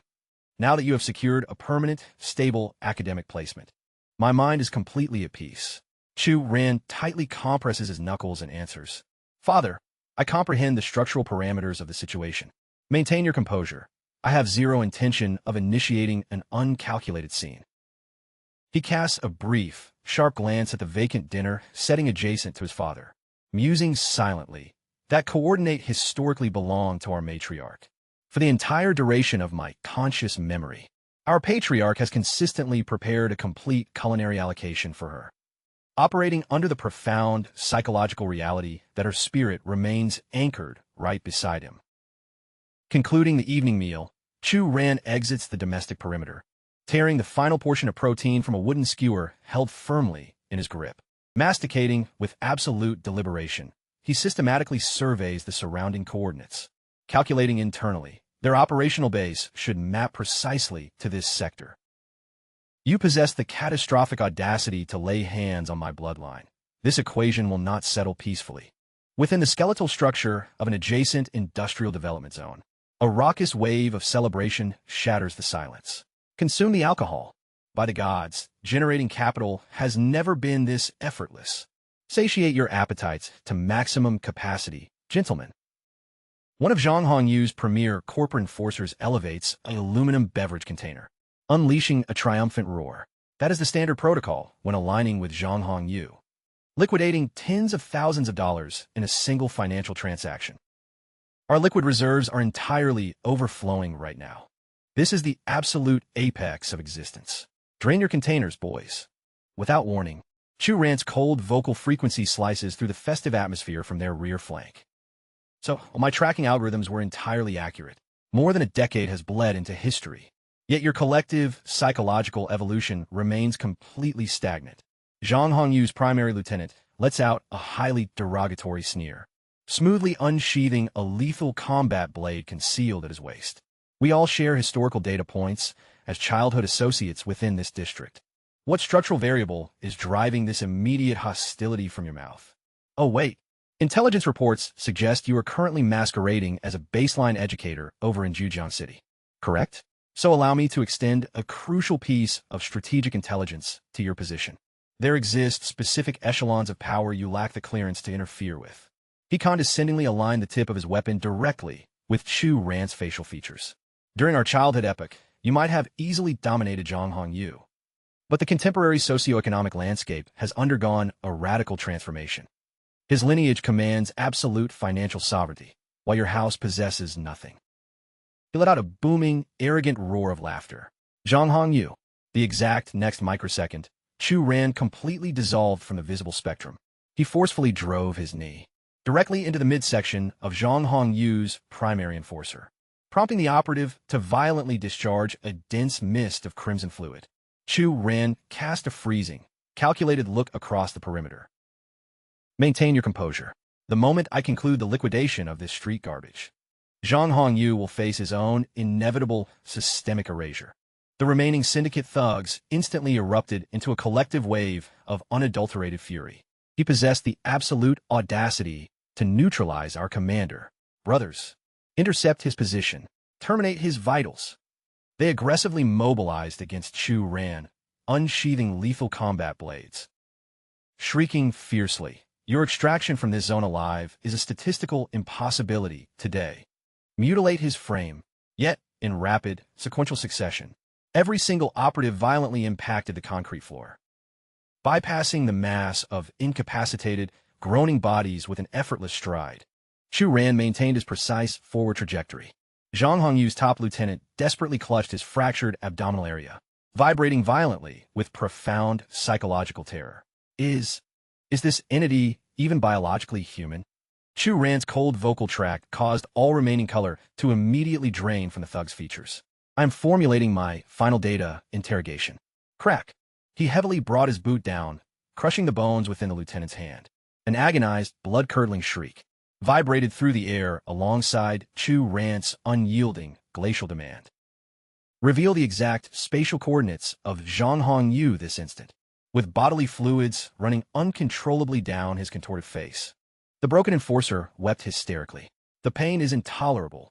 I will cooperate. His current location maps to number 1 West Street.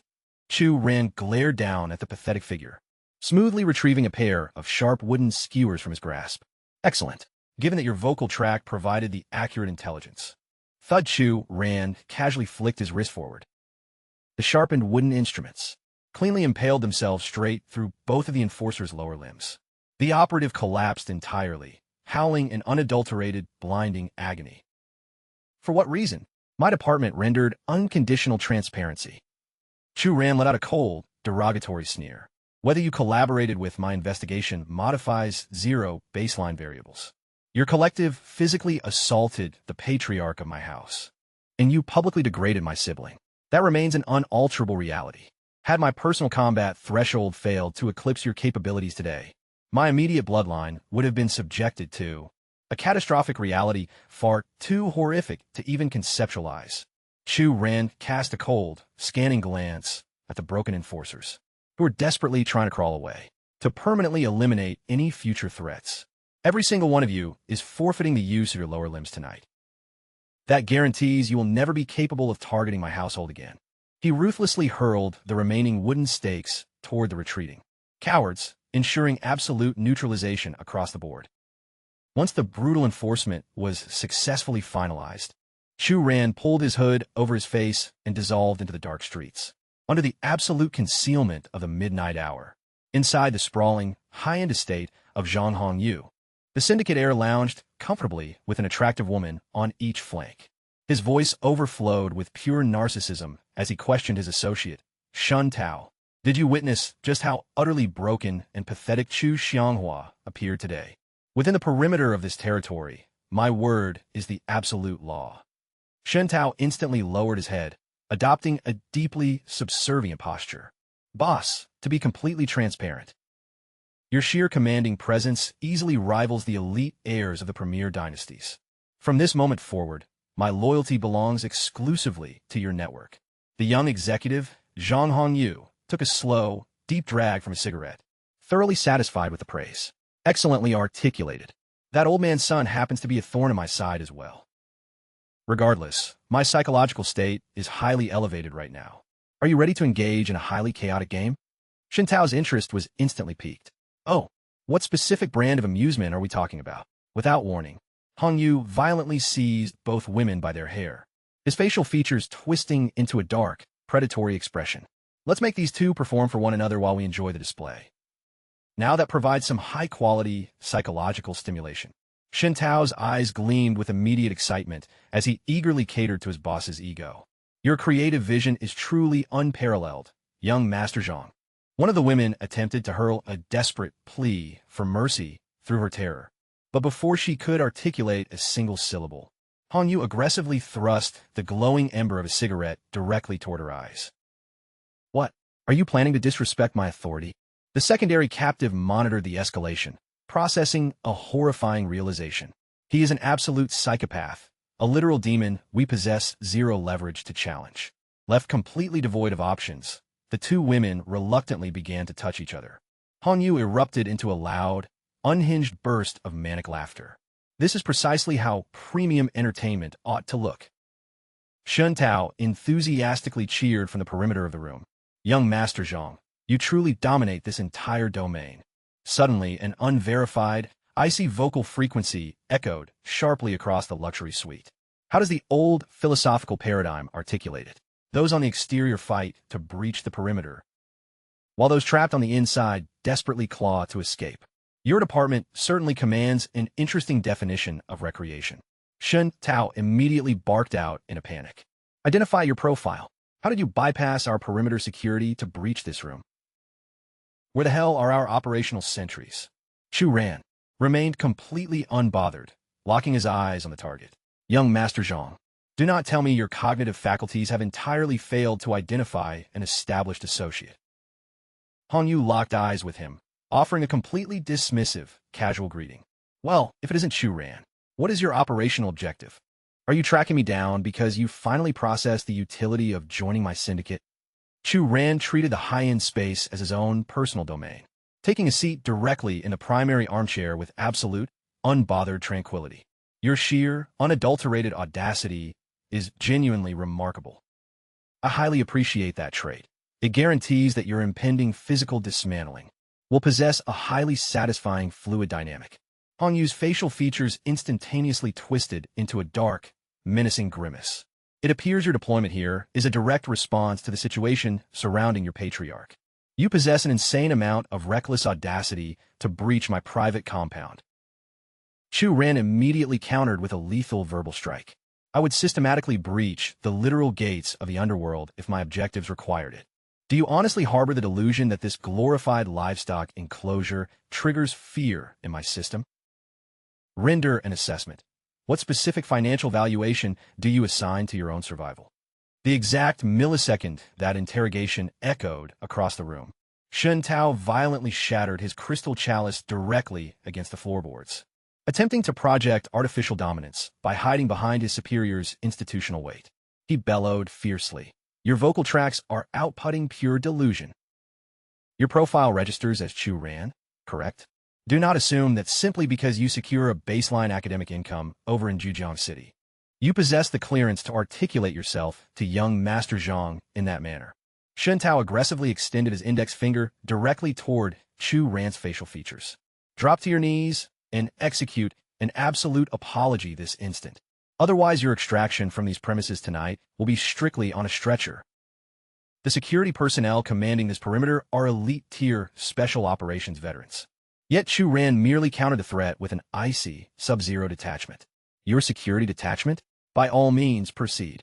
Broadcast a high-decibel distress frequency to recruit their intervention. See if anyone comes to save your two dog lives. Hongyu knit his brows, calculating internally. He maintained a tactical profile during his academic years. Is it statistically probable that he neutralized my entire perimeter guard? Regardless, the variable is irrelevant. He casually flicked the ash from a cigarette, maintaining a highly polished, arrogant display of superiority, asserting that his socioeconomic leverage completely eclipsed Chu Ran's baseline position, specifically highlighting his own specialized connections. We navigate an advanced civilization governed explicitly by constitutional frameworks. My physical person is standing completely exposed right before you. Let's execute a real-world audit of what actions your hands can realistically manifest against me. A solitary digital transmission to the authorities regarding your active felony trespassing. And your reality will comprise rotting inside a maximum security cage for a generation. Are your cognitive modules tracking that data? Chu Ran remained entirely unswerved. He delivered his counter with a freezing, apocalyptic serenity. It appears your analytical matrix is completely incapable of diagnosing the current paradigm. Moving forward from this exact milestone, your legalities hold zero operational value. My mandates are the solitary variables that govern reality. He pivoted his gaze directly onto Shun Tao. Your department systematically orchestrated the sabotage of my patriarch's executive position. Did you not? The sycophant confirmed the allegation devoid of a single shred of remorse, even unleashing a mocking taunt. And what specific countermeasures do you possess to challenge that reality? What tactical countermeasure does your department realistically think it can deploy? Chu Ran elevated a single index finger. As I previously outlined today, capital is the currency of survival. A solitary limb carries a valuation of 1 million yuan. Shun Tao aggressively retracted his trousers to expose his lower leg. I dare you to execute it. What specific penalty manifests if I refuse to process payment? Come and attempt to dismantle me. My limb is positioned completely exposed right here. Shatter the bone structure if your person genuinely possesses the required nerve. The display of unadulterated narcissism caused Chu Ran's brow to furrow slightly. Utilizing a precise, high-velocity snap of his finger against the mahogany surface, Chu Ran discharged a microscopic kinetic projectile forward. While Shun Tao was actively maintaining his gloating, arrogant posture, the weaponized energy cleanly penetrated straight through his lower extremity. A fraction of a microsecond later, the neurological overload of absolute agony struck his system. Shun Tao instantly lost all physical stability, collapsing heavily to the floor, howling as if he were actively undergoing a brutal slaughtering process. Chu Ran executed a brief, dismissive wave of his open palm toward the two terrified women. Evacuate the premises. This localized conflict no longer requires your presence. Hong Yu, thoroughly paralyzed with psychological terror by the immediate escalation, stammered frantically, what specific mechanism did you just utilize against him? He issued his response with absolute, casual indifference. Nothing extraordinary. Merely a single transaction valued at 1 million yuan. For the premier executive successor of the prominent Zhang lineage, such a minimal fiscal obligation amounts to basic pocket change, correct?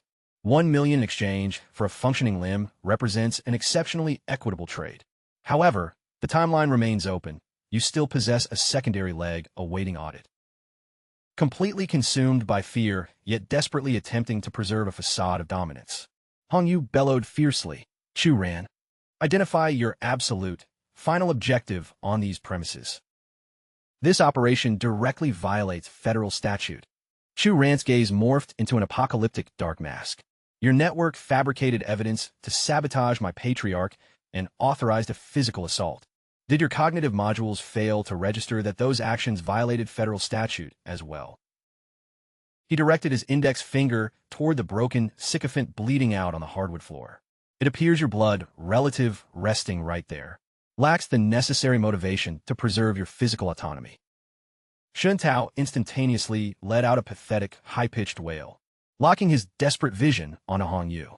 Cousin, authorize the immediate transfer of capital to preserve me. Chu Ran, with absolute serenity, escalated the ultimatum, promising to harvest their upper extremities next, should they fail to settle the ledger. Shun Tao's psychological defense completely shattered. Unconditional compliance. I will authorize the immediate wire transfer. I will fully settle the account, big brother. My structural evaluation was entirely flawed. I will allocate 2 million yuan to your position. Thoroughly satisfied, Chu Ran established the definitive chronological boundaries of the agreement. Your system should have prioritized that exact financial protocol from the inception. I am granting your network a maximum operational window of 1 month. Deliver the sum of 2 million directly to my household, or face the inevitable structural consequences. He then smoothly redirected his focus, pointing directly at Hong Yu's trembling frame. The ledger now transitions to your profile, my cherished childhood associate. Visibly flustered, Hong Yu rapidly calculated that liquidating his cash reserves was his solitary path to survival. Chu Ran, your primary objective is strictly securing financial capital, correct? I will authorize a transfer of 4 million. Yet Chu Ran's calculated demands were vastly more severe. The survival matrix of the primary Zhang family successor carries a far premium valuation. 40 million yuan. I will not compromise by a single decimal point. Hong Yu physically recoiled, the massive financial threshold completely paralyzing his cognitive faculties. His private liquid accounts simply lacked that magnitude of capital. Absolute denial. That metric is completely unhinged. My household's economic dominance is strictly contained within this minor regional sector. Our cumulative valuation barely touches a few dozen million, and those resources are entirely locked up in fixed real estate assets. Mobilizing that volume of liquid currency is a structural impossibility for me. Chu Ran's expression shifted into a dark display of intense dissatisfaction. He systematically terminated any remaining protocols for leniency. In that scenario, I deduce your physical framework no longer requires the utility of its appendages.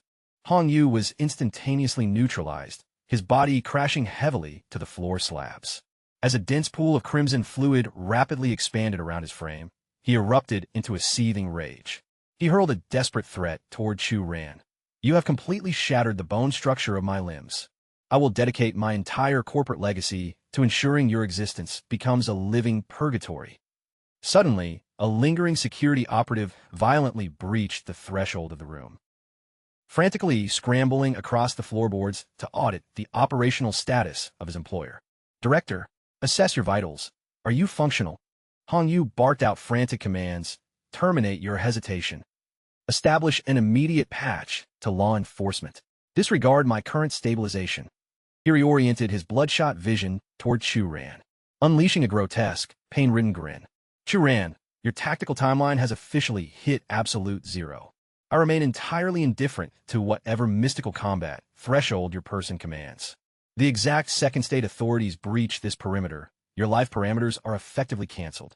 Your reality will comprise permanent isolation inside a maximum security cell. And do not harbor a single worry. I will personally oversee the absolute exploitation of your younger sibling. Chu Ran exhibited zero psychological disturbance. He merely formulated a calculated interrogation, deliberately broadcasting his comprehensive intelligence data regarding Hong Yu's deep systemic corruption. What logical calculus leads your brain to assume I didn't explicitly authorize you to summon the authorities? During our historical academic phase, when that female student rejected your advances, your network systematically destroyed her reality. You operate as a malignant, degenerate sociopath. I possess a flawless psychological profile of your true nature. Hong Yu glared upward, his entire physical frame vibrating with unadulterated fury. What specific implication is your vocal tract trying to communicate? Chu Ran locked his gaze onto him, projecting an ominous, apocalyptic aura. My objective is to systematically expose your consciousness to the parameters of authentic despair. You will exhaust every operational asset and beg for intervention from every alliance you command, only to synthesize the reality that your collective leverage equals absolute zero against my will. When the dust settles, your person will be the entity transitioning into a cage. Not myself. High decibel emergency sirens violently fractured the night air down on the street level. A lead tactical officer rapidly disembarked from the primary response vehicle. Captain Jing Yao issued a sharp directive, commanding her intercept squad to maintain maximum alertness. Execute your approach vectors with extreme caution. Intelligence briefings confirm the primary target functions as a high-tier combat specialist and currently maintains absolute control over 2 high-value captives. Jing Yao. She violently kicks the entrance open, service weapon drawn and ready. Freeze. Nobody make a single movement. Then she completely paralyzes in absolute shock, never anticipating a confrontation with this specific individual. Chu Ran, what variables brought your profile here? Her mind immediately flashes back to their historical encounter when she offered him refreshments. Chu Ran offers a completely relaxed greeting. Officer Jing, an immense duration has passed since our paths last crossed. Jing. Yao instantly senses a massive conflict in the local atmosphere. What exact operation are you conducting on these premises? My data records indicated you relocated to Zhejiang City to pursue an academic career. An intense wave of severe anxiety washes over her cognitive matrix. Should the data confirm Chu Ran orchestrated the physical destruction of Zhang Hongyu, the legal system would guarantee his absolute incarceration. She experiences deep hesitation, considering he was the individual she harbored feelings for in their youth. Regardless of her emotional conflict, Chu Ran remains entirely transparent and completely devoid of psychological fear. His network executed a physical assault against the patriarch of my house. So naturally, I'm mobilized to secure absolute retribution on behalf of the old man. Meanwhile, Zhang Hongyu continues to wail pathetically on the hardwood floor, screaming frantically for her to place the suspect in immediate state custody. Jingyao, place this monster under absolute arrest this instant. He is the sole perpetrator. He is the entity responsible for my physical dismantling. Secure his restraint. Should your hands manipulate my person again, Chu Ran, your biological vitals will be permanently terminated. Jing Yao adheres strictly to law enforcement protocols, unholstering her tactical restraints. Chu Ran, you're legally required to accompany my unit to headquarter logistics. Maintain your composure. The state apparatus will never manufacture fraudulent charges against a law-abiding citizen. Prior to initiating his transit sequence, Chu Ran nods in agreement. I will offer unconditional cooperation. However, I must execute a single encrypted audio transmission first. Secured inside the rear cabin of the tactical intercept vehicle, he establishes a patch to his patriarch, completely fabricating the narrative. Greetings, Father. My tracking algorithms intersected with an ancient associate from our historical epic. My return vector to the residence will experience a severe delay, potentially extending past the morning cycle. Affirmative, the data is completely authentic. I'm not triggering any localized anomalies. Should your system doubt my report, stand by. Verify the parameters with my associate. Jing Yao immediately interfaces with the deception, adapting to the scenario flawlessly. Viting Unsoju, I'm actively on the line. Jing Yao, I occupied the adjacent academic desk during Chu Ran's middle school developmental cycle. Before her vocal track can finalize the explanation, the patriarch cuts in enthusiastically, diagnosing a potential romantic matrix. Oh, the data recognizes your profile? Splendid. You two should optimize this recreation phase. Allow my voice to confirm. My son Chu Ran represents a premium asset for any household. Should your emotional frequencies align, I highly encourage you to pursue a permanent union. Chu Ran descends into immediate internal panic, desperately gesturing for her to terminate the communication link instantly. Jing Yao's facial features rapidly flush with an intense, burning crimson hue. She stammers nervously, I comprehend. I am terminating the connection immediately. Chu Ran let out a heavy sigh, slowly shaking his head. Parents, they are all fundamentally wired the exact same way. My graduation ceremony barely concluded, and he is already obsessing over my marital prospects. She massaged her temples in pure frustration. Analyze the severity of this disaster. How do you possess the psychological capacity to manufacture jokes at a milestone like this? Meanwhile, absolute pandemonium fractured the quiet atmosphere of the local medical facility. Zhang Dongfang was completely unhinged, bellowing at the top of his lungs. Examine the structural damage inflicted upon my heir. He was brutally assaulted to the literal threshold of mortality. Should his vital systems fail, I will personally orchestrate the absolute execution of the perpetrators. And look at Shun Tao's ruin frame as well. By what matrix am I supposed to justify this catastrophic failure to my biological sibling? Mei Shuai wept hysterically as she delivered the devastating medical diagnosis to Hong Yu's position. The attending orthopedic surgeons have confirmed the absolute destruction of your appendages. Your reality will be permanently confined to a motorized mobility chair for the duration of your life cycle. He slowly reoriented his tear-stained visage toward his patriarch, his pupils radiating unadulterated malice. Father, I demand his absolute liquidation. I want his physical form torn into microscopic fragments. Dongfang issued a grim, absolute nod of confirmation. Maintain your resolve. Suppress your anxiety. The commanding precinct chief operates as a long-term institutional ally of our family. The evidentiary record against the suspect is ironclad. Escaping the state apparatus is a statistical impossibility for him. The high-intensity fluorescent fixtures illuminating the interrogation chamber remained aggressively active deep into the midnight watch. Chu Ran sat perfectly relaxed directly across from a pair of investigators, passively auditing the structural parameters of the holding facility. Fascinating. This marks my initial introduction to this sector. The interior aesthetic is remarkably minimalist. The veteran investigator violently slammed his open palm against the metal surface. Terminate this arrogant performance. If your system desires to avoid physical coercion, render an absolute confession. Provide a line-by-line breakdown detailing how your hands systematically dismantled Zhang Hongyu and Shun Tao. Chu Ran merely shrugged his shoulders, a subtle, highly condescending smirk forming on his features. My profile? I operate strictly as an exemplary, award-winning academic educator. My deployment to that sector was simply to re-establish contact with historical associates. Does the constitutional framework now classify social processing as a felony infraction? I never anticipated they would spontaneously choose to shatter their own structural integrity. The lead investigator immediately rejected the narrative, barking out in anger. Pure, unadulterated fiction.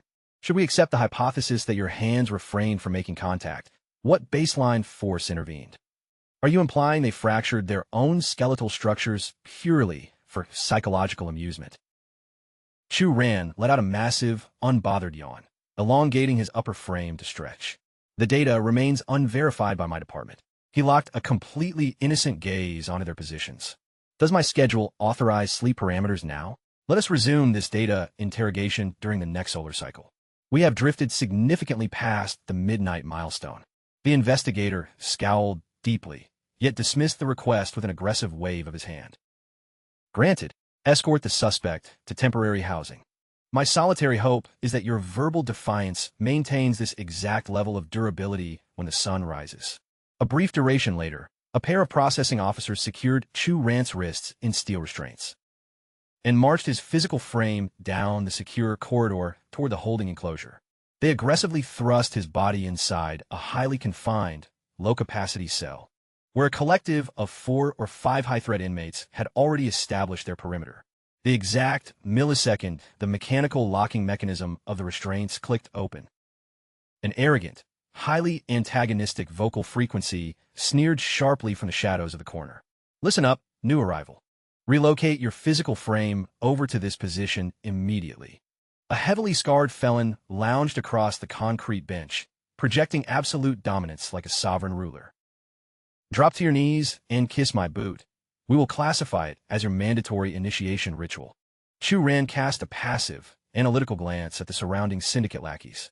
A textbook institutional hazing protocol, devoid of any structural originality.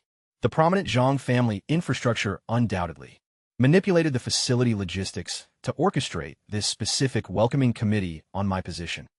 The scarred inmate thrust himself to his feet, his emotional balance completely fracturing into pure rage. He aggressively launched an open palm strike, violently spewing profanity. My vocal tract issued a direct mandate to approach this position. You absolute garbage, snap. Chu Ran effortlessly intercepted the trajectory of the incoming limb in midair, maintaining total kinetic control without a single microsecond of visible strain. He evaluated the high-threat inmate with a cold stare, as if analyzing a microscopic parasite. Thud! He delivered a precise, high-impact kick to the patella, instantly forcing the scarred enforcer down to the floorboards. Chu Ran systematically hyperextended the prisoner's wrist joint, triggering a blinding wave of neurological agony. Arg! Mercy, big brother! Please, big brother! He shrieked hysterically, prioritizing immediate behavioral capitulation to preserve his skeletal structure. Absorbing the submissive vocalizations, Chu Ran casually released his grip on the joint. He navigated smoothly toward the furthest corner of the holding cell, his brow furrowing slightly. My system requires the immediate allocation of sleep parameters. Should any entity harbor a desire to terminate their life cycle, initiate an advance vector toward my position. I am entirely indifferent to your institutional background. Beyond the reinforced perimeter wall, the midnight wind howled violently through the concrete canyons. Chu Ran calmly monitored the luminous path of the full moon filtering through the heavy iron bars. Submerged in deep strategic calculation, my internal energetic cultivation is exhibiting a deceleration curve. That structural metric is entirely unacceptable. The elite Tang Syndicate. The prominent Chu dynasty.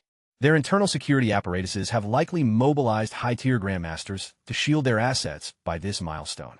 I must aggressively accelerate my evolution to breach the legendary Hotian threshold.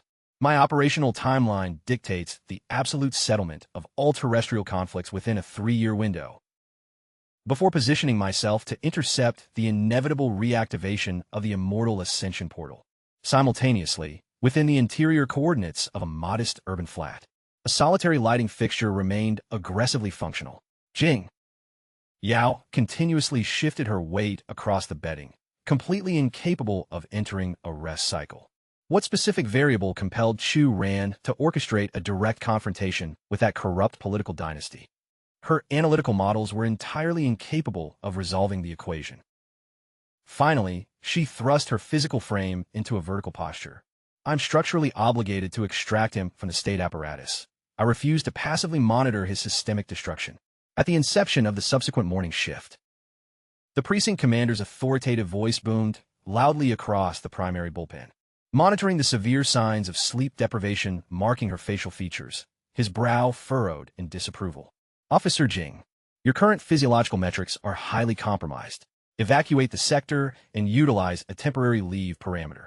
Jing Yao completely bypassed the administrative suggestion, pressing forward with her inquiry. Commander, render an immediate status update regarding the suspect, Chu Ran. What specific legal trajectory is the department mapping for his active prosecution?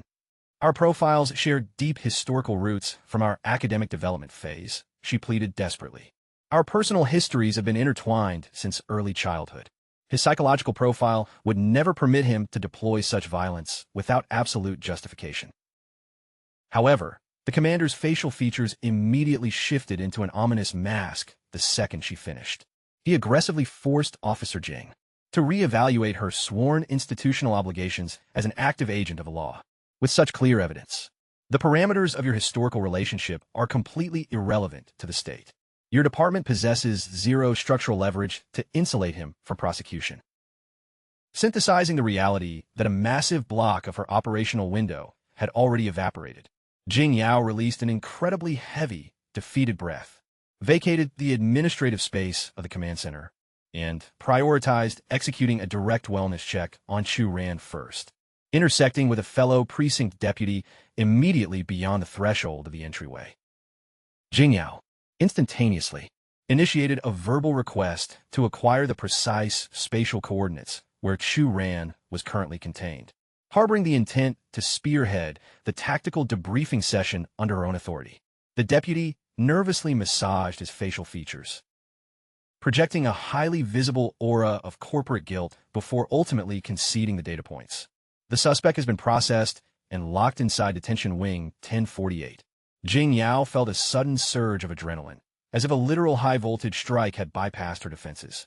The collective precinct was fully aware that the population assigned to that specific block comprised a highly volatile faction of unhinged sociopaths, monitoring the rapid, dark transformation fracturing her facial posture. The deputy shifted uncomfortably, exhibiting severe distress, silently projecting a plea that she would refrain from directing her professional wrath toward his position. He was, when analyzing the chain of command, merely executing mandatory directives, originating from the executive branch. Jing Yao refused to squander a solitary microsecond. She aggressively bypassed his physical frame, issuing a sharp mandate to initiate the immediate extraction of Chu Ran from that hostile environment, so her department could proceed with the active investigative debrief, descending rapidly into the subterranean holding complex.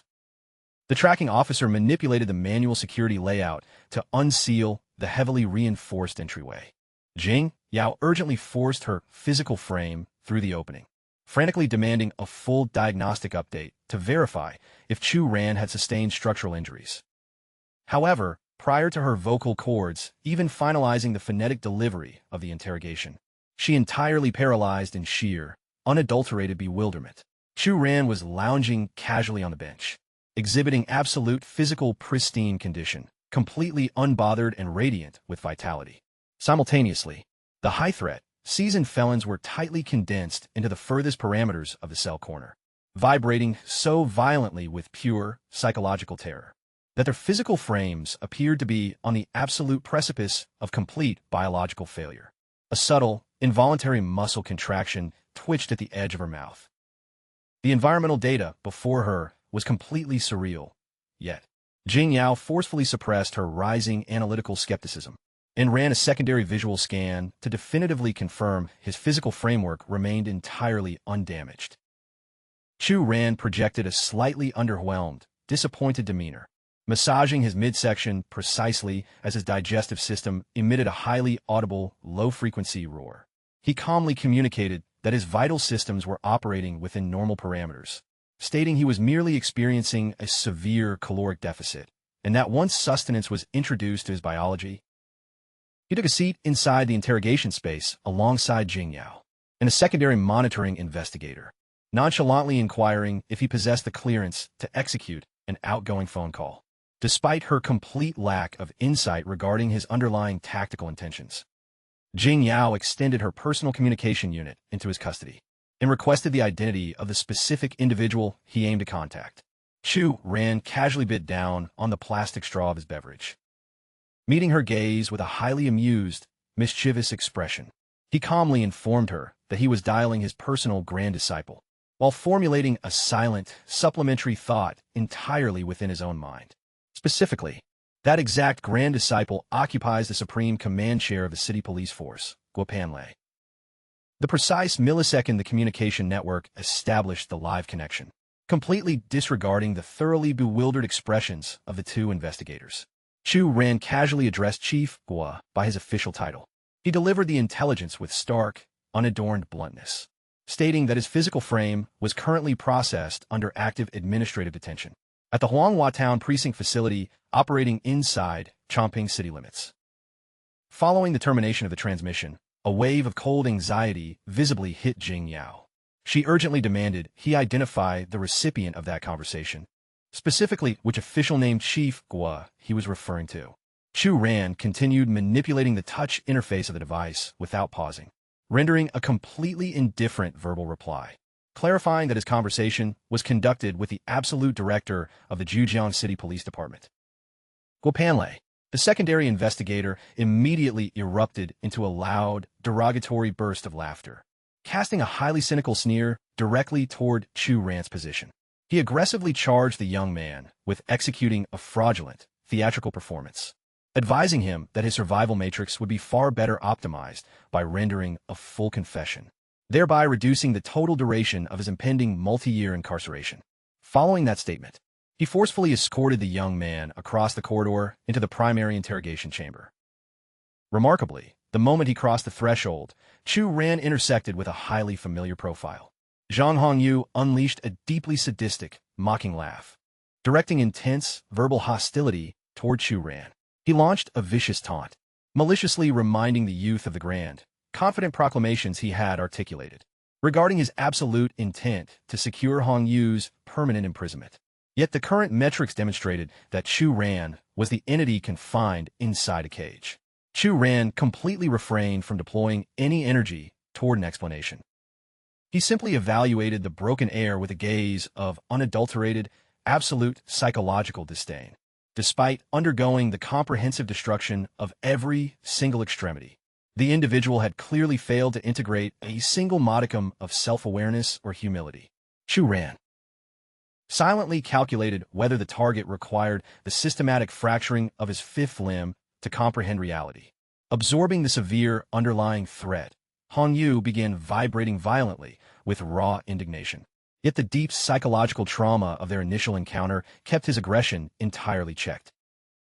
The solitary response his system could generate was to furiously grind his teeth in absolute, silent malice. Mei Shuai, positioned directly adjacent to the medical transport apparatus, aggressively mobilized her massive physical frame forward. Screaming hysterically that she would personally liquidate Chu Ran for the destruction of her offspring, operating under the logical assumption that since Chu Ran's wrists were immobilized by steel restraints, Jing Yao aggressively interceded, placing her own physical frame as a protective shield before him. while anchoring her vision on the matriarch with an expression that was completely devoid of any professional warmth. At that precise milestone, Chu Ran finally broke his silence. He explicitly highlighted the reality that when her offspring systematically sabotaged his patriarch's employment, orchestrated his physical assault, and publicly degraded his younger sibling, her department had maintained absolute, complicit silence. Yet the precise moment her own bloodline sustained structural damage, she transformed into a hyperactive theatric, loudly claiming the status of an innocent casualty. The brutal precision of the logic struck with absolute precision. Mei Shuai choked violently on her own respiration, completely stripped of any verbal defense. Without warning, Jing Yao's communication terminal began vibrating aggressively with an incoming high-priority transmission. She quickly retrieved the hardware interface to audit the caller credentials. She smoothly transferred the mobile device directly back into Chu Ran's custody, manifesting a highly constrained, awkward demeanor as she clarified that his immediate kin was on the line. Synthesizing the reality that his patriarch was monitoring the timeline, Chu Ran experienced a microsecond of internal panic. He rapidly deployed a tactical fabrication, asserting that he was currently executing an overnight stay protocol at an associate's private residence, and committed to re-establishing his physical presence at the family table for the subsequent evening meal. Absorbing the auditory data, Zhang Hongyu's biological patriarch, Dongfang, unleashed an even more thunderous, mocking roar of laughter. Did this juvenile harbor the absolute delusion that the state-holding facility functioned as a luxury resort, where his person possessed the clearance to execute extraction and entry sequences at his own discretion? Chu Ran locked eyes with him, maintaining an unyielding, predatory stare, refusing to project even a microscopic fraction of psychological vulnerability. Dongfang possessed zero ethical or legal authority to issue a moral lecture to his position. That individual had systematically exploited every deceptive, corrupt methodology within the ecosystem to claw his path to the absolute apex of the socioeconomic hierarchy. Within the local perimeter of Huanghua Town, suddenly, the violent, high-decibel roar of a high-performance combustion engine echoed directly outside the precinct compound. An authoritative figure exited the primary transport vehicle, executing highly confident, dominant strides across the pavement. Director Sun Jun followed precisely one step behind the advancing flank of Pan Lei, bellowing a command for the supreme executive officer of the local precinct to present themselves. Unconditionally, Chu Ran casually shifted his weight against the structural concrete of the wall, monitoring the timeline with absolute serenity. The local investigators could formulate whatever interrogation matrices they desired. However, his logistical calculations were mathematically perfect. The state apparatus would simply be denied the required time window to execute them. The regional precinct commander was actively vibrating with synthetic outrage, aggressively, extending his index finger directly toward Chu Ran's facial features, berating the youth for broadcasting absolute, unverified absurdities. He was fully maximizing his bureaucratic performance right up until the primary access barrier violently swung unsealed, and the unified presence of Pan Lei and Sun Jun marched with absolute tactical authority straight into the interior of the interrogation chamber. Visibly unnerved, the local commander stammered, inquiring of Director Sun what operational variable prompted their deployment. However, Pan Lei completely bypassed his administrative existence, his cognitive focus instantaneously captured by Chu Ran's calm verbal greeting. He paralyzed in absolute, horrified shock upon registering the metallic reality of the high-security restraints, still clamping the wrist joints of the young master. He pivoted on his heel like a predator, unleashing a deafening, absolute roar toward the surrounding personnel, demanding an immediate accounting of what corrupt, lawless kangaroo core protocol they were actively running a lawless operation and putting Chu Ran in restraints without a shred of actionable evidence. His righteous fury was so incredibly intense that even a seasoned official like Sun Jun visibly flinched. Sun Jun immediately turned on his heel to glare fiercely at the disgraced local commander, barking out a direct order to remove those restraints from the young man this instant. The terrified officer scrambled forward to unlock the metal rings, bowing repeatedly while offering a stream of frantic apologies. Deep down in his gut, the horrific realization was finally setting in that he had just committed a career-ending mistake. Meanwhile, the elder Zhang, with his polished bald head, proved to be completely and utterly oblivious to the true scale of danger. He had heard the title of Chief Gua articulated clearly across the room, yet he still had the absolute audacity to speak up and demand to know which Chief Gua they were talking about. The local commander tightly ground his teeth together, snarling through his stress that the towering figure dominating the space was the absolute supreme commander of the Jujiang City Police Department. Who else on earth would possess the massive influence to completely commandeer a precinct like this? The truth hit the elder Zhang like a devastating lightning strike out of nowhere. In an instant, internal alarm bells began screaming hysterically inside his mind. Could this powerful entity truly be backing the kid? The local commander bowed as low as he possibly could, rendering a deeply humble and profound apology directly to Chu Ran. But the mysterious youth didn't show even a flicker of emotion, remaining entirely unbothered. Witnessing his ultimate target on the absolute verge of walking away completely untouched, Hong Yu completely lost his grip on sanity and began shrieking wildly at Pan Lei, furiously accusing the high-ranking leader of orchestrating a corrupt law enforcement cover-up and threatening to escalate the entire conspiracy to the highest judicial authorities in the land. Recognizing that this entitled clown was completely beyond any form of salvation, Chu Ran merely narrowed his eyes, tracking the meltdown with pure amusement. He smoothly retrieved his communication device and displayed the screen for the entire room to witness, revealing the pristine, high-definition footage captured by his home security grid. Once the room audited the visual data, his absolute innocence would be completely undeniable. Glancing at the two captive young women appearing on the playback interface, Jing Yao experienced a massive wave of intense secondhand mortification, forcing out a soft cough to quickly regain her professional composure. The digital file explicitly depicted Hong Yu violently brawling with completely empty space. A bizarre, solitary performance. However, a veteran like Sun Jun recognized the underlying reality. This was the work of a master utilizing high-tier aerokinetic manipulation, rendering the destructive kinetic strikes completely imperceptible to the standard human eye. The moment the video stream concluded, Chu Ran perfectly adopted a completely harmless, bewildered expression. My hands never made contact with anyone. My presence was strictly to reconnect with a childhood associate. It seems highly probable he overexerted his frame and sustained an extreme orthopedic failure. By what logical metric does that constitute my liability? But Hong Yu refused to yield, sweating profusely as his psychological state completely unraveled.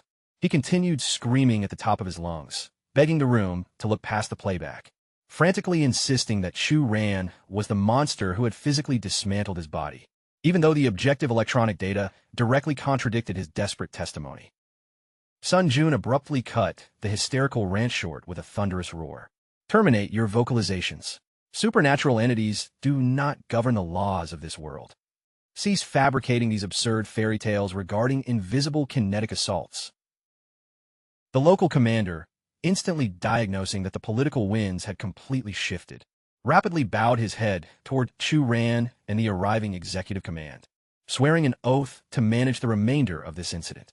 With uncompromising structural integrity, Chu Ran positioned his frame directly over Hong Yu, glaring down at the broken entity, as though he were a completely insignificant parasite waiting to be obliterated.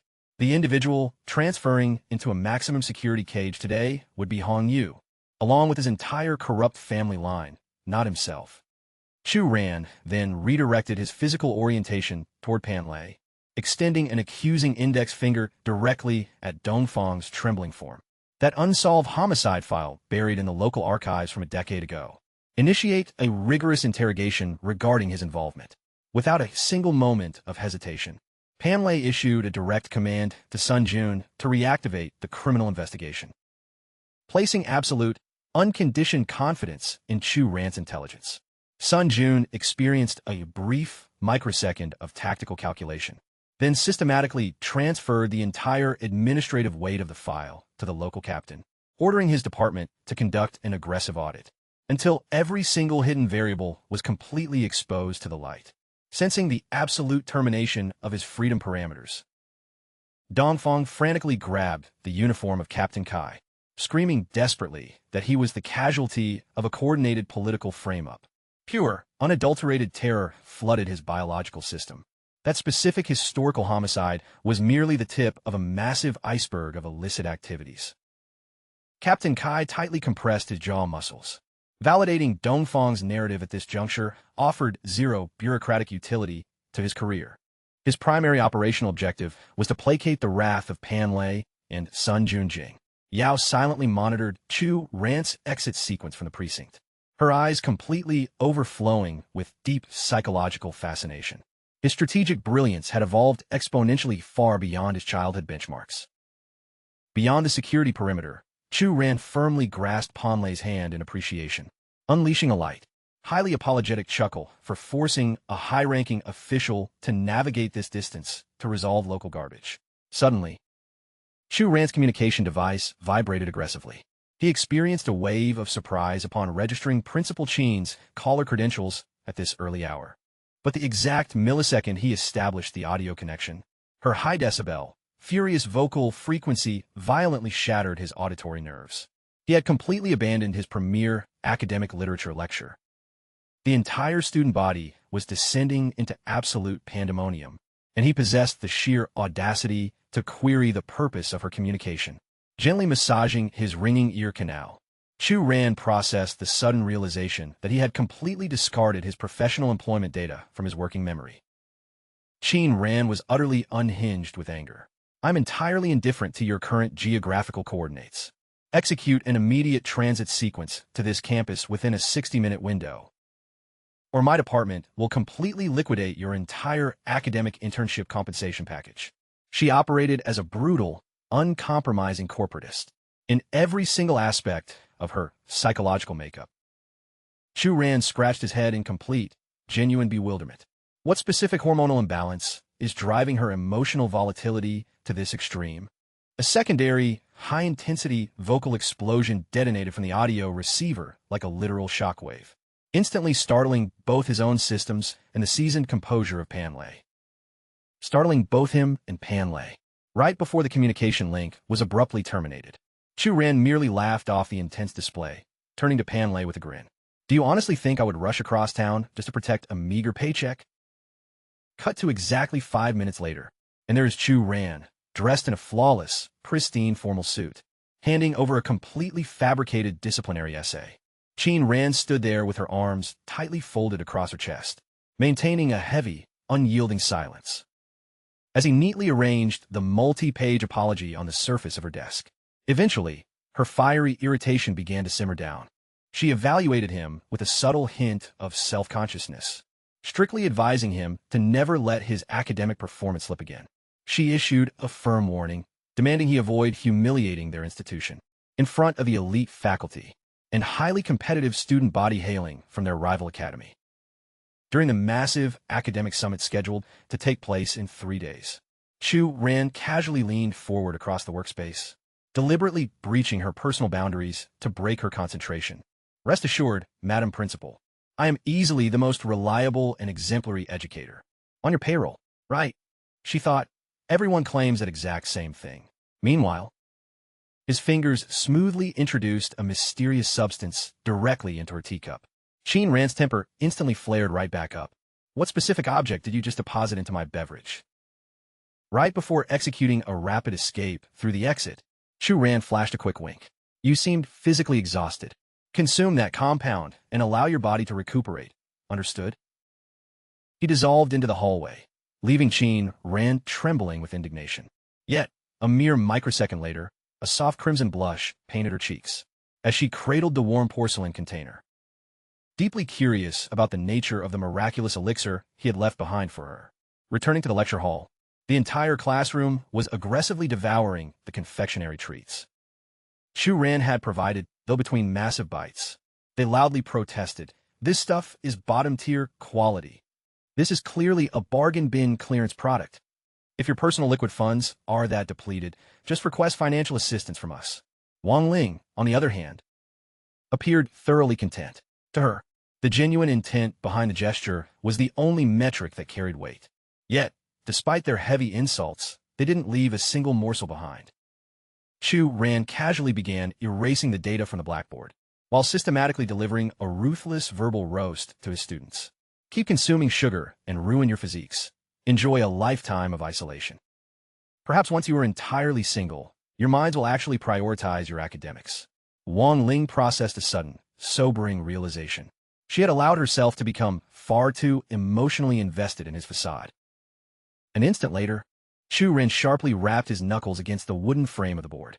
To snap them back to reality, he made a major announcement.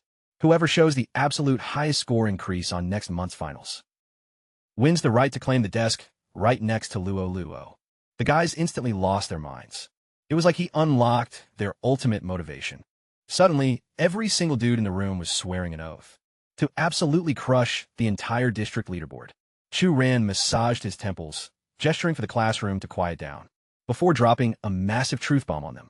A rival academy is sending a delegation for an official summit, and that means Class 18 needs to stay on their absolute best behavior and avoid starting any drama.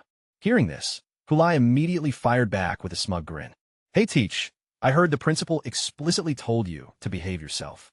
She didn't say a single damn word about us.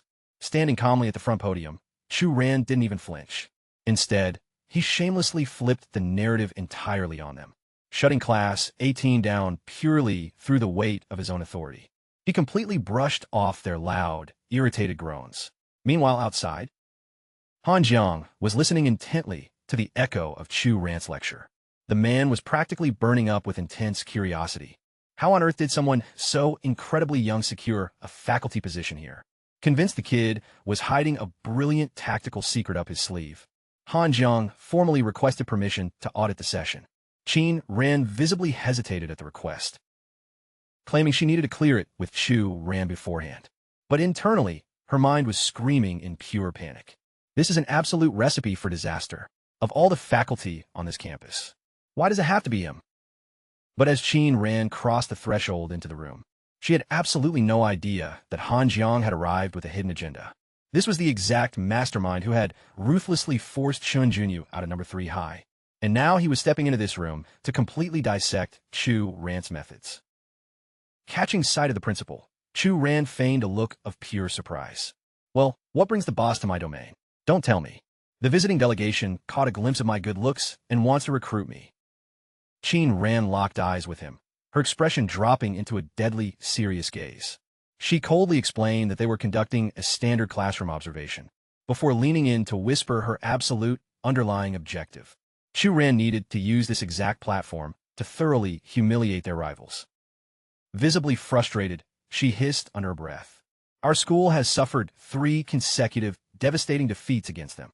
We absolutely cannot afford another loss on our record. Chu Ran followed her line of sight to the imposing shadow lingering out in the hall. A confident smirk spread across his face as he told her he understood the assignment. After all, breaking arrogant egos happened to be his absolute favorite hobby. With his strategy locked in, Chu Ran smoothly glided over to the entryway and extended a polite invitation for Han Jiang to step inside. But the man completely bypassed the friendly gesture, ignoring the pleasantries altogether. But the guy ignores the pleasantries, pivoting back toward the corridor and loudly summoning the elite academic group from No. 1 high to enter the space. Chu Ran nearly loses his composure entirely upon witnessing the massive wave of rival students, marching with absolute hostility directly toward his position. As the visitors flood into the lecture room, Hulai, Fei Fei, and the rest of the crew immediately enter a state of high alert. These adversaries project the rigid discipline of an elite military unit. Number 3 high absolutely refuses to project an aura of vulnerability at a critical juncture like this. Once the entire audience is positioned, Chu Ran surveys his own classroom with a profound sense of genuine astonishment. Every single one of his usual slackers is maintaining a flawless vertical posture, exhibiting total deadly focus. He breathes a silent, internal sigh of relief. At long last, these troublemakers actually comprehend how to safeguard my professional standing. Following a lengthy, comprehensive introduction regarding historical literature, Chu Ran smoothly transitions the focal point to the core art of calligraphy, the ultimate crown jewel of ancestral cultural heritage. His students look as though an electrical current just surged through their systems, their expressions utterly vacant. Their instructor is truly testing the boundaries of logic. Chu Ran firmly grips the chalk, calculating that reciting abstract theories will never suffice for this audience. As a certified master of the brush originating from the heavenly realms, he must grant them a definitive demonstration of absolute mastery. Chu Ran pivots back around and brings the chalk into contact with the blackboard, clarifying that true calligraphy extends far beyond mere literacy. It operates as a literal external manifestation of an individual's soul, vitality, and psychological makeup, possessing the diagnostic power to even uncover hidden physical ailments. Absorbing this claim, Han Jiang instantly fractures the lecture with a harsh interruption, openly berating Chu Ran for polluting the classroom with archaic, unscientific fabrications. Gua Hao, positioned directly adjacent to Qin Ran, desperately flashes warning gestures to Chu Ran, imploring him to stop degrading the academy's reputation, despite the veteran educator harboring a deep-seated resentment toward Chu Ran. His hatred for this hypercritical, invasive outsider is infinitely more severe. Remaining completely unbothered by the hostility, Chu Ran extends an open challenge to Han Jiang, or any other skeptic present, to approach the front stage, produce a sample of text, and definitively dismantle his thesis. This very moment, he lets out a silent, highly amused internal chuckle. He had meticulously constructed a tactical trap, and Han Jiang stepped directly into the snare. The rest of the student body displays immense hesitation, but Chun Xiaoshui enthusiastically thrusts his arm into the air, volunteering for the audit. He eagerly navigates his path toward the front podium, and aggressively scribbles a bold phrase across the surface. Chu Ran registers a quiet wave of genuine internal surprise. The rebellious youth actually possesses a highly refined foundation in the craft. Meanwhile, Han Jiang tracks every microscopic movement like a predatory hawk, patiently waiting to dissect whatever absurd explanation Chu Ran attempts to manufacture next. The exact millisecond the chalk breaks contact with the board, Chu Ran delivers his definitive analytical verdict, his blunt assessment echoing through the silent room like an absolute execution mandate.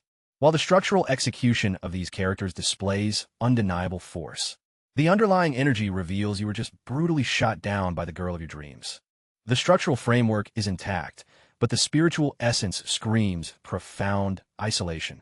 Xiaoshuai's entire face instantly turns a bright, burning crimson, as his classmates stare at him in absolute, unadulterated shock. Not because he failed to secure the girl, but because he possessed the raw nerve to actually expose himself like that. The diagnostic precision is so undeniable that Xiaoshui is left completely defenseless, forced to drop his chin and offer a full, humiliating confession. Han Jiang releases a highly cynical scoff, entirely dismissive of the display. You are simply weaponizing insider data regarding your own student's personal life. That confirms absolutely zero specialized knowledge. He immediately summons a prime asset from his own entourage, ordering Zhang Yang forward, who swiftly drafts two distinct characters across the surface of the green board. Chu Ran analyzes the script and instantly lets out a highly intrigued, mocking vocalization. He directly states that the young man's internal matrix is currently processing massive emotional trauma. If my environmental deductions are functioning properly, your relationship just endured a catastrophic domestic dispute with your romantic partner. The analytical strike is so hyper-accurate that the student physically recoils, his pale complexion instantly morphing into an intense pink hue. Chu Ran